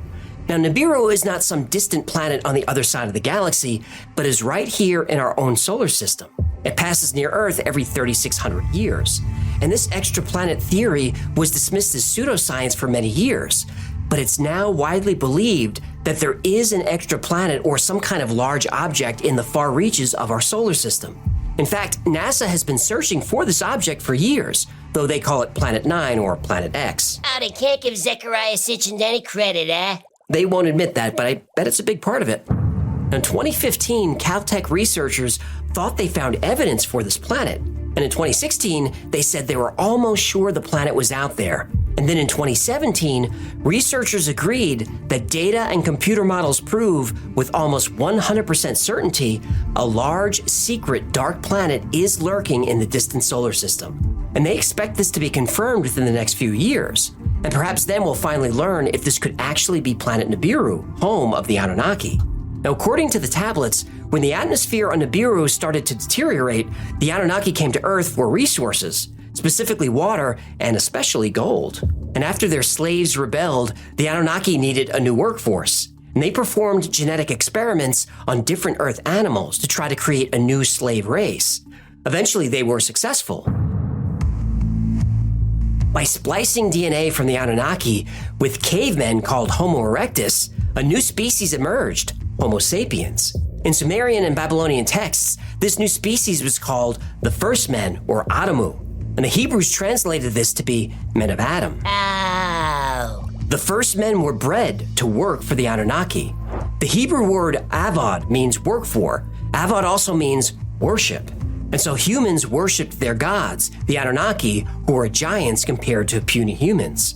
Though it was forbidden, some Anunnaki bred with humans, and their offspring became known as the Nephilim. Now, obviously, the story of the Anunnaki needs its own episode, so if you'd like to see that... Yes, please. If you'd like to see that, let me know. The tablets say the next time Nibiru passed near the inner solar system, it caused severe electromagnetic disturbances. Dark spots appeared on the sun, and waves of color streaked the sky. This is referring to extreme aurora borealis and australis, indicating a weakening of the Earth's magnetic field. With less protection from the sun's energy, the ice caps melted and a great flood swept across the entire planet, To escape the devastation, the Anunnaki boarded skyships with their gold and returned to Nibiru. But on Earth, great cities were destroyed and sunk beneath the waves. When the waters finally receded, only a small number of humans were left to rebuild civilization. And this creation myth is told in almost every culture on Earth. And recently, we're starting to discover evidence that a great flood did indeed occur. But what about evidence of giants? Well, there is evidence, and some of that evidence has been found right here in our own backyard. Many Native American tribes tell of the long-forgotten existence of a race of humans that were much taller and stronger and sometimes more cruel than ordinary men. The Choctaw tribe has a legend about the Nahulo, a race of giants who ate human flesh. The Choctaw killed these giants whenever they could. Eventually, those giants were driven west. The Paiute settled in the Nevada desert thousands of years ago and passed down the story of a race of red-haired giants called the Sitka. And the Sitka literally means tule eaters, and tule is a strong type of reed found in swamps. Legend says the giants built rafts out of tule and arrived in Nevada thousands of years ago. But tule wasn't the only thing that the giants ate. Like the Nahulo, Sitka also ate humans. The Sitka waged war on the Paiute and all other neighboring tribes. The human tribes fought bravely, but the giants were too strong. The Sitka would often eat the people captured in battle. So after years of conflict, the tribes united, and that turned the tide of war. And in the final battle, the red-haired giants were driven into a cave. The tribes stuffed the cave entrance with sticks and brush and set it ablaze. The last remaining Sitka either suffocated or burned alive. Sarah Winnemucca Hopkins, daughter of Chief Winnemucca, was the first to write down and print the story of the Sitka, but she said this wasn't a legend, it was history. She even wore red hair taken from a giant woven into some of her clothes. When mining engineer John T. Reed heard the story in 1886, he asked to be taken to the cave, the final resting place of the Sitka giants. Reed wasn't able to finance the excavation of the cave at that time, but when valuable bat guano was discovered, people started digging. Bat guano? Yep, it was used to make gunpowder and explosives. No, I mean, what is bat guano? Oh, guano is the, waste of bats and birds. You can make explosives out of You can. Okay. Do me a favor. When you clean my bowl, can you save it for me? 4th of July's coming up. I'm gonna make fireworks. I'm not saving your I'm not saving that for fireworks. Fine. Then to celebrate, I'll just light my farts. You better not. Why do you hate your country? Lovelock Cave was excavated in 1912 and in 1924. And in 1929, the findings were published and they were surprising. Well, they weren't surprising to the Paiute. At the entrance to the cave, there was evidence of extreme scorching. At some point, a fire burned very hot and for a very long time. On one of the cave walls, an enormous handprint was found. Inside the cave, over 10,000 artifacts were recovered, including many human bones. Some of the bones showed that marrow had been removed, a sign of possible cannibalism. A sandal was found that would have fit someone who wore a size 29 shoe and would have been over 8 feet tall. And clothing was found that was too big to fit a normal-sized human. During the first dig, it was reported that the mummified remains of 2 giants were found, a female almost 7 feet tall and a male almost 9 feet tall, and both had red hair. In addition to the initial findings, even more evidence exists in Lovelock Cave and its surrounding area. According to a 1931 article published in a Nevada newspaper, 2 giant skeletons had been found buried in a dry lake bed close to Lovelock Cave, Nevada. Were these giant gingers too? Yep, they also had red hair. But giants weren't just found in the Nevada desert. They were found from coast to coast. Apparently, long before native tribes arrived, America was the land of the giants.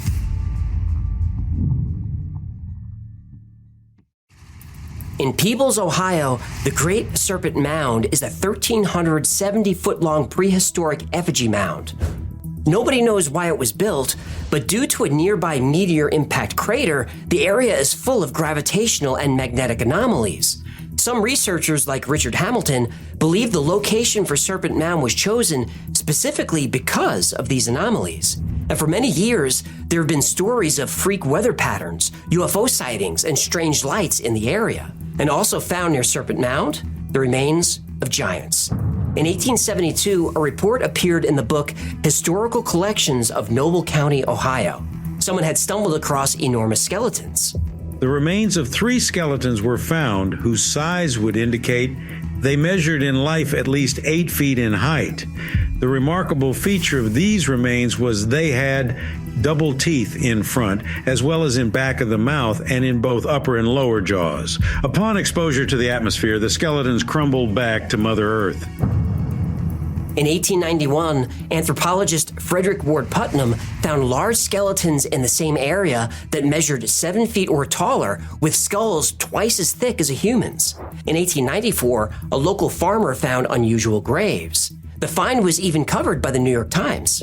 Farmer Warren Cowan recently discovered several ancient graves a mile from the famous Serpent Mound, where Professor Putnam of Harvard made interesting discoveries. Upon opening one of the graves, a skeleton of upwards of 6 feet was brought to light. In another grave was the skeleton of a man equally large.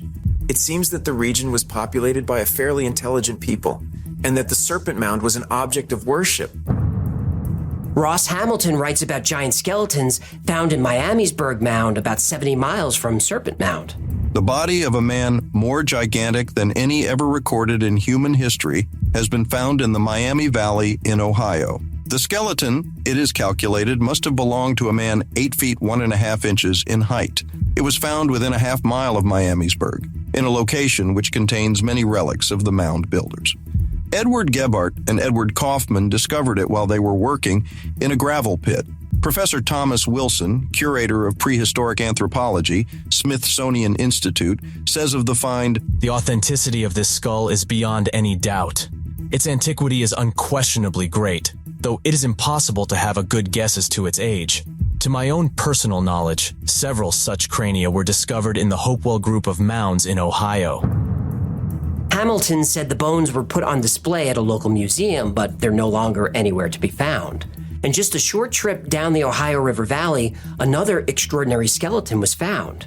In 1959, Dr. Donald Dragoo, curator for the Carnegie Museum, unearthed a 7-foot 2-inch skeleton during the excavation of the Cresap Mound in West Virginia. In 1868, a report surfaced that quarry workers with the Sauk Rapids Water Power Company unearthed the remains of a 10-foot tall skeleton along the shores of the Mississippi River. A few days later, the bones were nowhere to be found, rumored to have been whisked east on a late-night train and sold to the circus. In 1897, the Worthington Advance describes the Smithsonian Institution's work on the eastern mounds in Iowa. The paper quoted the director of the Bureau of Ethnology, John Wesley Powell. It is a matter of official record that in digging through a mound in Iowa, the scientists found the skeleton of a giant who, judging from actual measurement, must have stood 7 feet 6 inches tall when alive. The bones crumbled to dust when exposed to the air. In Steelville, Missouri, there's a documented case from the Steelville Ledger, June 11th, 1933. An ancient Ozark giant dug up near Steelville. A boy looking for arrowheads turned up the complete skeleton of an 8-foot giant. The grisly find was brought to Dr. R.C. Parker here and stretched out to its enormous length in a hallway of his office, where it has since remained the most startling exhibit Steelville has ever had on public view. Some believe these Midwest giants traveled west and occupied all of North America, and perhaps they made it all the way to the Pacific.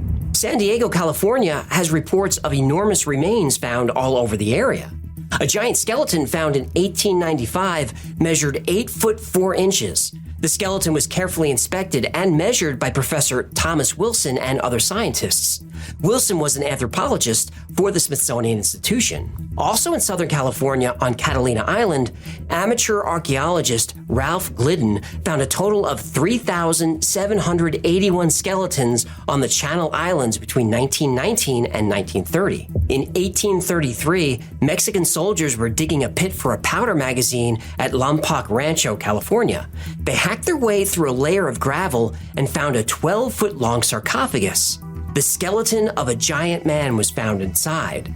The grave was surrounded by carved shells, huge stone axes, 2 spears, and thin sheets of quartz. And the sheets of quartz were covered with symbols. And he had another interesting feature, a double row of teeth, both upper and lower. Over the past 200 years, more than 1,000 accounts of 7-foot and taller skeletons have been found across North America. Newspaper accounts, town and county histories, letters, scientific journals, diaries, photos, and Smithsonian ethnology reports have carefully documented this. The Smithsonian Institution is mentioned dozens of times as the recipient of enormous skeletons from across the entire United States. And if that's true, then where are the bones?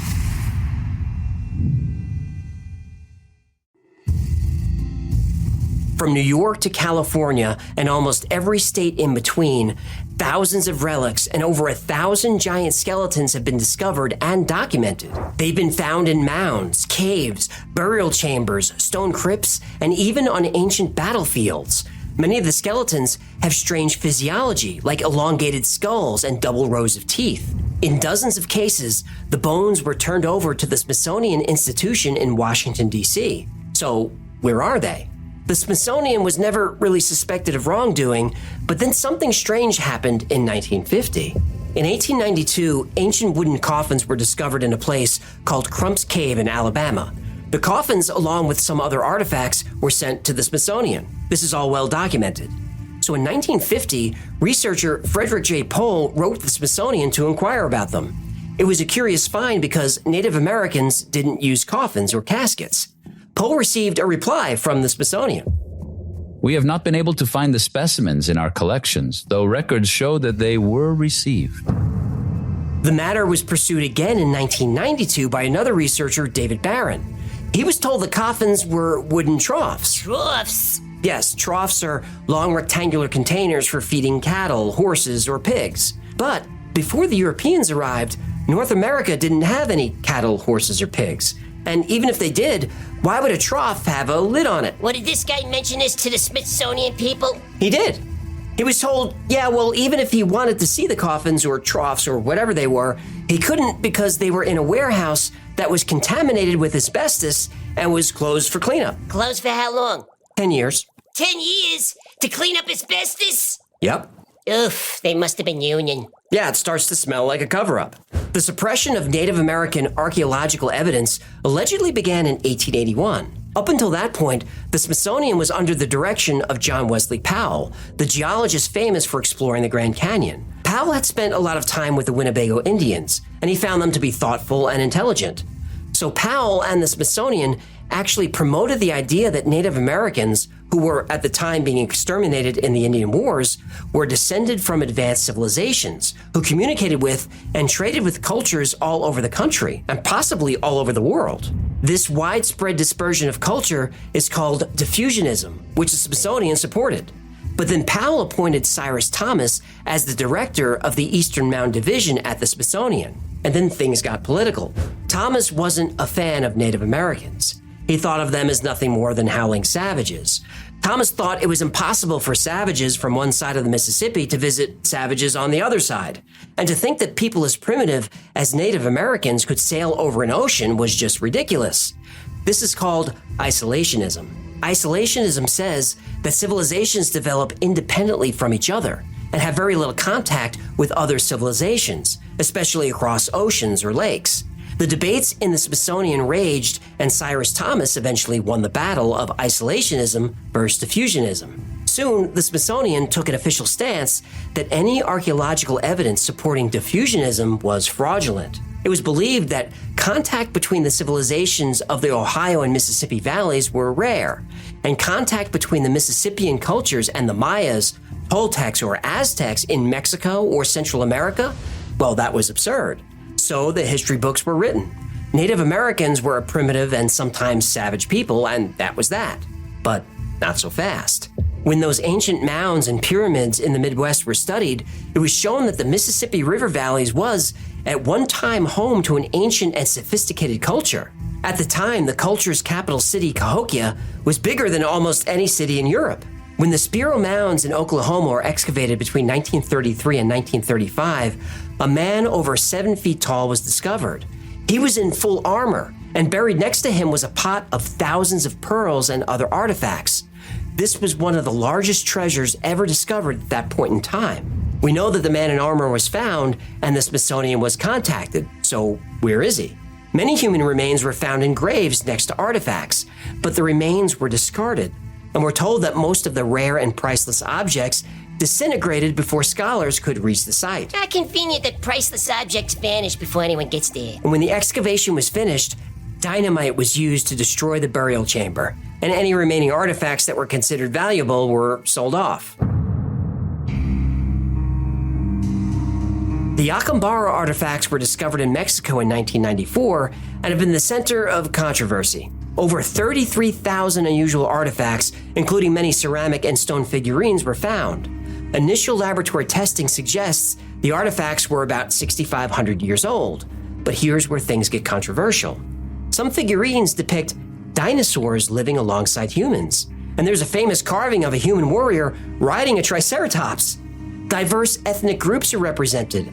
Blacks, whites, and Asians are depicted, but those races should have been unknown in the Americas 6,500 years ago. And there were strange creatures like mermaids, human-animal hybrids, even a Bigfoot. Also found were teeth from an extinct Ice Age horse and the skeleton of a mammoth. Neither of these animals should have been there. Archaeologists Charles C. DePeso and John H. Tierney examined the collection and authenticated the find. Carlos Perea, the director of archaeology for the Acambaro Zone, also authenticated it. But the Smithsonian and other authorities dismissed the findings as fraudulent. Despite laboratories dating the objects to 4500 BC, the Smithsonian declared the artifacts 30 years old and said the whole find was a hoax. John Tierney, who later collaborated with Professor Charles Hapgood, said the Smithsonian Institution and other authorities had conducted a campaign of disinformation against the discoveries. If you remember from the Adam and Eve episode we did, Charles Hapgood was dismissed as a pseudoscientist because he claimed the continents drift over millions of years. Oops. Yeah. So John Tierney filed a Freedom of Information request and asked for all the Acambaro files from the Smithsonian. Well, it turns out the files are missing, and all the Acambaro objects in the Smithsonian's possession have been put into storage and may not be viewed by the public. Until when? Didn't say. Tierney went on to write a book called Acambaro, Archaeology's Astounding Scandal. But good luck trying to find it. The phrase, a skeleton in the closet, refers to a secret that, if exposed, would cause shame, guilt, or even a scandal. Now, we all have a skeleton or two in the closet. For us, that's just a metaphor. But for the Smithsonian, they're actual skeletons.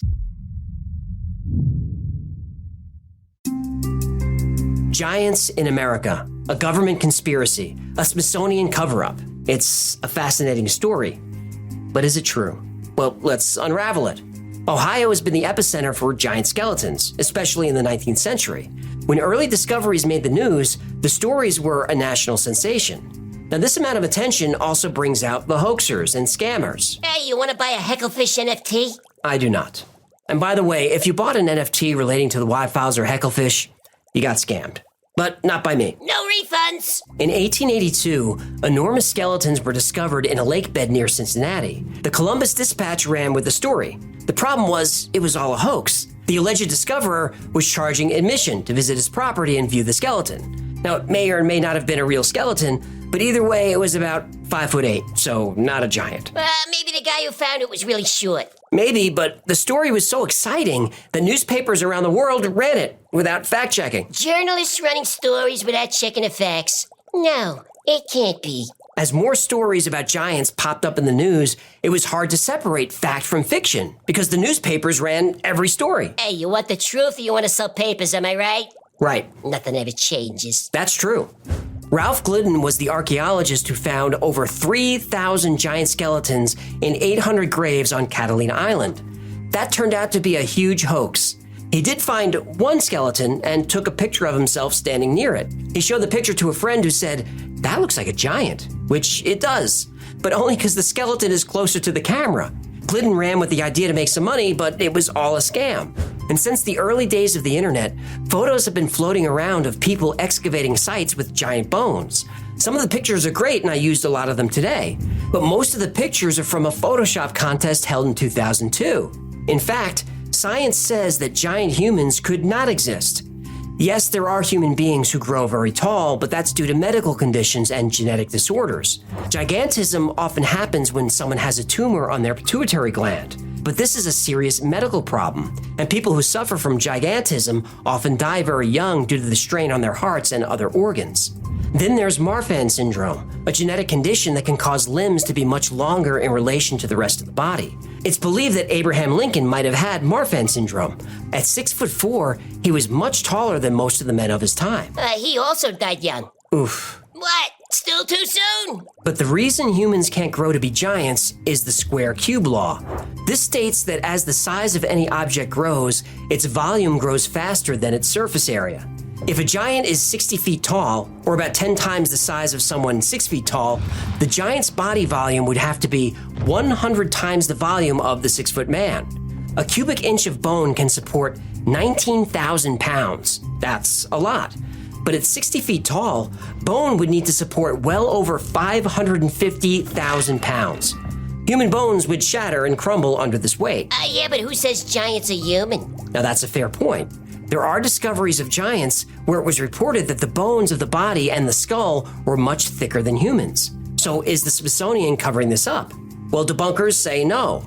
The story about John Wesley Powell nominating Cyrus Thomas to the Smithsonian first appears in an article written by David Childress in 1993. The article caught fire and has been in circulation ever since.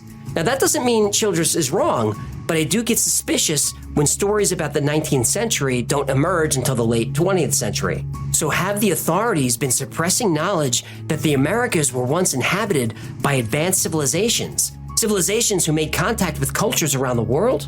Well, to get this answer, we're gonna need a sweet potato. Whoa. Do I have sea monkeys in my ears, or did you just say sweet potato?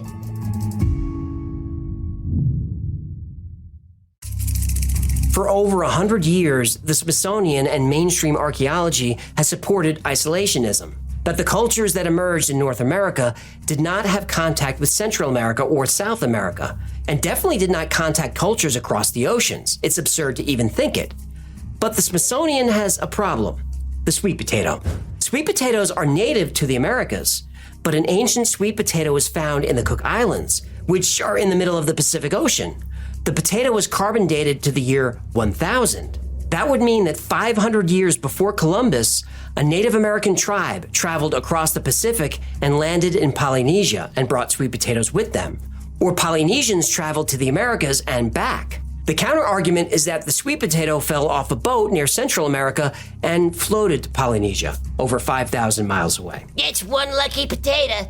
Linguists have found that the word for sweet potato in early Polynesian languages is kumala. In Native American dialects spoken in Ecuador, the word is kumara.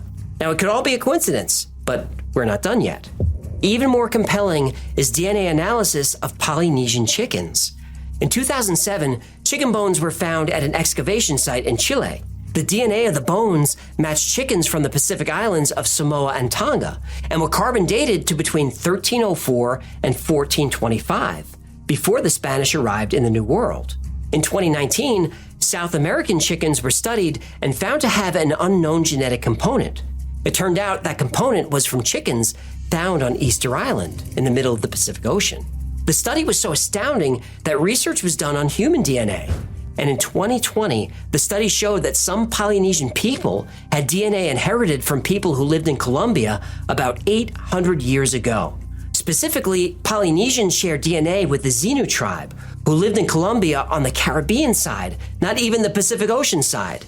It's too much to cover in this episode, but there's evidence of Chinese contact with the New World in 1200 BC, or Indian contact in 2000 BC, and of Arab contact in the 9th century. There are even old maps from the Arabs and Turks, like the Piri Reis map, that show North and South America, 1,000 years before Columbus was born. And there's much more. Some mummies have been found with traces of coca and nicotine. A re-examination of the mummy of Ramses II in the 1970s revealed the presence of fragments of tobacco leaves in his abdomen. Coca and tobacco are native to the Americas. Now, mainstream science says an archaeologist handling the mummy must have spilled his pipe. And his hot cocoa. That's what they say. Now remember, we did an episode on Egyptian artifacts allegedly discovered in the Grand Canyon in 1909. The Smithsonian denies this and claims the whole story is a hoax. But for some reason, the part of the Grand Canyon where the discovery was made is off limits. You can't even fly over it. If you do wander into the area, within a few minutes, unmarked planes and helicopters appear in an area where flying is not allowed.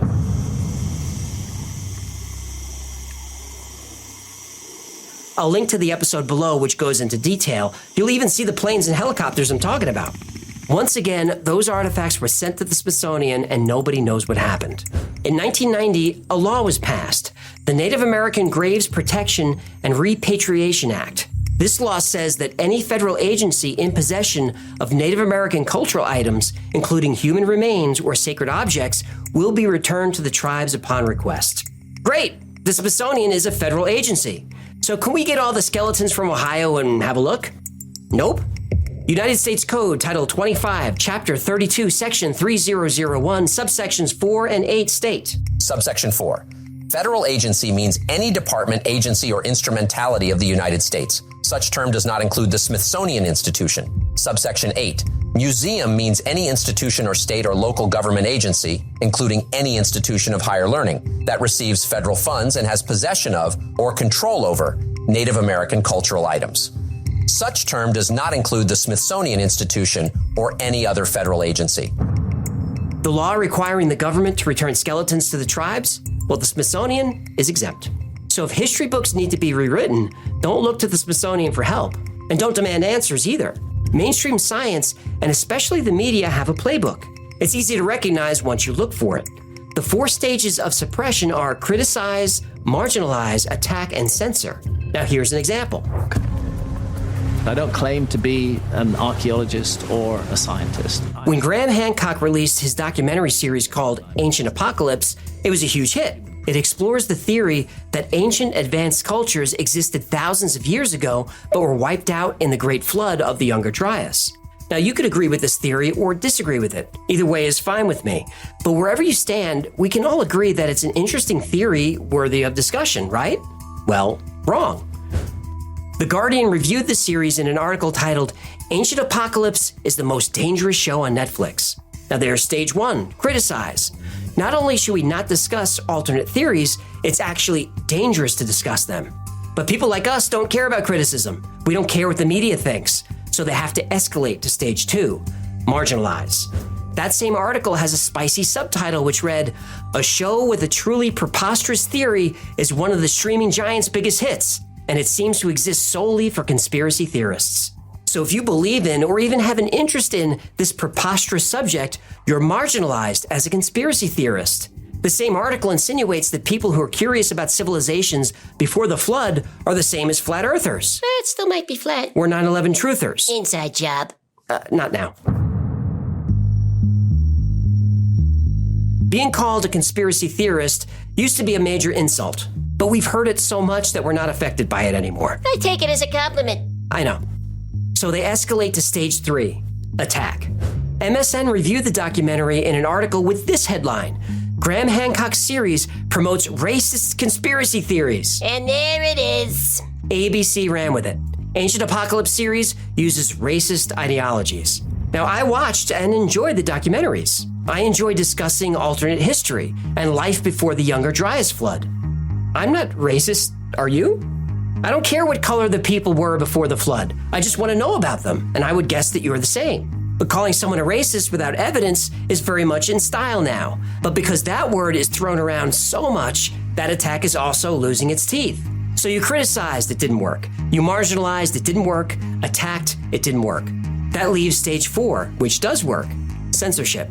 It's right there in that headline from The Guardian, where the author poses the question, why has this been allowed? What does he mean allowed? Who does he want allowing or disallowing free speech? Netflix? The government? I suspect I know the answer. Now, I don't agree with all of Graham Hancock's assertions laid out in the documentary, but all of them are worthy of discussion. Mainstream media and science disagrees. These discussions are preposterous, dangerous, and racist somehow, so censor it. For 100 years, Egyptologists proudly claimed ancient Egypt as the first major civilization, with a minor shout out to the Sumerians who were there 1,000 years earlier. Any culture older than that was nonsense, and discussion was censored. But then Gobekli Tepe was discovered in Turkey and is found to be 5,000 years older than Sumeria. Whoopsie. Yeah, that was embarrassing. Then Göbekli Tepe was discovered, also in Turkey. That culture dates back to over 12,000 years ago. That's a period of time called the Pleistocene. Now, we were taught that this was the time of the cavemen. But in Göbekli Tepe, they understood agriculture and animal husbandry. They could cut stone, and they engaged in city planning. A few years ago, a sewer system was discovered. These weren't cavemen. They lived in houses built around a central religious center. A Netflix documentary discussing different theories isn't dangerous. But articles by mainstream television writers who get their facts from mainstream scientists, those articles are dangerous. They're dangerous because they suppress debate, which in turn suppresses discovery. I'm so glad the archaeologists who found Göbekli didn't read internet news. Otherwise, those racist conspiracy theorists might never have found what is, so far, the oldest culture on Earth. A culture that emerged, by the way, right after the Great Flood of the Younger Dryas. As more time passes, more evidence emerges to support theories about alternate history. If giants walk the Earth, sooner or later, that too will be discovered. But mainstream media will do everything it can to prevent that news from getting out. If The Guardian, NBC, ABC, USA Today, CNN, and all the others continue to be wrong over and over again, maybe we have to start asking the question about those articles. Should they be allowed?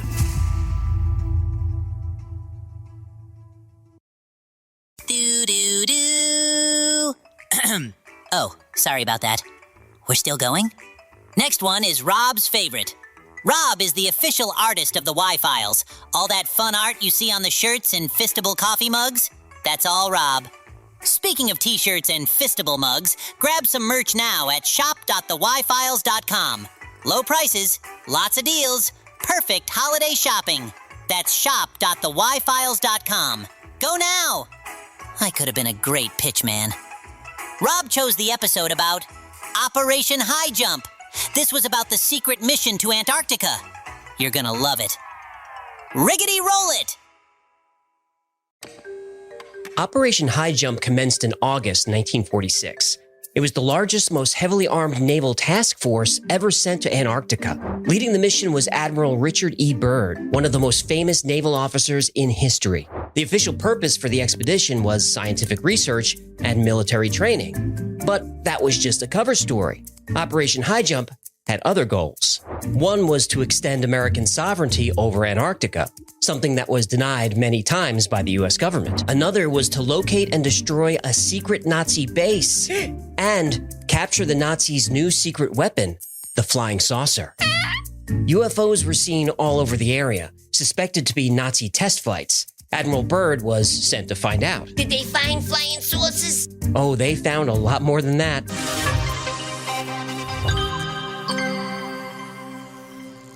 In December 1938, aware that he was on the brink of war, Hitler dedicated considerable resources to searching for mysterious ancient artifacts said to have incredible power. One of these expeditions launched on December 17, 1938. The SS Schwabenland was sent on a secret mission to Antarctica. On board were scientists and engineers, but also members of the Thule Society, a German occultist group. The Thule Society believed that a highly advanced race of human-like beings called Aryans existed somewhere deep inside the Earth, and the entrance to their world was at the South Pole. The classified mission of the SS Schwabenland was to find a location for a secret underground base and make contact with the Aryans living in the Hollow Earth. And once contact was made, negotiate for access to their technology. The ship reached the Antarctic coast a month later. For the next 3 weeks, they mapped hundreds of thousands of square miles of the continent. About 150 miles inland, aerial reconnaissance found what is described as an Arctic oasis, an area about 300 square miles that was free of ice, filled with warm water, and even contained plant life. In the ocean beneath the oasis was a geothermal vent that kept the area relatively warm. This was the ideal place for a base, especially for U-boats. This is where the Nazis would establish the infamous underground facility known as Base 211. Over the course of World War II, Base 211 became a massive complex, as large as a small city. Initially, it was designed as an offensive structure, where U-boats and missiles could be deployed. But as the tide of war turned against the Axis powers, it became clear that the base would be an ideal way to escape. In the final months of the war, huge amounts of equipment, supplies, and personnel were transported to Antarctica. At the same time, thousands of Nazis escaped justice and were smuggled to South America, with most of them hiding in Argentina. One of the infamous German officers to disappear was Hans Kammler. Kammler was in charge of Hitler's secret weapons program. Kammler's engineers had created a prototype long-distance supply plane with a range of over 4,000 miles called the Ju-390. Only 2 of these were made. One of them belonged to Kammler. And as of April 1945, neither Kammler nor his plane have ever been found. And just a few months later, thousands of UFO sightings were reported all over South America. The American government feared that Kammler and his scientists had escaped to Antarctica, where they were continuing their work, operating out of a secret military base hidden deep underground. But these were just rumors. There was only one way to find out. Go to Antarctica.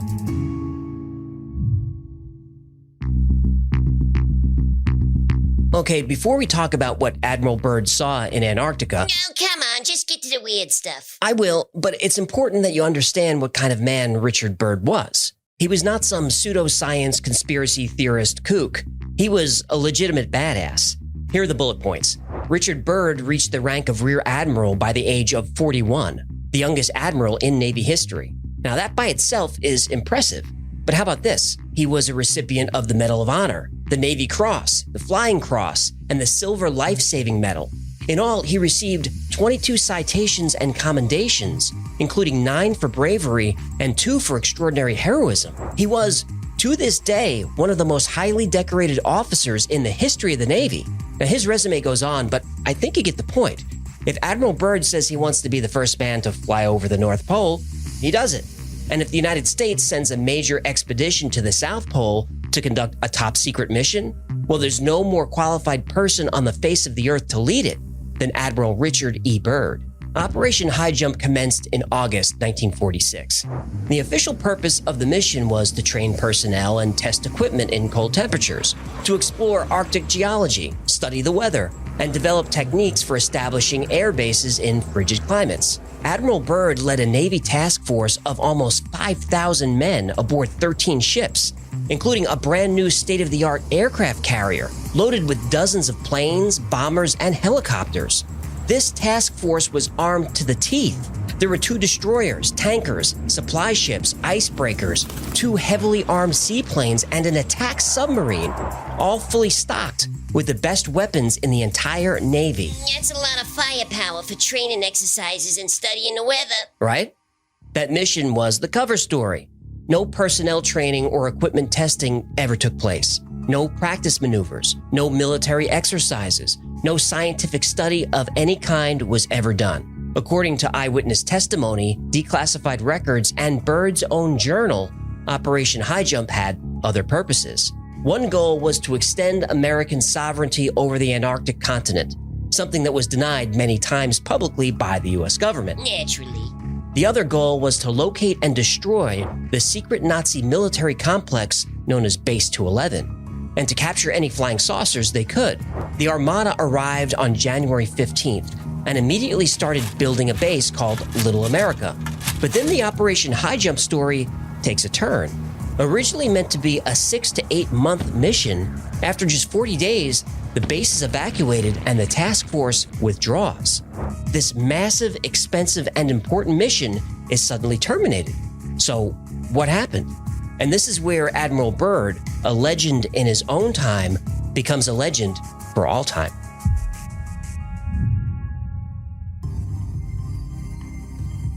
The Navy task force retreated to Chile, and as soon as they made port, rumors spread about strange findings and disasters that forced the mission to be cut short. Admiral Byrd himself spoke to the media, and rather than deny the stories, he expressed deep concern about the real possibilities of devastating aerial attacks on the U.S. This doesn't sound like a guy on a scientific mission. It sure doesn't. Byrd warned that it was imperative for the United States to take immediate defensive measures against hostile forces in the Arctic and Antarctic. The Admiral went on to say that he wasn't trying to alarm anyone. Too late. But the cruel reality is that in case of a new war, the United States could be attacked by flying objects that had the ability to move from pole to pole at incredible speeds. Admiral Byrd reiterated this in a few different statements. He warned that there was a new enemy that could attack any country at any time, anywhere, no matter the distance. When Admiral Byrd got back to Washington, he was immediately debriefed. And though he had just spent 2 weeks making statements in the press, after a lengthy interrogation, Admiral Byrd never uttered another word about Operation High Jump. The mission was immediately classified top secret, and any sailor who spoke about the mission would be arrested and imprisoned. The Navy then published a brief summary of the mission's achievements and admitted some sailors were killed, but they didn't say how many. And officially, all the deaths were accidents, and the bodies were buried there, not brought home. During one of his flights, Admiral Byrd was missing for 3 hours in an episode of lost time, but that was officially blamed on radio failure. The official reason for terminating the mission early was poor weather conditions, and that was that. However, you know how Admiral Byrd was missing for 3 hours and experienced lost time? Yeah. Well, Byrd was meticulous at documenting everything, but when he returned to the States, his journals were confiscated and classified. But the government didn't get everything. He had a secret diary that he gave to his son right before he died. And if any of what he claims to have seen is true, well, it changes everything.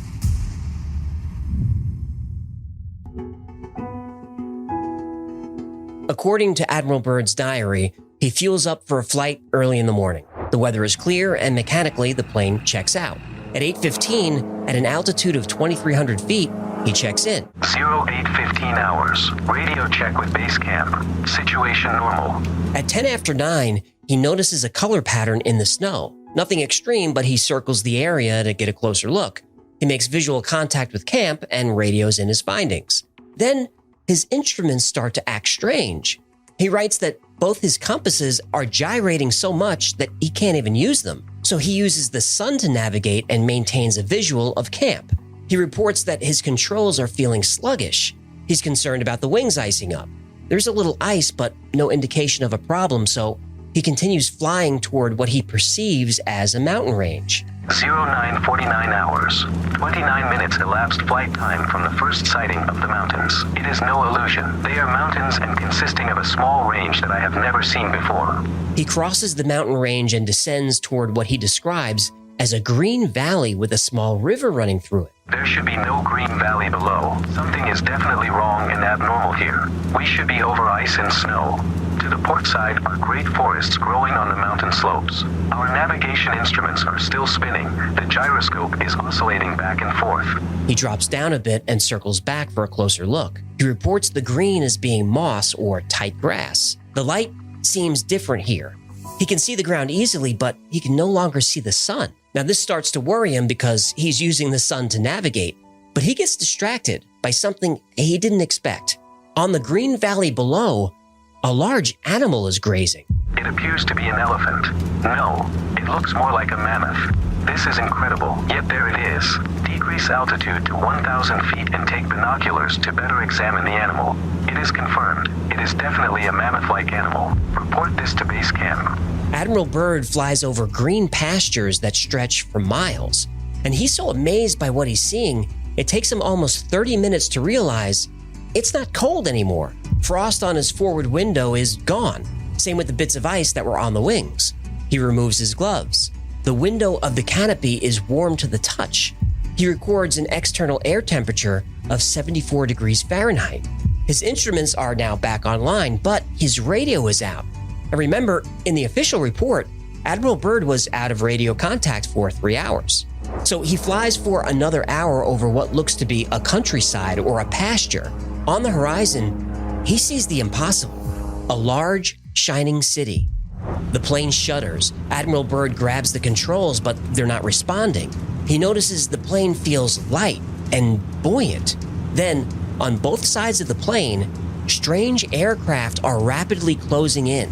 They're disc-shaped and seem to be radiating light, and somehow they're running completely silent. Now, thinking this is now a really good time to head back, Admiral Byrd tries the controls again. No luck. The plane's engine suddenly cuts out, but somehow continues flying, controlled by some unseen force. The craft are right up alongside his plane now, close enough that Admiral Byrd can see markings. In that instant, his wonder turns to terror. The markings are swastikas.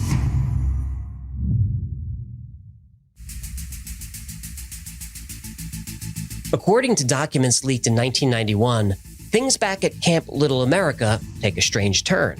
Just 2 days after arriving, bright lights were seen on the horizon. The sailors thought it was another ship, but they were below the Antarctic Circle in uncharted waters. The lights then ascended at a 45-degree angle into the sky very quickly. They tried to make radar contact, but were out of range. 3 hours later, 5 more lights appeared in the sky and began flying directly toward the ships. Anti-aircraft guns and 20-millimeter cannons were fired but had no effect.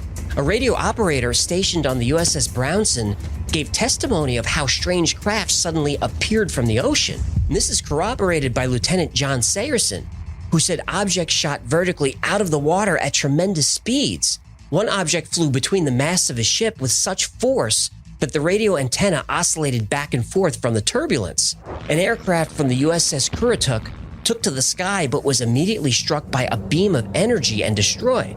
About 10 miles away, the torpedo boat USS Maddox burst into flames and began to sink. According to the report, this was the first attack of several that would occur over the next few weeks. February 26 would be the last engagement with the unknown craft. The Navy task force ordered retreat and left the area, a full 6 months before their mission was supposed to end. Although Lieutenant Sayerson couldn't identify the lights, he wondered if they were what he called German wonder weapons, being operated by survivors of the recently defeated Third Reich, operating out of a secret base under Antarctica. His testimony has fueled speculation that still exists, and to this day, investigators are trying to determine what really happened during Operation High Jump.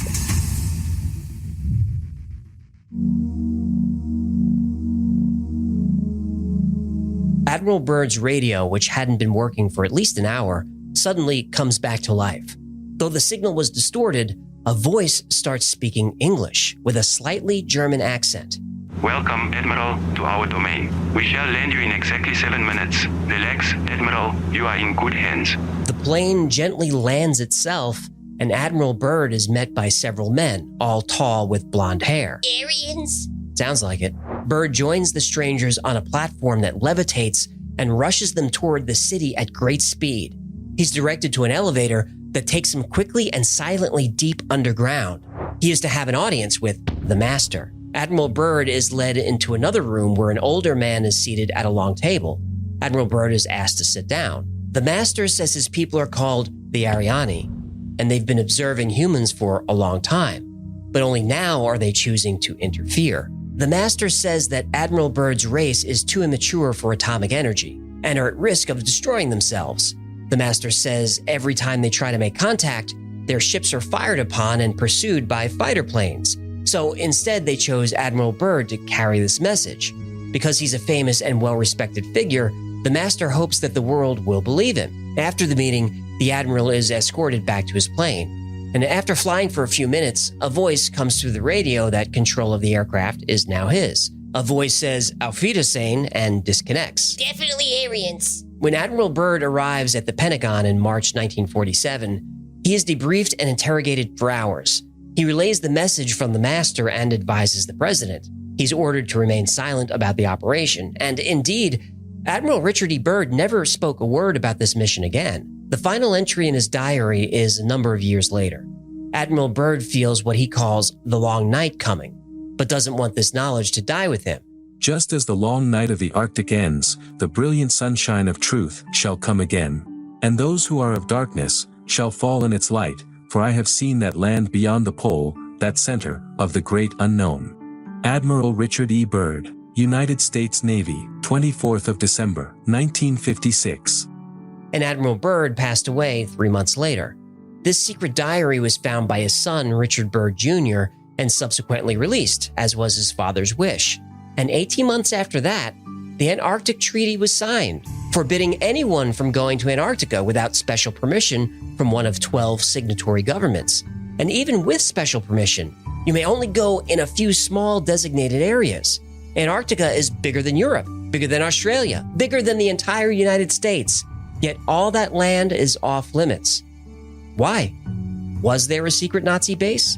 Is there a civilization living underground? The UFOs described by the sailors in 1947 behave an awful lot like UFOs we're seeing right now. Since we can't go to their world, they could be trying to come to us, with the same warning they gave Admiral Byrd. So maybe instead of trying to destroy these craft and destroy each other, we might want to listen to what they have to say. And who knows? The entire fate of the world may depend on it.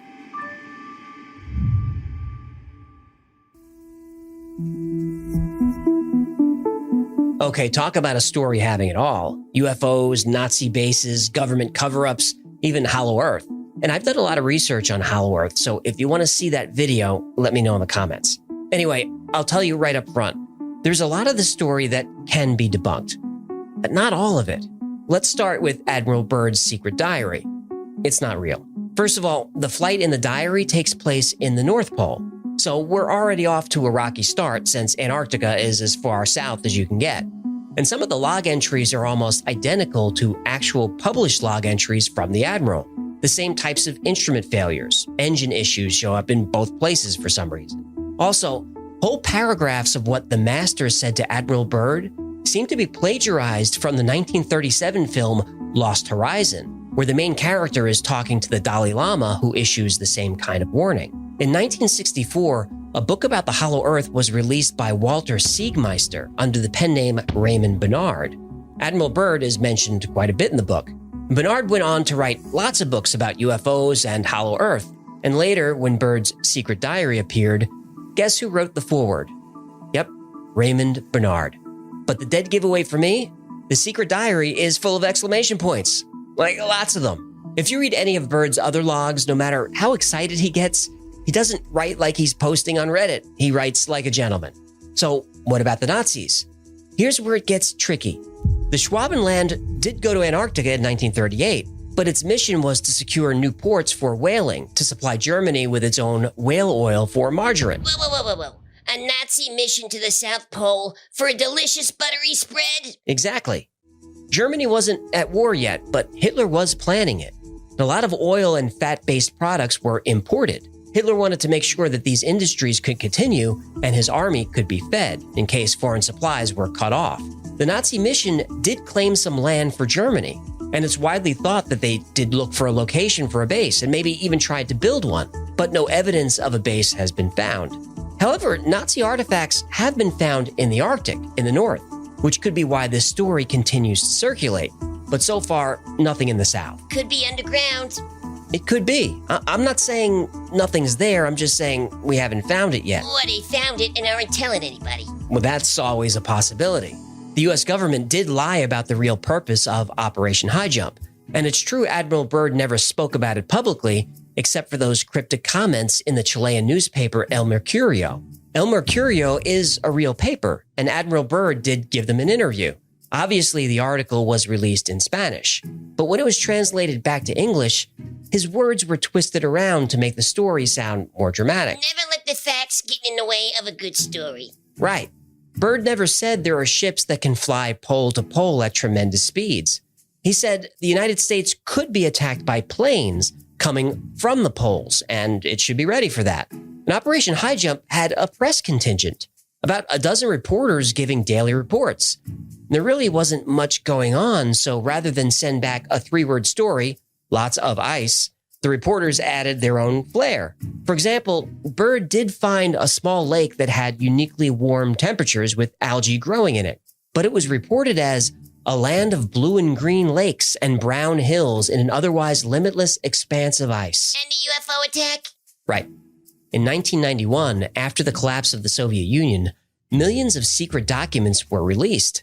And one of those, written in 1947, was a description of Operation High Jump. And in 2006, a Russian documentary was released based on that secret intelligence report. The Soviets did believe that Operation High Jump was a mission to find and destroy a Nazi base. And look, with all that firepower, I don't think that's a stretch. The reports of the battle with UFOs comes from the Soviet documents. But it's iffy on the facts, and they got some of the names of the ships wrong. But they did get some right. And the US military has a history of changing a ship's name and rewriting the ship's story if it serves Navy policy. Propaganda. Always. The Soviet report said that UFOs weren't trying to destroy the American ships, which they easily could have done. They just wanted the ships to turn back. The mission was cut way short. The official reason for that is weather. But that's a lot of resources wasted because of weather. Were there really UFOs protecting something down there? Or was this disinformation deliberately leaked to the Soviets by US intelligence? I don't know. I've debunked as much as I can for you. Even though a lot of the story is false, not all of it is. And it seems as the only way we'll get answers is to go to Antarctica. But if there's one thing that every government in the world agrees on, it's that whatever is down there needs to stay there. But I'll leave you with these final thoughts. Just a few months after Operation High Jump, a UFO allegedly crashed in Roswell, New Mexico. The location of the crash is only a few miles from the world's first nuclear explosion. And Admiral Byrd did go missing for 3 hours and arrived back at camp 3 hours late. He was in a small, short-range airplane, so why didn't he run out of fuel? Thank you for checking out a Y-Files compilation. My name is AJ. That's Morgan. My name is Morgan. I am a beaver. Please say nice things about me in the comments so the human brings me back. If you had fun, learned anything today, do the beaver a favor and hit like, subscribe, comment, share. That stuff really helps the channel. And like every topic that we covered today in this comp, each one was recommended by you. So if there's a story that you'd like us to cover, go to theyfiles.com/tips, send us an email, catch us on Discord, catch us in the YouTube chat, wherever you can find us. We're always looking for good topics. And remember, the Y-Files is also a podcast. You could take us on the road.